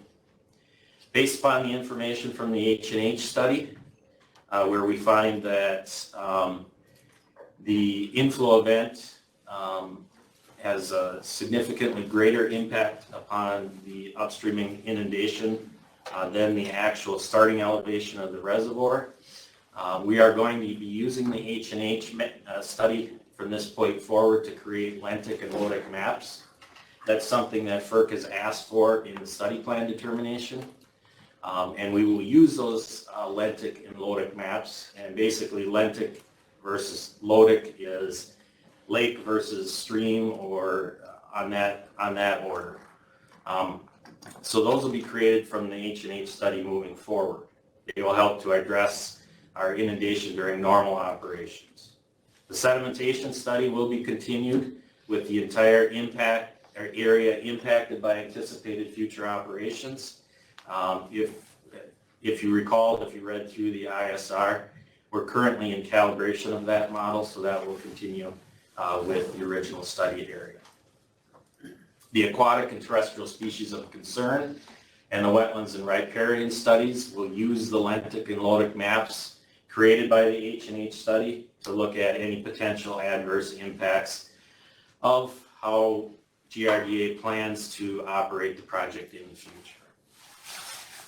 The cultural resources, that will continue to use the project boundary as the area of potential effect. As I said earlier, the project boundary contains an area up to an elevation of 750 feet. The anticipated future operations for GRDA plan or hope to extend to an elevation of 745, 5 feet lower than the project boundary. And therefore, we believe that the project boundary already contains the area of potential effect for the anticipated future operations. The recreation facilities, inventory and use, and the socioeconomic and the bathymetry study, those 3 studies are complete. They were only designed to be a 1-year study, and so there will be no second study period for those. And then lastly, the infrastructure study, due to the results of the H&H study, we do not plan to continue that study. That study was proposed under the premise that the project operations have an adverse effect on the maximum inundation, and based upon the results of the H&H study, we've found that those impacts are immaterial, and so we propose to discontinue that study for the second study period. I know I gave you an awful lot there, but hopefully you have a much better appreciation of why we do these studies during relicensing and what the ultimate goals are. Again, I want to emphasize that we are trying to study the impacts of the operation of the hydroelectric project with these studies. And that's what helps form our initial studies requests and the studies that we have outlined for the second study period. Are there any questions? Yes, we have one raised hand, it looks like, from Walker and me too. Walker, would you like to go first? Sure, and thank you for the presentation. I apologize. First of all, I missed your name and your role at the start of the talk there. So if you wouldn't mind repeating that question. I'm sorry. I have a hard time saying it clearly with my accent. So it's Shawn, S-H-A-W-N, and Puzen, P-U-Z-E-N. And I work in FERC hydropower and relicensing for Mead and Hunt. Got it. Thank you. So, you know, we had this discussion with, I believe Jesse was his name, on the upstream H&H study about sort of, you know, where this notion of immaterial impact comes from and also appreciable difference. And I noted in the overview ISR that one or both of those phrases were sort of relied on as H&H conclusions, as I think you also restated in your study now, and specifically to sort of limit the scope of the infrastructure study, the cultural resource study, the paddlefish component of aquatic, and then also the burying beetle and the terrestrial study generally. I don't expect you to confirm all that, but that's just according to my notes from the cover report. So I just, first of all, is it right that all of those references are relying upon those phrases based on sort of the same basis of evaluation and conclusion that Jesse described in the H&H study? So impacts are immaterial for infrastructure because the H&H study concluded impacts are immaterial, and so on? Well, they're obviously linked together because, as I stated earlier, the scope of the studies are linked. There has to be a nexus to the operational effects of the project. And so they are linked together by definition by the original study criteria, anything regarding the inundation. And specifically the biological studies like the paddlefish study, the terrestrial species of concern, and the, excuse me, not paddlefish study, it's aquatic species of concern study, the terrestrial species of concern study, and then also the wetland and riparian. The original premise of those studies was in the first year to gather information, existing information, to see if there is a potential for an adverse impact due to operation. For some of those studies, we found that either there's not enough information to show that those species are anywhere near Grand Lake, or for some cases, we see that, yeah, some of those species could be within Grand Lake, and some of their critical habitats could be impacted by the project operation. So we continued to study those in the second study period. Okay, well, so my attempt when I made my notes that I just read from was to look at that ISR cover report and identify the places where immaterial impact or appreciable difference was listed, or discussed. And so that was where I got those list of studies. But are you saying, for example, in the biological studies that even if those phrases are used, they're used in a different way than in the H&H? Or can we assume that anytime those appear in the overview study, they are used in the same way as the H&H? I think I'm going to have to ask you to ask that question again. I'm a little confused here. All right, I'm sorry. It was a long question. Because I'm a process person more than a technical person when it comes to those terms. I speak in terms of project effects or no project effects. Well, so I'll try and ask it simply and in pieces, which is not a strength of mine always. But if I see the phrase immaterial impact anywhere in your overview study, can I assume that you're using that in the same way it's used in the H&H conclusions, or no? No, okay. No, I don't. I don't have the entire document to scan through here, but I wouldn't believe that to be a universal term. Always referring to inundation extent. All right, I may have a follow-up, but I'll stop for now. Thank you. Okay. Neetu, would you like to go? Yes, thank you. My question is, so in the ISR, and I think you just mentioned it now as well, you guys say that you will no longer be evaluating effects of starting elevations above 745 feet on infrastructure for the infrastructure study. But I was wondering,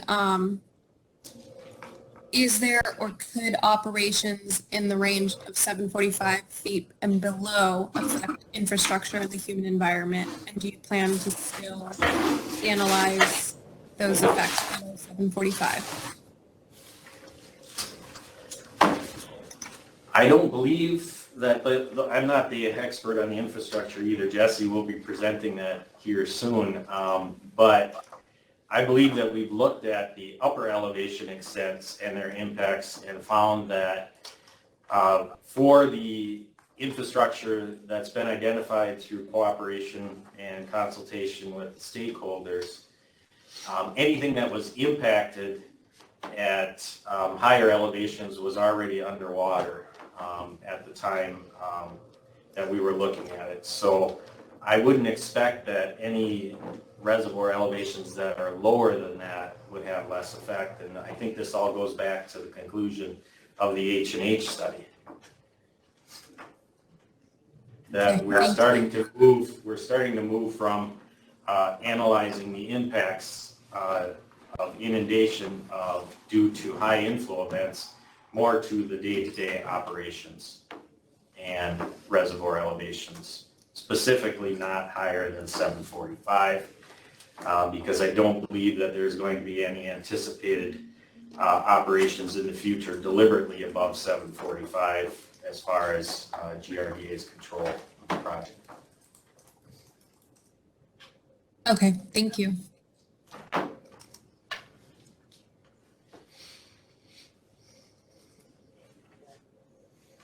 Okay, Mr. Thomas, would you like to ask your questions?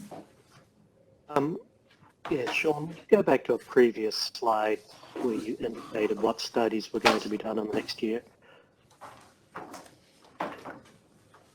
Right there, thank you. On the previous meeting, well, not previous meeting, presentation, I think I asked Jesse, in regards to the H&H study, what do they plan to evaluate for alternatives to potentially reduce inundation in the next year? And I don't recall whether he said it was going to be in this one or the economic study. Here I see second period study areas are only doing create lentic and lotic maps. I don't see any analysis of evaluating or potentially doing more analysis to reduce inundation.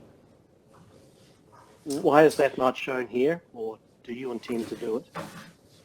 Well, first of all, I can't really speak to whether we intend to do that or not, because I'm not the H&H expert. However, I will tell you that what we are, from the standpoint of providing information for the other studies, we will be creating the lentic and lotic maps.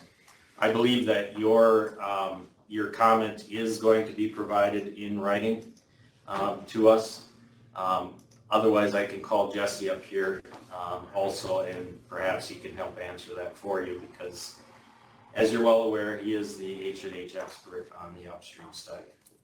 Well, would you call Jesse up, please? Maybe I misunderstood him. He's on his way. Be patient. Thank you. So just to speak to that specific question about, you know what, actually, why don't you ask the question again, just to make sure that I accurately answer the specific question being asked. In your presentation, towards the end, I asked, what are you going to be doing over the next year? What simulations are you going to do, specifically to evaluate alternatives to potentially reduce inundation as specified in the study plans? Okay, so potentials, oh, sorry, I'm sorry. No, go ahead. My apologies. I think we just might have a very slight lag. In terms of reducing inundation, kind of the upshot of the H&H study is if you want to reduce inundation, it's going to have to be a different natural event coming through the river system, because when we look at different dam operations, different starting water surface elevations, that is where you cannot have that impact on inundation, on water surface elevation. So unfortunately, that's outside of GRDA's control. That's a function of the natural system. Well, I disagree with that. There are other things you can do to look at it, including starting with the lower water surface elevation, 734 or 740, or changing operations such as pre-releasing flows. So FERC has asked for those, and I would like to know, what are you going to evaluate over the next year? When you talk about pre-releasing flows, we are talking about different starting elevations. So we're talking about a water surface elevation at the start of a flood of 742 versus 745. So if you have, let's say, a pool at 743, you draw it down to 742 prior to the arrival of the event, That's exactly the type of thing that we're showing in the H&H study. So I think we've pretty thoroughly studied this. Again, it's going to be, it's a factor of nature at that point. Well, it's not. So are you saying that you're not going to do any more any more evaluations or any more simulations to reduce inundation in the city of Miami? Yeah, I came up here because I was hoping we can do what we can to hash this out. But I think we're back to let's put this in writing so we can move on and I don't take up Sean's time or Nick's time.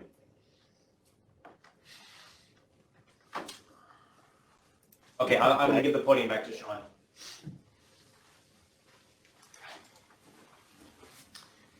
Okay, any other process type related questions for me? Walker or D2, do you have anything to add? Your hands are still raised. I just want to make sure you have nothing further.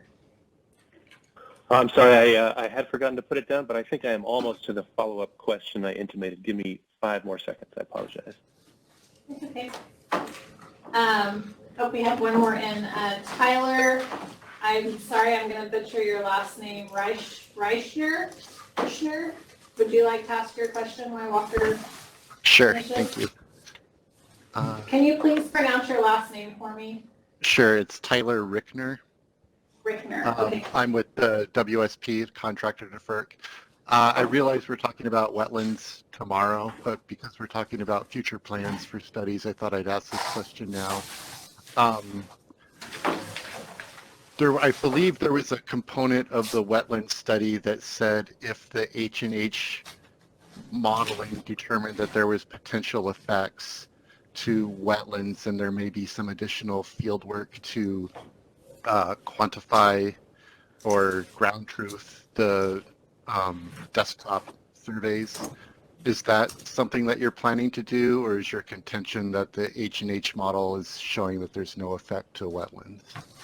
No, and again, we're starting to, originally we started with this large study area that was the extent of the upstream model, and now we're narrowing it down to the area that the H&H, for the biological again, we're narrowing it down to the area that the lentic and lotic maps that are going to be created by the H&H model show changes due to the starting reservoir elevations. So we will be evaluating, we have to, for several reasons, we have to try and determine what the anticipated future operation is. We will do that, and then we have to look at, compare the inundations or the lentic and lotic map results for different starting elevations and look at the wetlands that are going to be impacted.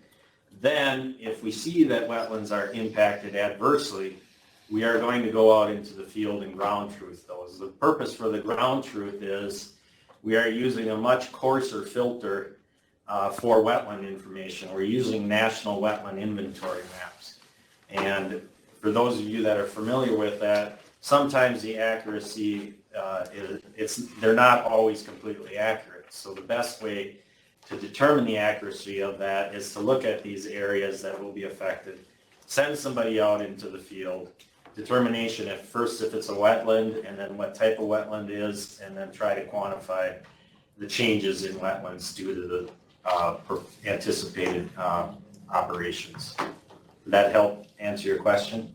Absolutely, thank you very much. It's very easy to step from normal operations to flood operations. And they are two distinct things. Thank you. Okay, Walker or Mr. Thomas, I see you guys still have your hands raised. Anything further, or do you need to unraise your hands? Yeah. So just following up on my last question, I did go back to the ISR and found some of the passages I was looking at. So it says, for example, on page 29, since the establishment of the H&H study concluded, etc., the Pensacola Dam has an immaterial impact on upstream water surface elevations and inundation. On page 36, under terrestrial species, it says the results of the H&H study demonstrate that future operational changes will not appreciably influence water levels beyond the current project boundary. At 35, on paddlefish, it says the H&H study has demonstrated project operation has an immaterial impact on upstream water surface elevation. So just to sort of narrow my earlier question, in those kinds of quotes, anytime it's specifically tied to the H&H study, is it fair to assume that immaterial impact or appreciable difference are being used the same way that Jesse was using them earlier?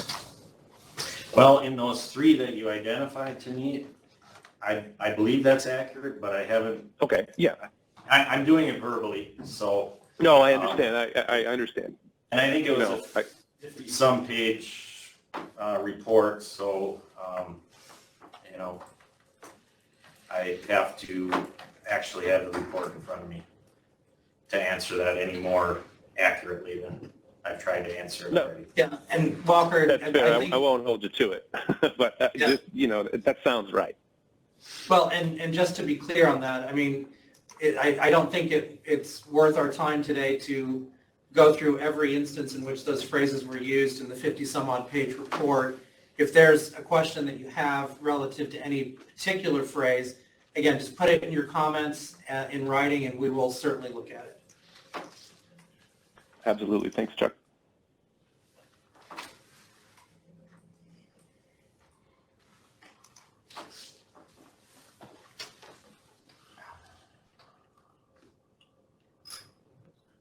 Okay. Walker, can you unraise your hand for me so I don't get confused? Yeah, thank you. Sorry. That's okay. Anything further from anyone else? If not, we'll switch presentations to the downstream model.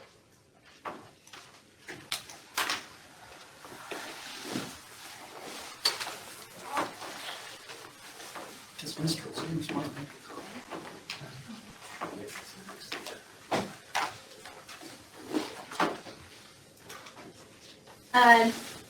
David Williams with the core.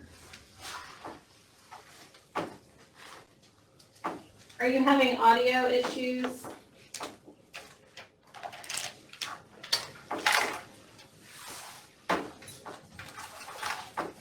Hey, can you guys hear me? Yes, we can hear you. Yeah, I just want to make one point for clarification regarding operational changes. When we deal with any potential pre-release flood control water, per Corps of Engineers policy, specifically ER 1110-2-240, we are prohibited from pre-release. So just so that's clear, we don't pre-release flood control water.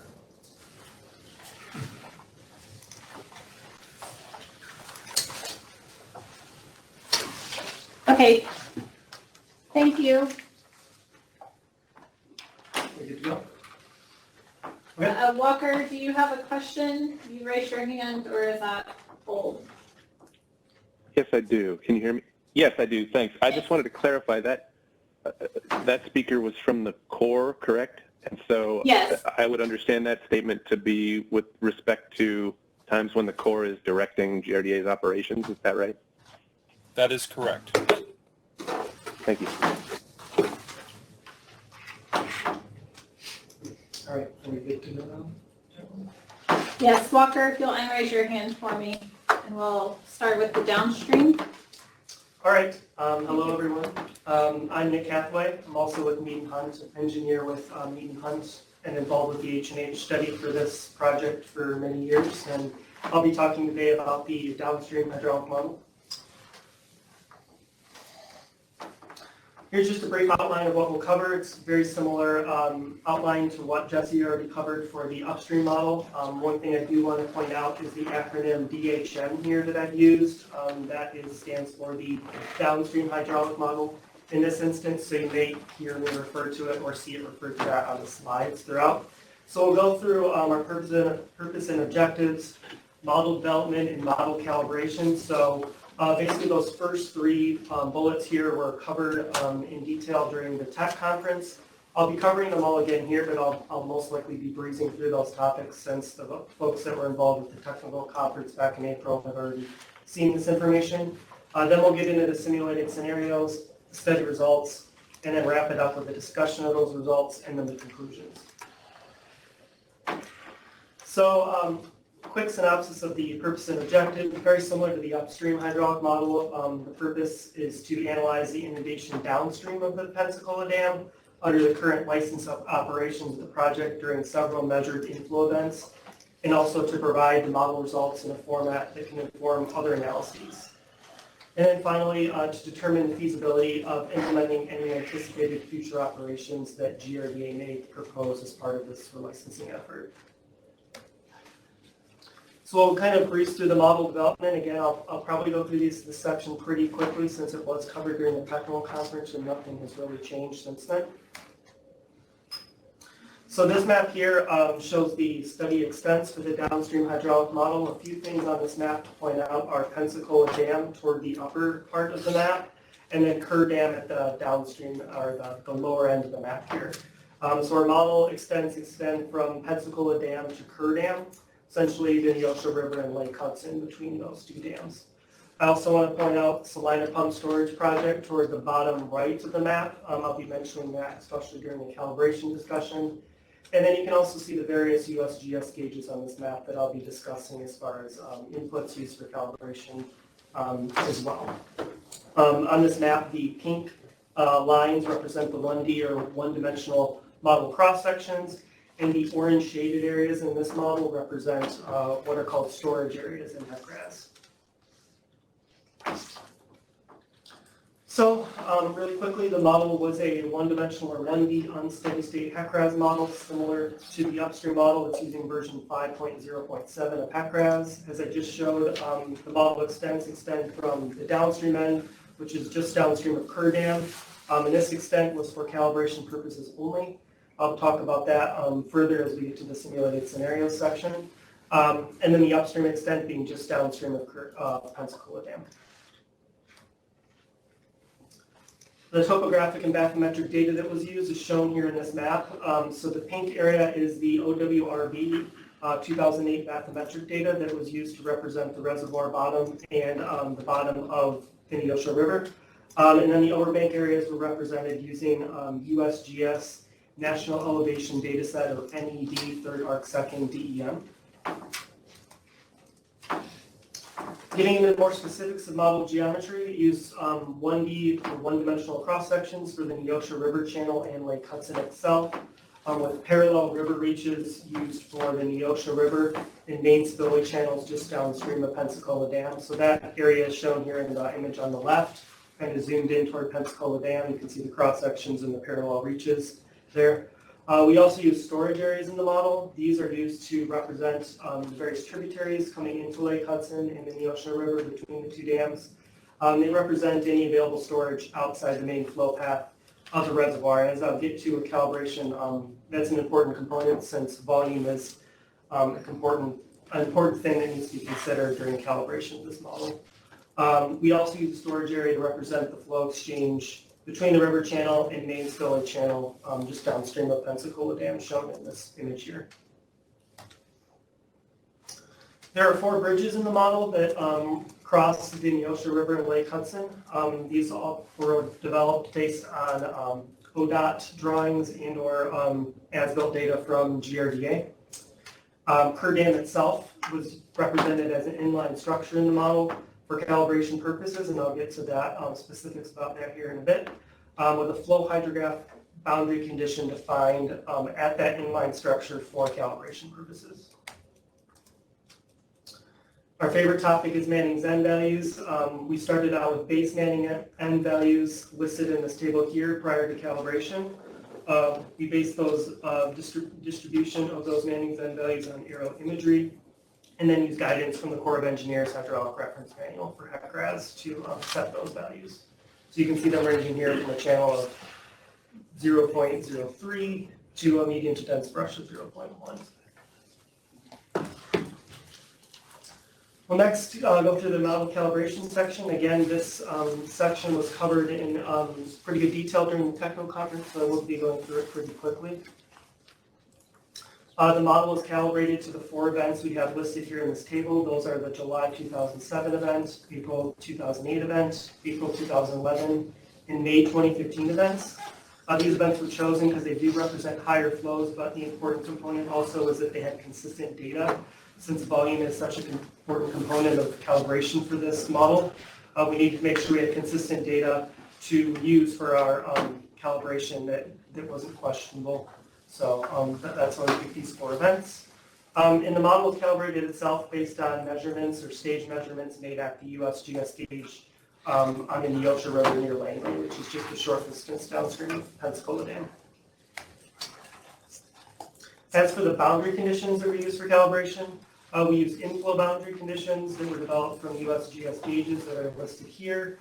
Those are on Big Cabin Creek and Spavinaw Creek. So there's 2 gauges in particular on Spavinaw Creek and for Lake Spavinaw that were used to develop those inflow boundary conditions for calibration, that is. We also use inflow hydrographs to represent the outflows from Pensacola Dam itself. Those were developed from GRDA time series and Corps of Engineer time series data. And then we had east spillway flows that were represented as a lateral inflow hydrograph into the model for calibration. Some more information about boundary conditions. We use lateral inflow hydrographs to represent those tributary flows coming into those storage area components of the model. And those were for Big Cabin Creek and then also outflows out of Lake Spavinaw. And those values were transferred from the USGS gauges. We also have the Salina Pump Storage Project that's along Lake Hudson. We need to account for it for calibration purposes. So we derived our used power consumption and generation time series data to basically convert our megawatts to CFS using various conversion factors, different conversion factors for pumping and generating loads at the pump storage project. We also represented outflows from Kerr Dam itself, as I mentioned before, as an outflow hydrograph through the dam using Corps of Engineers and GRDA time series data. And then finally, there's a normal depth boundary condition applied at the very downstream end of the model, which for calibration purposes was just downstream of Kerr Dam. This boundary condition has no influence on water surface elevations upstream of Kerr Dam, but it's necessary just to get the water to run. For model calibration, this model was calibrated in a slightly different way from the upstream model. Since we're mostly modeling a very much a reservoir system, in our calibration point, the Langley gauge is just a short distance upstream of Lake Hudson.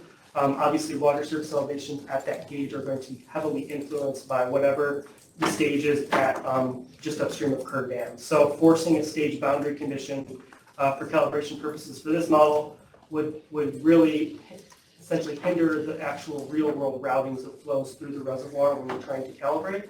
So it's important that we use basically an inflow hydrograph and an outflow hydrograph for modeling purposes to calibrate this model. However, there are some ungauged tributaries and there's direct rainfall on Lake Hudson during these observed events. So we needed to account for this missing inflow for our calibration purposes. And we did this by using what's called a uniform lateral inflow hydrograph in HECRAS. And this was distributed along Lake Hudson to essentially bring in these missing inflows into the model. And we computed these missing inflows for each event individually and then applied them to each individual event during calibration to hopefully to match our modeled versus observed water surface elevations at Kerr Dam itself before we could really start tweaking Manning's end values to hone in on the calibration. And then we did end up modifying the Manning's end values to better match the observed water surface elevations at Langley gauge for those 4 events, with the goal here of matching those water surface elevations at the gauge using a single model geometry. This resulted in an 8% increase in Manning's end values that you can see listed here. So those are just simply a uniform increase of 8% for all those Manning's end values compared to what I showed you on the previous slide for the base Manning's end values. Getting into the results of the calibration, this table summarizes the observed versus modeled peak water surface elevations at the Langley gauge. Again, that's our calibration point for the 4 events. So you can see here in the far right column is the over/under prediction of those peak water surface elevations between the modeled and observed events. So you can see the biggest difference here is 0.3 of a foot, with the other 3 events being smaller than that. So a pretty tight calibration as far as peak water surface elevation goes. Also, the goal here is to make sure that the computed stages match throughout the hydrographs, the observed hydrograph. So I'll be showing those in the next slide here too. So on this slide, we have two of the calibration events shown with the calibration plots shown here. The left is the July 2007 event. The right is the April 2008 event. The 2 lines to pay attention to are the blue line, which is the modeled water surface elevation at the Langley gauge, and the dashed line, gray line, is the observed water surface elevation at Langley gauge. So the key takeaway here is that there's a good match throughout the event of both of these events between those 2 lines to show that the model is adequately calibrated. That's a similar story here for the April 2011 and May 2015 events, showing adequate calibration impact. And I'm going to stop there to see if there's any questions before I jump into the quote-unquote new content. Yes, we have one raised in from Kevin Stubbs with U.S. Fish and Wildlife. Kevin? Yeah, it sort of relates to a point I made for upstream. You know, in a lot of landscapes, there's a trend where, let's say, a loss of cropland, it gets converted to pasture land or whatever, and then eastern red cedar, other, shrubs tend to take over. So your N values could go up over time, and if this is a 30 to 50 year license, then, those N values could be significantly different within that time frame. That's the point. Okay, so that's more of a comment, yes? Yes. Okay, noted. I mean, and a part of the comment is, could you model, do these same things with some variability in your N values to potentially accommodate those changes?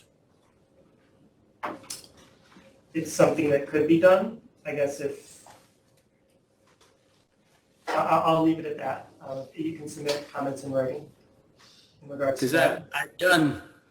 I've done some similar analysis for habitat, and if you look at even county values for amounts of cropland or estimates of the shrub component or whatever, if you look at what it was 30 to 50 years ago to now, you can see significant differences. And if you applied those same percentage changes to your existing model, it may or may not represent future conditions, but it would at least, show you a potential range of changes due to those, essentially vegetation changes. Sure. And up to this point, we haven't looked at anything for future. So, it's noted. Anything else? That's it for me. Thank you, Kevin. No, we have no other comments. Okay, so we're going to continue on. This is very similar to the upstream model. We're now going to get... Kevin, can you unraise your hand for me, just so I don't think you have something else? Thank you. Similar to the upstream model, we'll now get into the scenarios we simulated as part of this study. This table should look familiar. Very similar table was shown by Jesse for his upstream model report. We are modeling the same inflow events for the downstream model. I will say right now that the downstream model entirely relied on outputs from the operations model to feed into the model. For the downstream model, we were not using the gauge data as inflow hydrographs. It was strictly relying on the operations model. So that's a key thing to remember as we're moving forward. So you can see the 5 historical events listed here that were used, that Jesse went through earlier, along with the 100-year event, which is a synthetic event. The third to the left column here is the estimated return period for peak inflow to Pensacola Dam. This is not the peak inflow to Lake Hudson. This is the peak inflow to Pensacola Dam, since that's what we're concerned with relicensing. So those are the same recurrence intervals that Jesse had talked through earlier. You can see the range or the different starting pool elevations that we use in the operations model, and then use the outputs from that operations model to feed into the downstream hydraulic model. So in this case, these are starting pools at Pensacola Dam for these routing simulations. So we have the historical starting pool elevations. Again, those were the starting pool elevations that occurred during the observed events that were then routed through accordingly in the operations model. And then again, with the additional simulations we ran, and for all the flood events, we ran 742, 743, 744, and 745 PD starting stages at Pensacola Dam.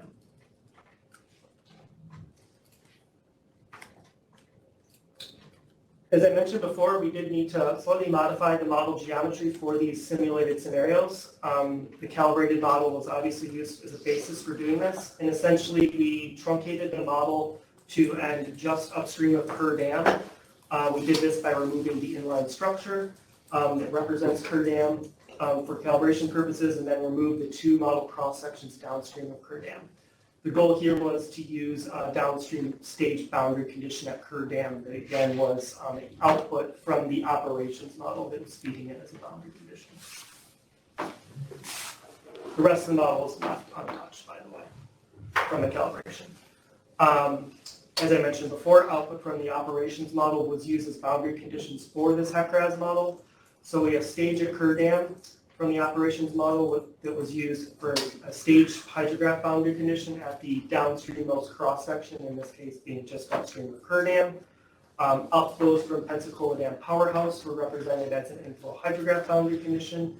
And as far as the spillway flows from Pensacola Dam, the operations model reports those as a single value for each time step. So we needed to split those into the 2 components, being the main spillway and the east spillway, for input into our HECRAS model. We did this by dividing the flows based on a ratio of their maximum discharge capacity. So we sent 69% of flows to the main spillway and 31% to the east spillway. Similar to the spillway flows, the operations model reports lateral inflows, or you could refer to them as local inflows, between Pensacola Dam and Kerr Dam as a single value for each time step. So these lateral inflows from the operations model represent the tributary inflows coming into the New Hampshire River and Lake Hudson between Pensacola Dam and Kerr Dam. And it's also will be the direct rainfall or direct runoff into Lake Hudson itself. So for input into the HECRAS model, we needed to divide these lateral inflows from the operations model between what I'm calling the tributary and the local inflows. The tributary inflows represent the major streams coming into the reservoir or the river. Those would be Summerfield Creek, Big Cabin Creek, Spavinaw Creek, and Saline Creek. Those are all represented as lateral inflow hydrographs. And then the local inflows being the direct rainfall on the reservoir or direct runoff into the reservoir. And we split these lateral inflows based on drainage area basin ratios that we determined based on topographic data. So you can see those ratios here that we use to split that single value into the numerous components from the operation model output.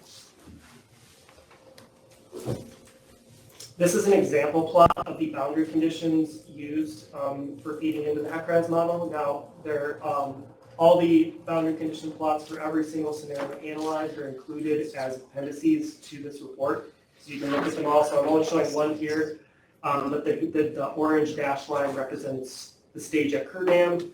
The blue line represents the total outflow from Pensacola Dam, and the green line represents that lateral inflow component that I was just discussing. So those were all divided accordingly, as I just kind of went through, for feeding into the HECRAS model. And again, this is all strictly output from the operations model. And this would be showing the December 2015 event for us starting stage at Pensacola of 745. The 100-year is a little different situation since it's a synthetic event that was run through the operations model.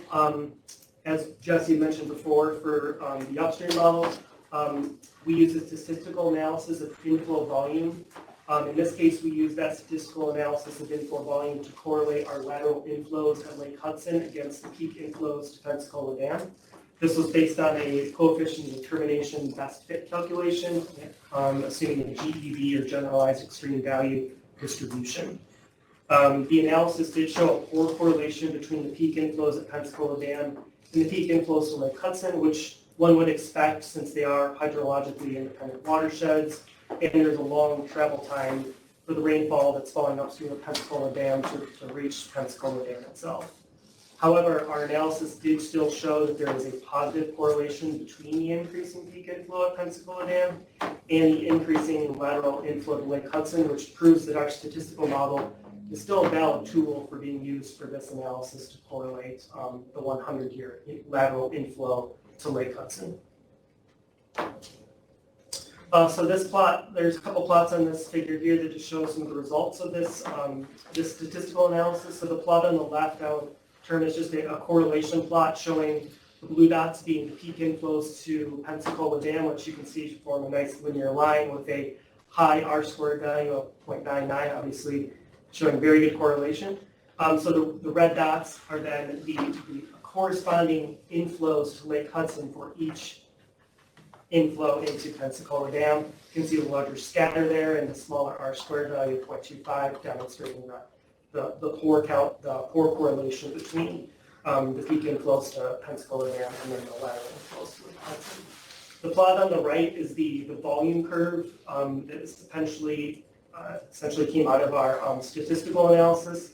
The blue dot showing the volume curve for peak inflows to Pensacola Dam for the 100-year event, and then the red dot showing the volume curve for inflows and lateral inflows to Lake Hudson.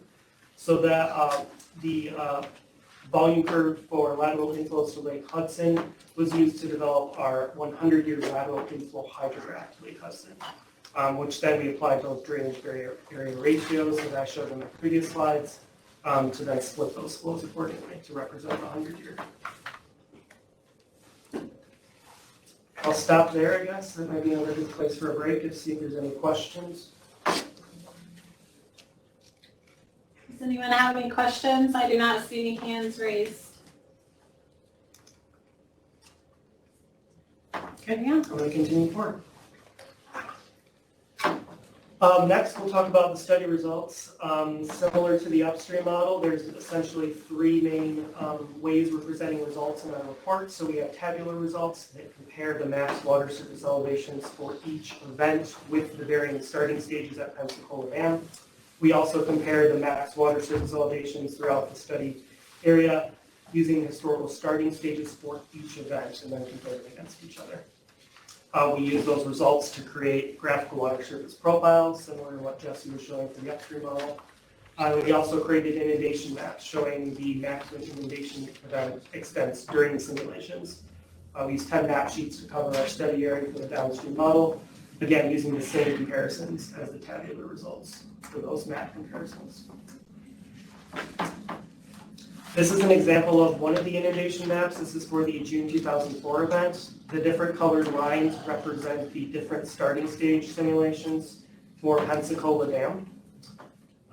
Again, all the maps are shown as appendices to the report, so this is only just a zoomed in version of just downstream of Pensacola Dam.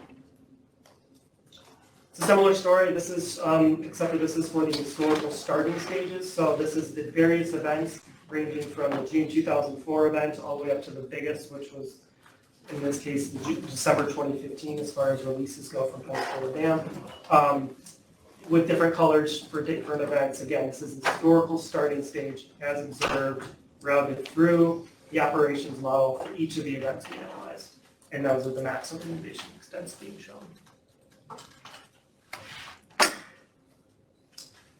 Similar to the upstream model, we also compared the smallest and largest inundation areas for each suite of runs. So, for example, the September 1993 event, we're taking the smallest inundation area between the different starting stage simulations and the largest inundation area between the the different starting stage simulations and then comparing against each other. So you can see the percent difference on there on the far right column. At the very bottom, we have the historical starting stage. So these are the different events compared against each other with historical starting stages at Pensacola Dam. The thing to point out here is just that the historical starting stage simulations with the various events show an order of magnitude larger difference, percent difference in inundation area compared to the individual events by themselves with different starting stages. So next, just kind of breeze through some of the discussion of results. So I'll go through each event on its own with the various starting stages, just kind of sum up what was found as far as results go. So for this, we'll start with the September 1993 event. We'll go chronological with the events. It was the third largest release from Pensacola Dam of the events we analyzed. Again, that's what the operations model is telling us. The largest release occurred for a starting stage at the Pensacola Dam of 745. Smallest release for a starting stage of 742. In this case, the highest peak stage at Kerr Dam did coincide with the largest release from Pensacola Dam, so it's for the 725 starting stage. But the peak stages at Kerr Dam only differed slightly for these simulations. However, the variability in releases from Pensacola Dam does lead to differences in maximum water surface elevation and inundation, especially in the upper portion of the model. You'll probably hear me repeat that quite a bit. It is a more riverine section of the model, flatter floodplain, so it's acting a little differently than the Lake Hudson or reservoir portion of the model.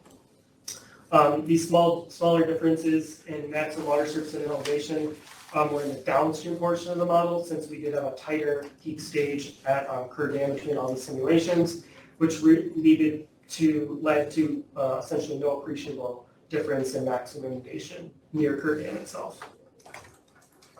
This is just a graphic showing the water surface profile. So this is our entire model extent for the downstream hydraulic model. You've got Kerr Dam on the left, Pensacola Dam on the right, with the various bridges throughout the model shown as landmarks. So the red line on this plot represents the simulation for a starting stage of 745 at Pensacola Dam. And the dark blue line, which is actually probably falls underneath the light blue line in this case, represents the starting stage of 742 at Pensacola Dam for the simulation. We also have the dotted line plotted along the right axis, showing the maximum difference between those various simulations, and that's the difference in water surface elevation. Moving on to the June 2004 event, this was the smallest of the events we analyzed as far as releases from Pensacola Dam. The largest release for this event was for a 745-foot starting stage at Pensacola Dam.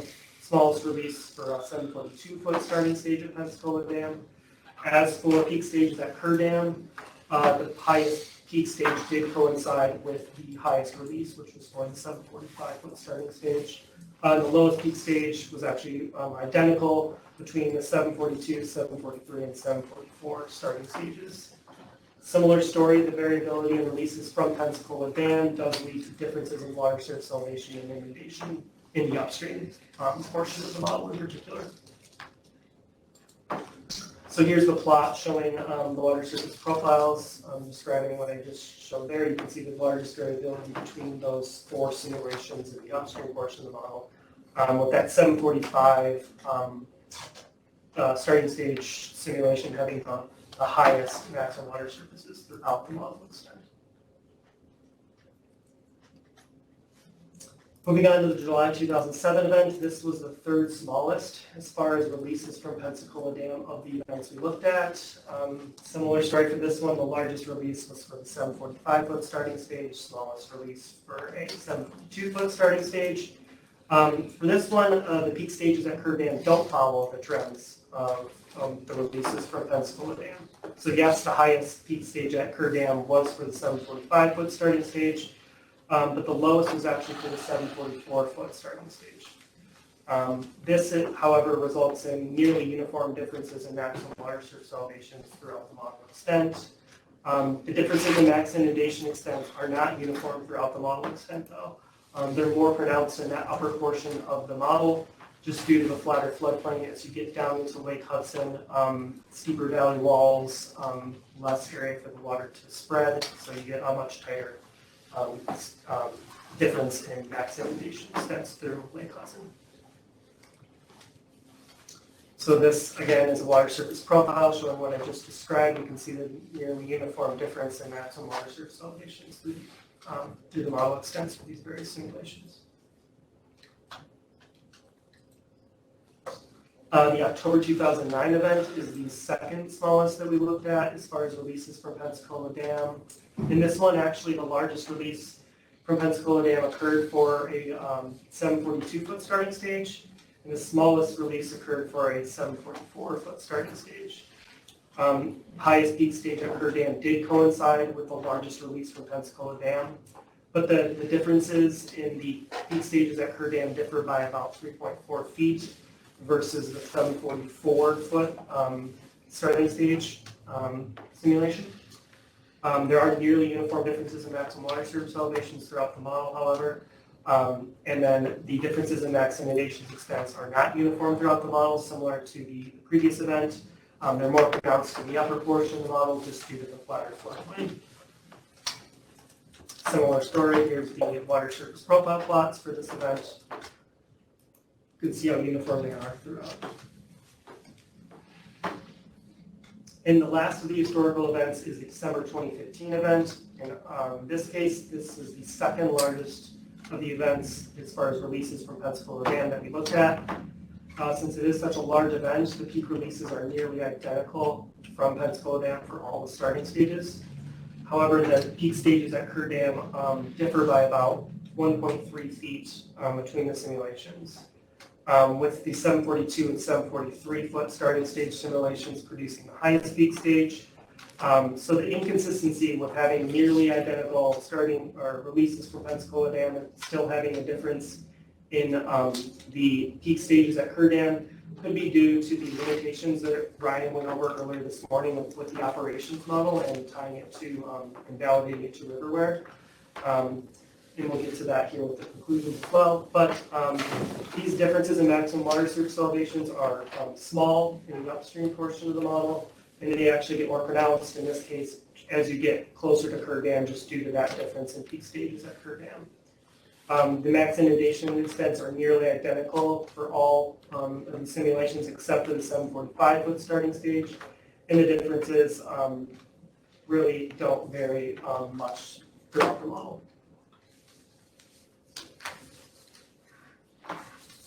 Here's the profile plot for the December 2015 event. You can see how tightly spaced they are at the upstream end of the model, and then they start to diverge as you get into Lake Hudson and just upstream of Kerr Dam, just due to that difference in peak stages at Kerr Dam that I discussed.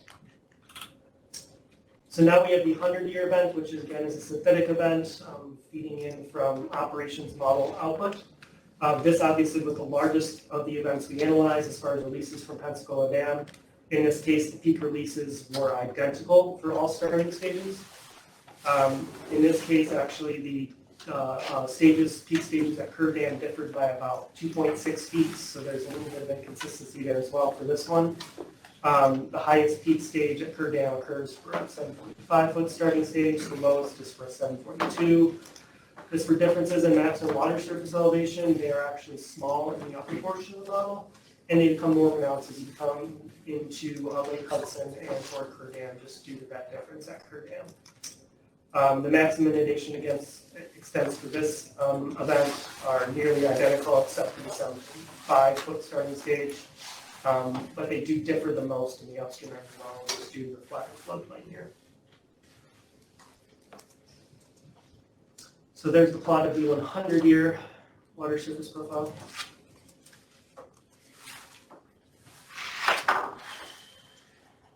And then lastly, comparing the historical starting stages for the various events. So again, this is the as observed starting stage for each of these events, routed through the operations model with that starting stage. So they're all being compared against each other. So as I mentioned previously, the lowest of these events was the June 2004. Highest was the December 2015 event with a release of 195,000 CFS from Pensacola Dam. This results in the peak stages at Kerr Dam differing by about 15.8 feet. There's obviously large differences in maximum water surface elevations throughout the model, just comparing these different events to each other since there's such difference in magnitude as far as releases go. The larger differences occur in the upstream portion of the model when you're comparing these events. There are differences in maximum inundation extents throughout the model as well, with them being most pronounced again in the upper portion of the model. So here's the plot showing the various different events with historical starting stage, the water surface profile plot that is. The brown line represents the June 2004, and then the upper blue line would be the largest December 2015 event.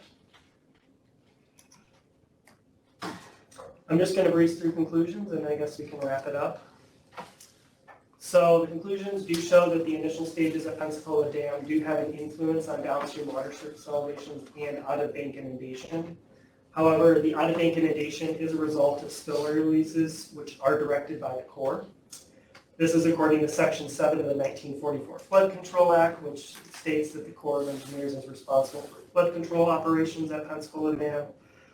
We also need to keep in mind that the Corps is operating under the guidance in the Arkansas River Basin Water Control Master Manual, which is helping guide the system balancing of flood storage of these 30-plus reservoirs, which Ryan touched on with his operations model. And then finally, we have the National Defense Authorization Act of fiscal year 2020, which states that the Secretary of the Army shall have exclusive jurisdiction and responsibility for management of the flood pool for flood control operations at Grand Lake of the Cherokees.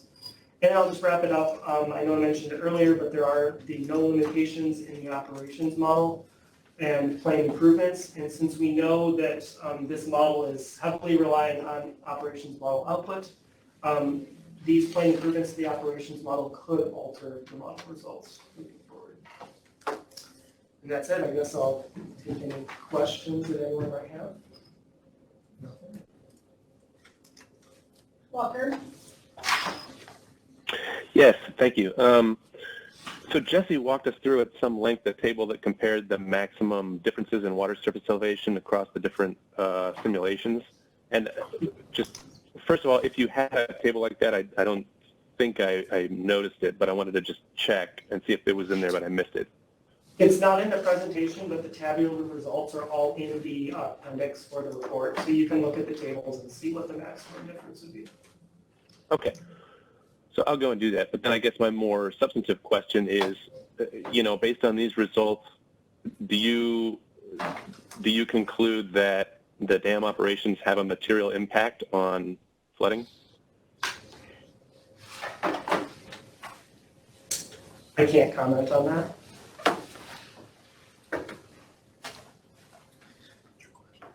As stated here, can you say why? I mean, we spent a lot of time on that kind of analysis in the previous study. Walker, Nick was not asked to look at that question. We've addressed the question with the other presentations today.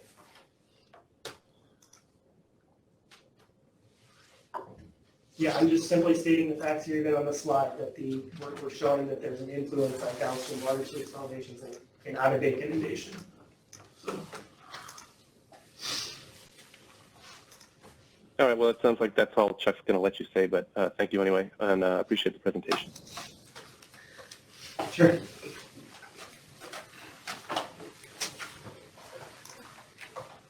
Anything else, Jeffrey? Okay, are there any other questions?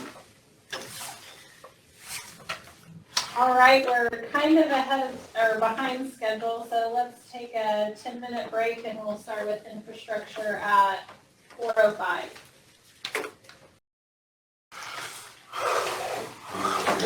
Okay, before we get started, I see Walker, you've raised your hand. Do you have a question, or is that from the previous? No, that is a holdover. I'm sorry, I put it down. That's okay, no problem. All right, we will start with the infrastructure study. Okay, thanks, JJ. You're welcome. All right, so infrastructure.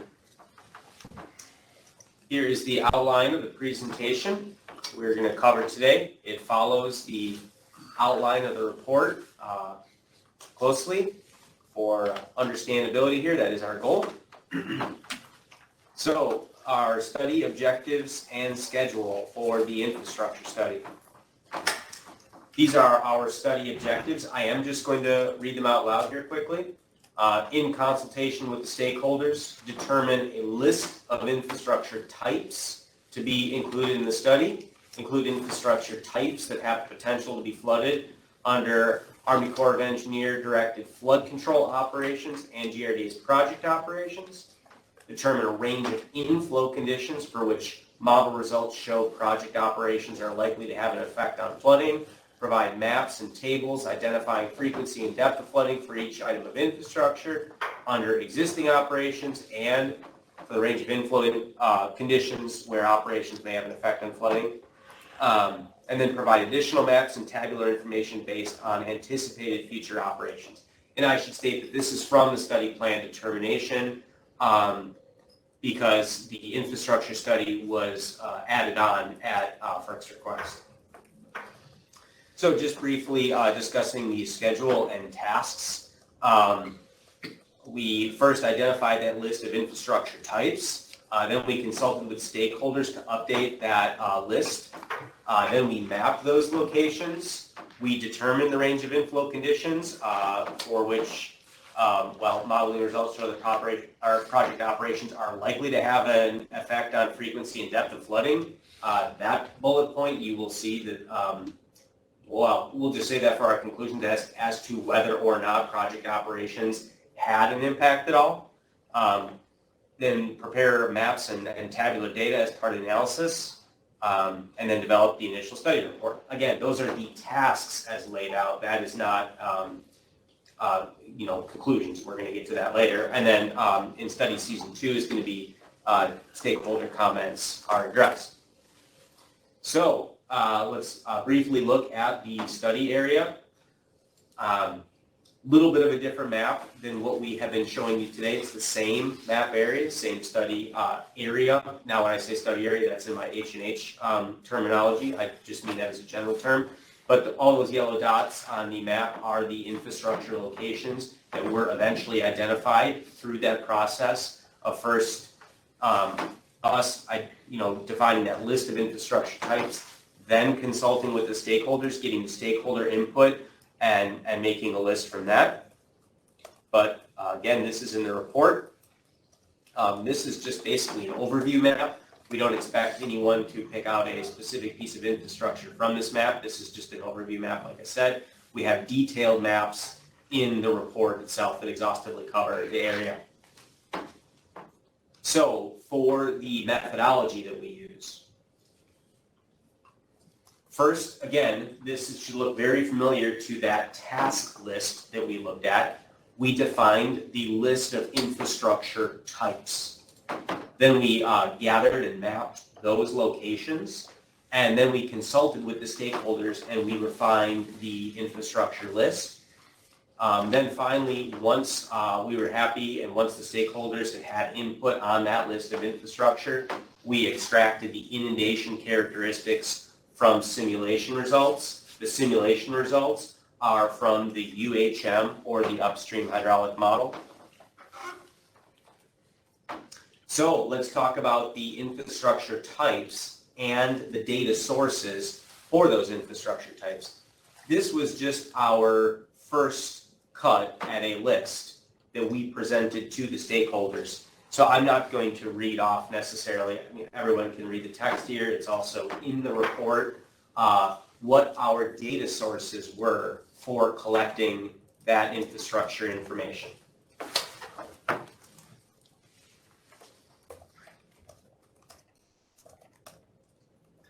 Next, consultation with stakeholders. We talked to emergency management agencies, and we also performed consultation with the tribes. For emergency management agencies, we talked to county, city, and tribal emergency management agencies. We contacted them initially via email to give them a heads up of our study. That also provided us a way to have some sort of formalized contact it was uniform, and then we followed up with phone calls where additional coordination was needed to identify and make sure we were including all the pieces of infrastructure that the stakeholders wanted to include. For tribal consultation, we started by sending certified return receipt letters out for tribal consultation. There were a few spots where no receipt was received, so we sent an additional certification letter and then also followed up by phone calls. So we made a pretty exhaustive effort to make sure that these stakeholders were contacted and had input on this study. Next, in our methodology, looking at the inflow events analyzed, we wanted to make sure that we had a spread of inflow events of types that we were looking at here. So the first point to consider is that correlating a recurrence interval, which is basically the likelihood of flooding at each infrastructure location, was not feasible. That is because the flow at each location is unique and it's based on its position in the watershed. So what we can do is we can consider recurrence intervals at the project when reviewing the inundation depths and also the criticality of each infrastructure location. So that is what we reported in this infrastructure report. Now, for the flood frequencies we looked at 3 events. We looked at the September 1993 event, we looked at the July 2007 event, and we looked at the December 2015 event. Those events had recurrence intervals at Pensacola Dam of 21 years, 4 years, and 15 years, respectively.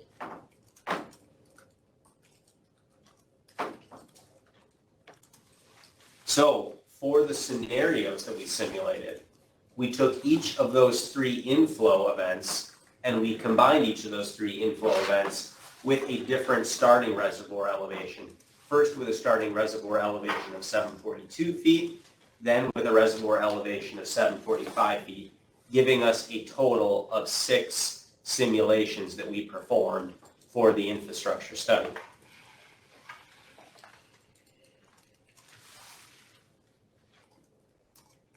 So, looking at the simulation results, looking at maximum inundation depth. A point that I should make is that these simulations were based on historical inflow events, right? We have the 1993, the 2007, and the December 2015 inflow hydrographs. But the reservoir elevation that we are simulating is modified to provide some uniformities. For comparative analysis, we have the 742 and the 745. Another note is that the real-life experience during these historical events should also be considered, and that is that the maximum inundation depth only occurred when the Army Corps took control of project operations pursuant to the Corps' jurisdiction under Section 7 of the Flood Control Act of 1944, or when the time of maximum inundation depth was solely a function of the inflow event arrival time and not of the reservoir elevation. So that is simply in regard to historical events that actually occurred in 1993, 2007, 2015. But similarly, in our simulations that we are performing for this infrastructure analysis, these simulated maximum inundation depths for the various inflow events had similar,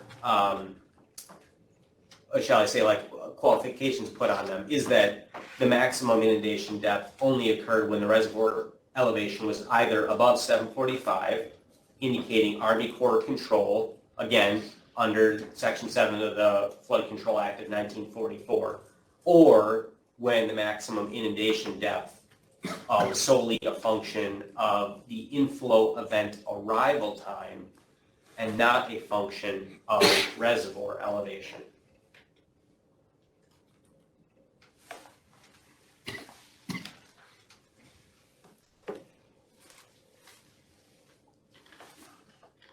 Lastly, in our study methodology for mapping and tabular data, which were results that we looked at, first we assigned each infrastructure location a unique ID. Then we extracted maximum depths from the hydraulic modeling results at each infrastructure location. So for those maps, first of all, we had a series of 37 map panels at a 1 to 24,000 scale for the entire upstream modeled area. We also developed a series of 5 map panels at a higher resolution 1 to 1200 scale for the developed and urbanized areas. And that is so the pieces of infrastructure can be more clearly seen in those urbanized areas where you may have a greater density of infrastructure locations. So the 37 plus 5, you have a total of 42 map panels for a given inflow event. On those 37, on the 42 map panels, you are having the results shown for the 742 starting stage simulation and the 745 starting stage simulation. So we have 3 sets of maps that were developed, one for each inflow event. So that's the maps. For tables, we looked at each of those infrastructure locations with its unique ID, and we extracted the maximum depth for all 6 of the simulated scenarios. That's 3 inflow events times 2 reservoir starting elevations, 3 times 2 is 6, at each of those infrastructure locations.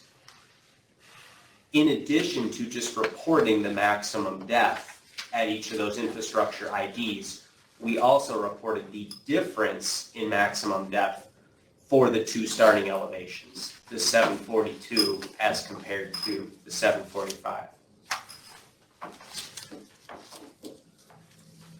So I've been trying to take some pauses here in case any questions come up, but we do have, that's the end of the methodology. Any questions we have before we move on to the study results?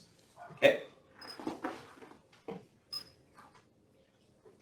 So looking at inundation area, the total increase in inundation area due to a starting elevation of 745 as compared to an elevation of 742, so 3 foot higher reservoir starting elevation, is less than 1% for all of these simulated events. So you have 0.3% for the September 1993, 0.1 for the 2007, and 0.6% for December 2015. So we have a very small difference in inundation area for these 3 inflow events.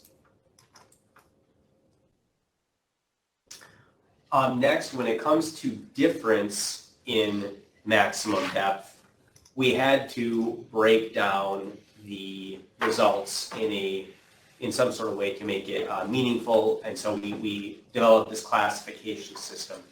So we looked at infrastructure locations with depths greater than 0.1 feet, and we divided those into 3 classes. Class 1 was infrastructure locations with a depth greater than 0.1 feet and up to 0.3 feet.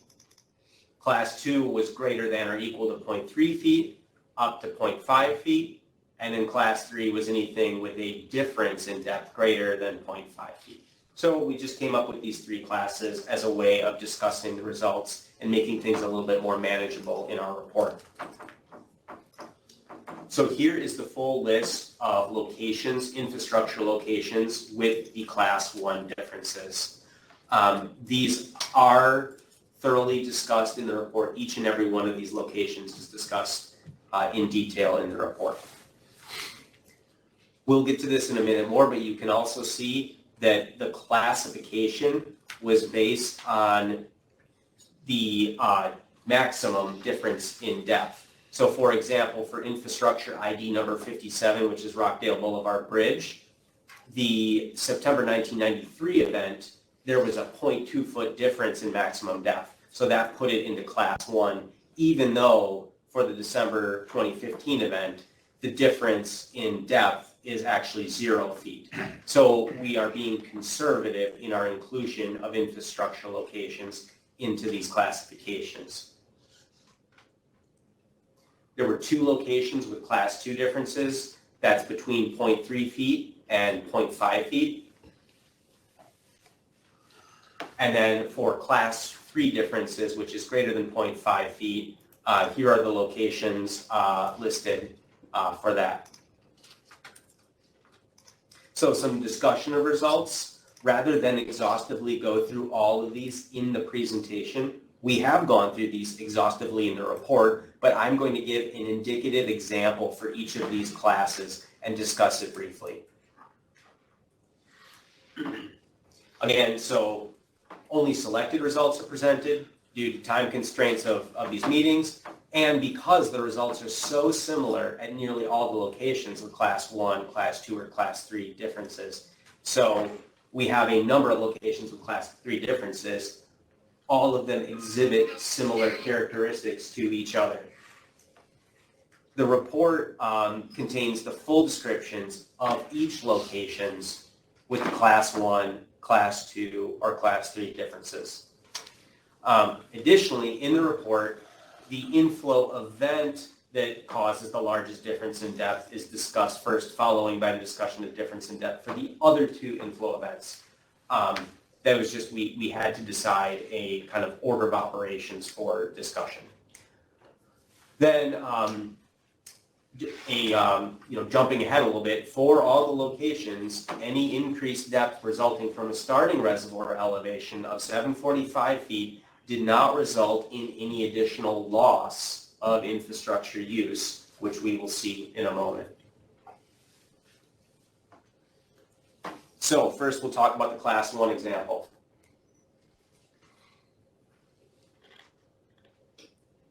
So this is Rockdale Boulevard Bridge, affectionately named ID number 57 in the infrastructure study. We have the September 1993 inflow event inundations mapped here, both with the blue line representing the 742 starting elevation and the red line representing the 745 starting elevation. The lines themselves are almost identically overlaid on each other.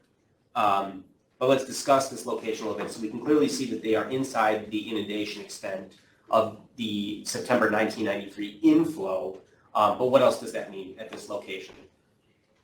So the bridge is inundated by 1.3 feet of water for the September 1993 event if the starting reservoir elevation is 742 feet. And I think by now everyone knows, but when I say 742 feet, I'm talking about the Pensacola datum, PD datum. The inundation depth increases to 1.5 feet so it goes from 1.3 feet to 1.5 feet if the reservoir starting elevation is 745 feet. However, the infrastructure location is inundated regardless of the starting reservoir elevation.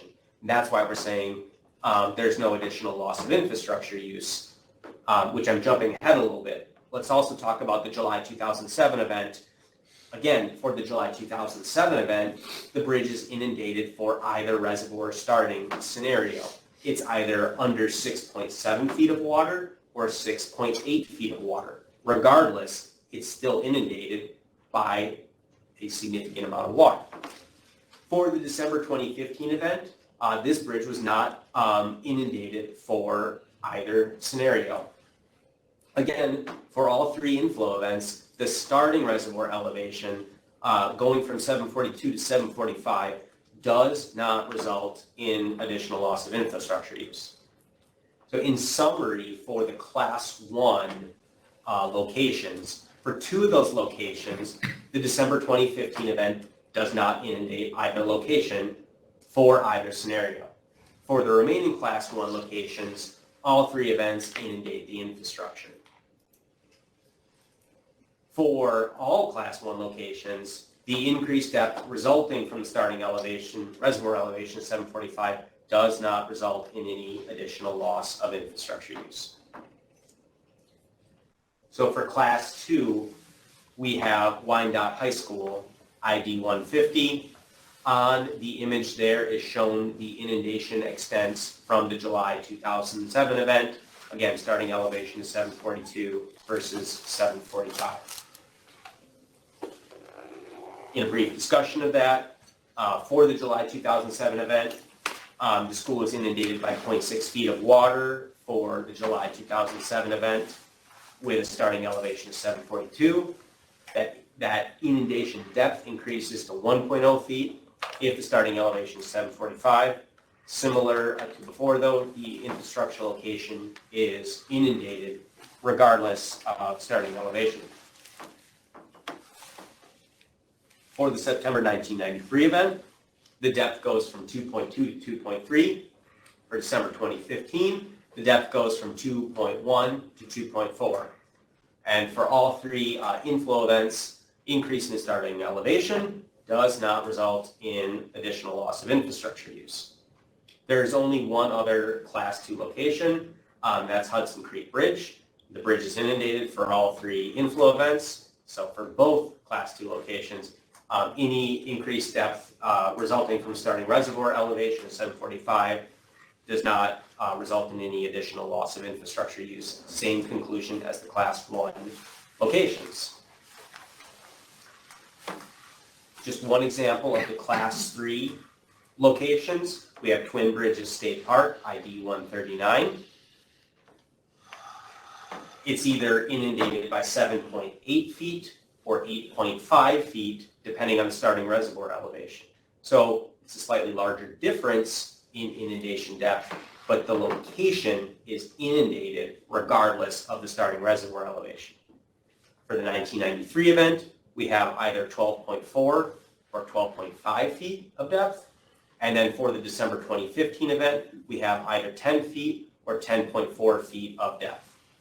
Once again, for all three inflow events, increasing the starting reservoir elevation from 742 to 745 does not result in additional loss of infrastructure use. Summary for the Class 3 locations. For the remaining Class 3 locations, all three events inundate the infrastructure location. Bacon's Heliport is unique because it's a floating structure.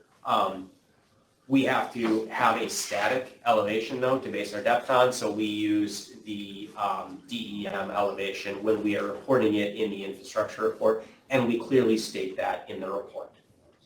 For all Class 3 locations, any increased depth resulting from a starting reservoir elevation of 745 feet does not result in any additional loss of infrastructure use.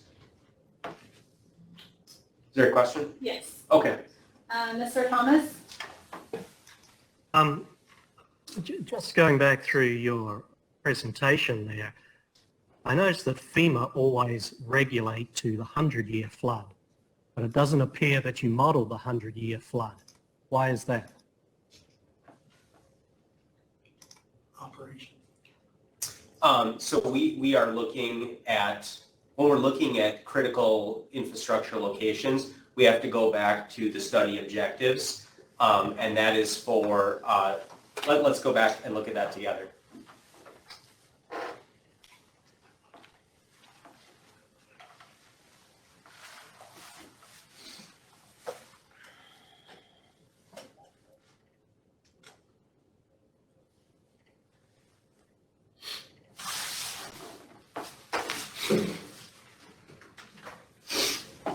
So we are including infrastructure types that have the potential to be flooded under core directed flood control operations or GRDA's operations, right? We need to determine the range of inflow conditions for which model results show that project operations are likely to have an effect on flooding, and then so on and so forth. So we have 3 inflow events of varying return intervals that already show definitively that project operations do not have an effect on flooding at the infrastructure location. So we can throw more simulations at it, but the results are not going to change. And can you just say once again what those 3 floods are? I think I've forgotten what they were. Yeah, and it's all in the report, but that's the September 1993 inflow event, the July 2007 inflow event, and the December 2015 inflow event. Thank you.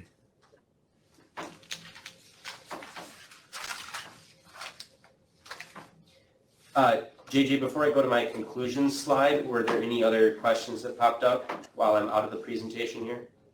Yes. Oh, well, sorry, just one follow-up on that. You're saying there's no definitive change based on your starting water surface elevations of 742 to 745. Is that correct? I'm sorry, can you repeat the start of that again?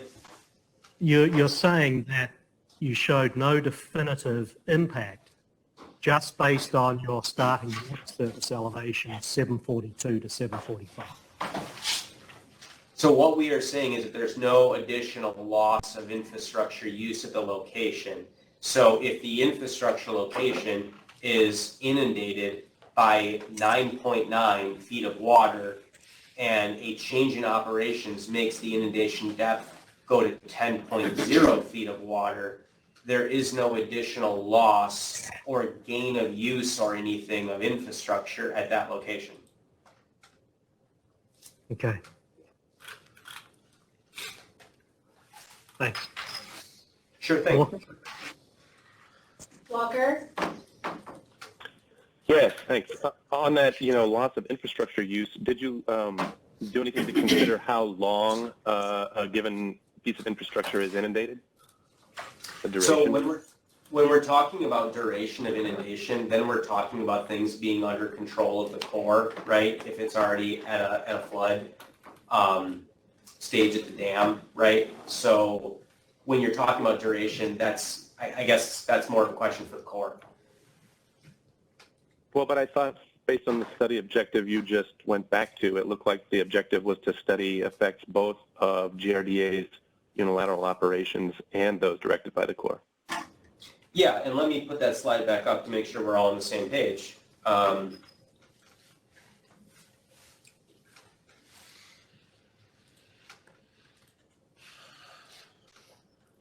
So yes, we are doing that, but what we have found is that one of two things is the case. One is that the maximum inundation depth occurs when the water surface elevation is above 745 and the core is in control, or when the maximum inundation depth is solely a function of the inflow event. It's so high up in our model domain that project operations have no impact on that location regardless. And so I guess there's nothing left, to look at in terms of project operations. Well, right, but in terms of characterizing even the impacts due to operations directed by the Corps, you could have, but it sounds like you didn't look at how long infrastructure is inundated, not merely how deep. Is that fair? So when you're talking about core control and we're talking about them having exclusive jurisdiction under Section 7 of the Flood Control Act, I think that's best answered in a different venue probably.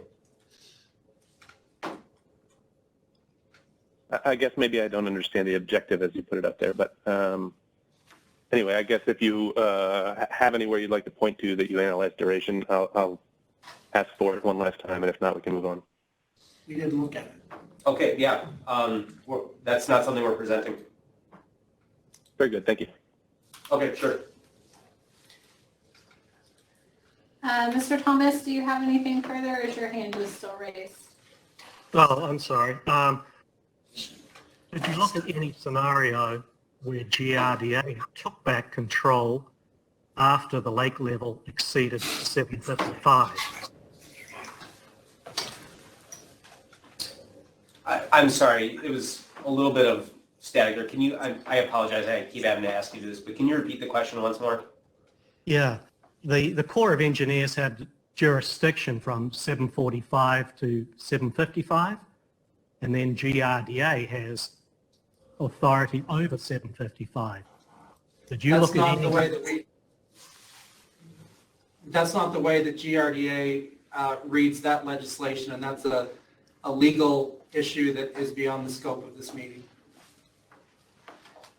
So the answer is you didn't look at any conditions over 755 would be the answer. Yeah, Okay.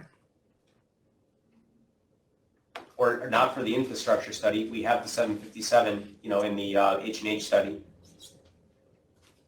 Thank you.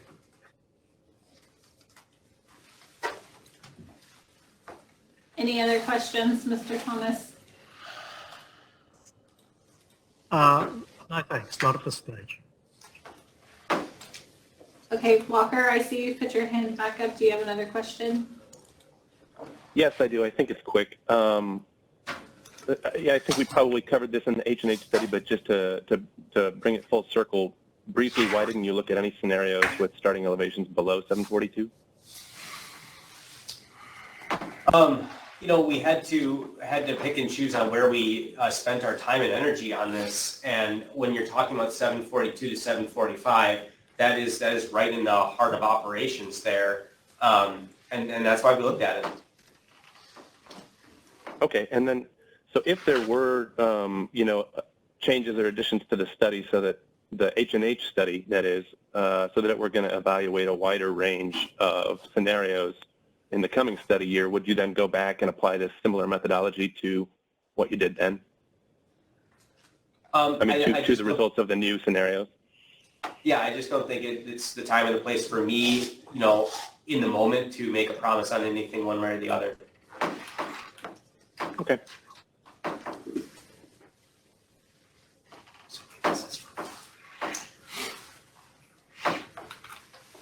Anything else for the moment, JJ? Walker, are you good? Looks like you. I'm good, thank you. Okay. Okay, so really the last slide I have then, and thank you, Walker, thank you, Dr. Thomas, for your questions. Yeah,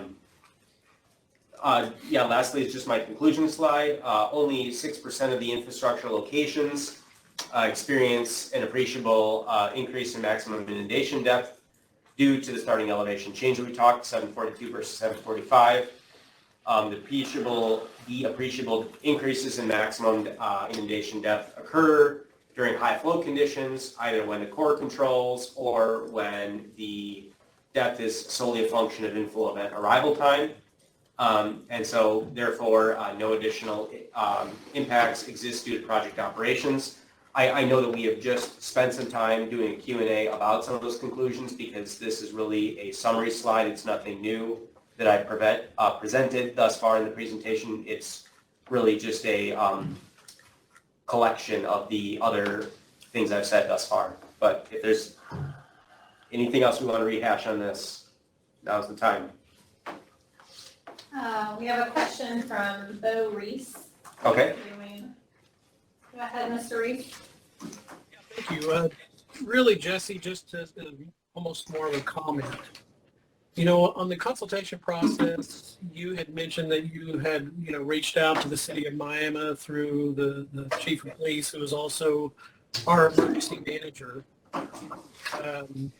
And obviously, I don't feel like you've got proper response from our emergency manager, which could have been, you know, this was done during a global pandemic. In an email, you know, titled Granny Lake Infrastructure Study, probably didn't hit the top of his list, but nonetheless, I certainly think there could have been more outreach to the city and others that were more intimately involved in the city manager's office. I obviously wasn't there at this time. I didn't start until January, so I feel like there's been a missed opportunity here that's very frustrating because I think some of the infrastructure, the only infrastructure that's listed, you know, in the report, it's somewhat misleading when you talk about, you know, flooding impacts, and we mentioned a couple of parks and a couple of bridges.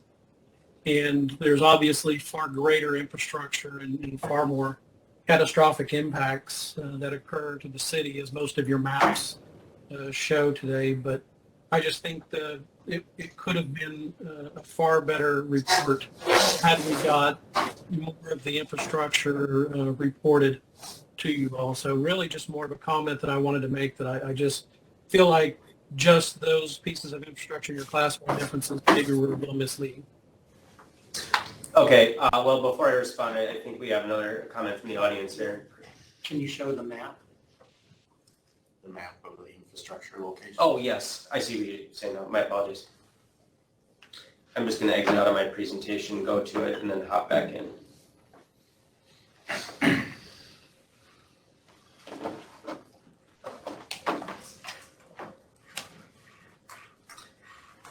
Shift F5 not work on this to start from the current slide.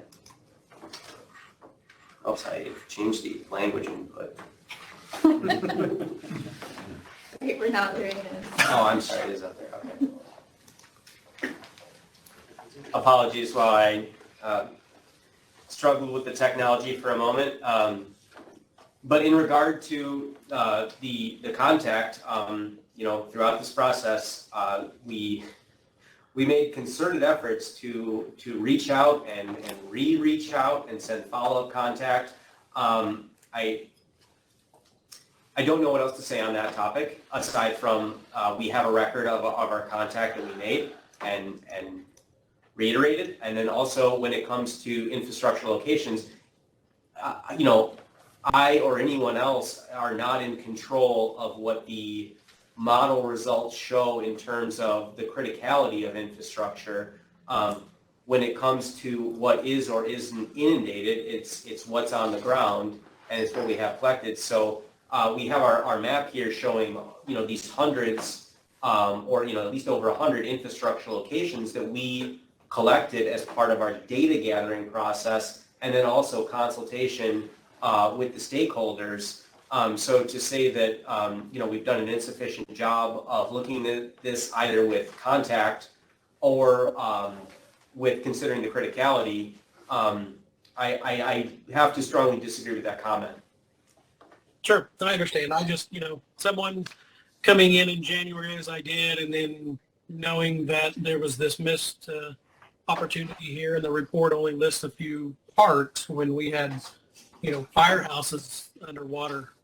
It just seems like there was a miscommunication, and there are many people involved, obviously, in the study, and many people at the city, from the mayor's office to city manager and others that have been involved. Aren't the firehouses included? I think they have locations for firehouses, if I'm not mistaken. Yeah, I didn't know.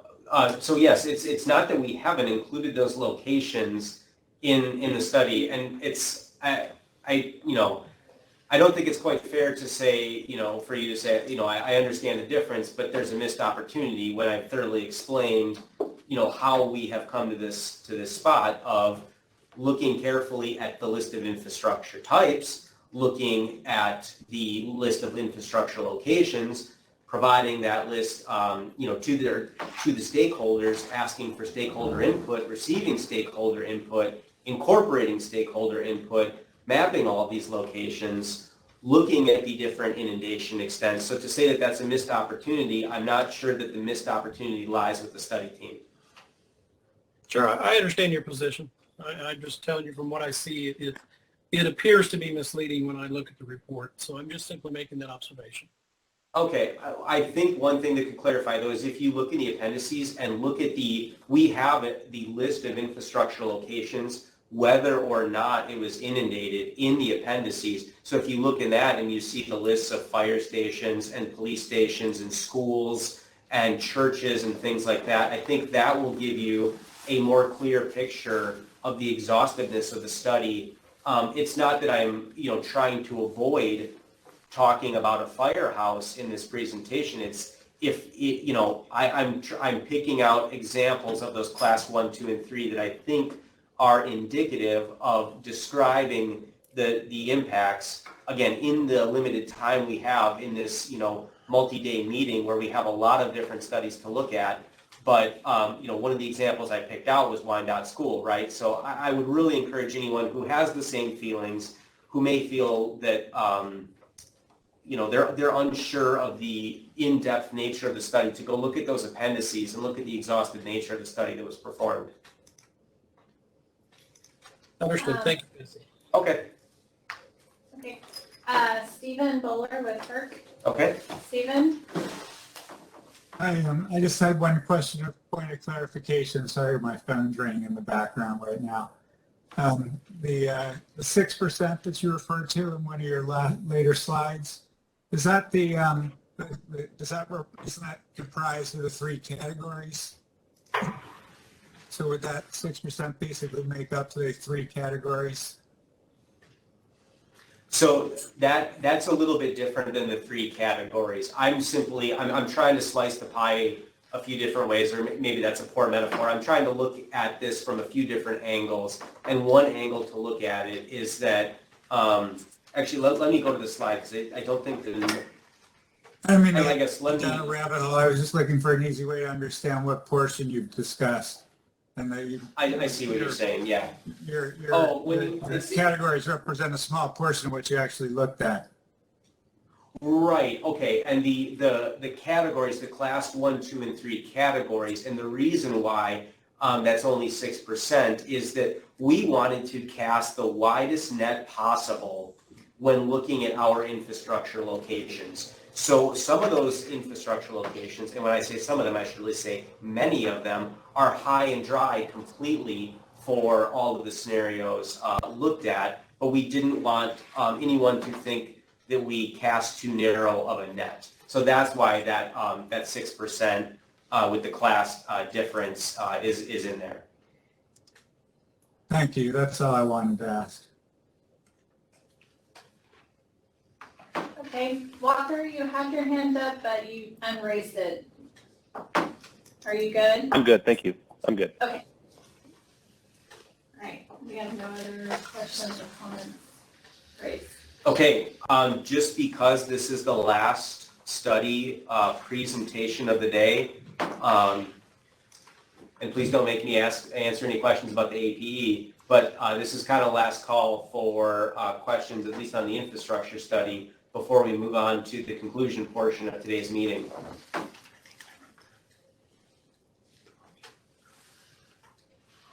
JJ, I assume nothing?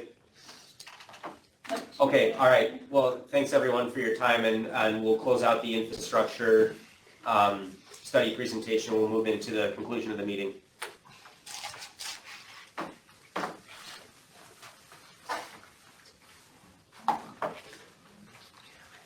Let's take about a... Whoa. Wait, I'm sorry. Sorry. First of all, I want to thank everybody for participating with us all day. I want to remind you that we will have comments filed by, not comments, our summaries filed by the October the 30th, and all questions and comments are due November the 29th. We'll start again in the morning at 9 o'clock, and we look forward to hearing from you then.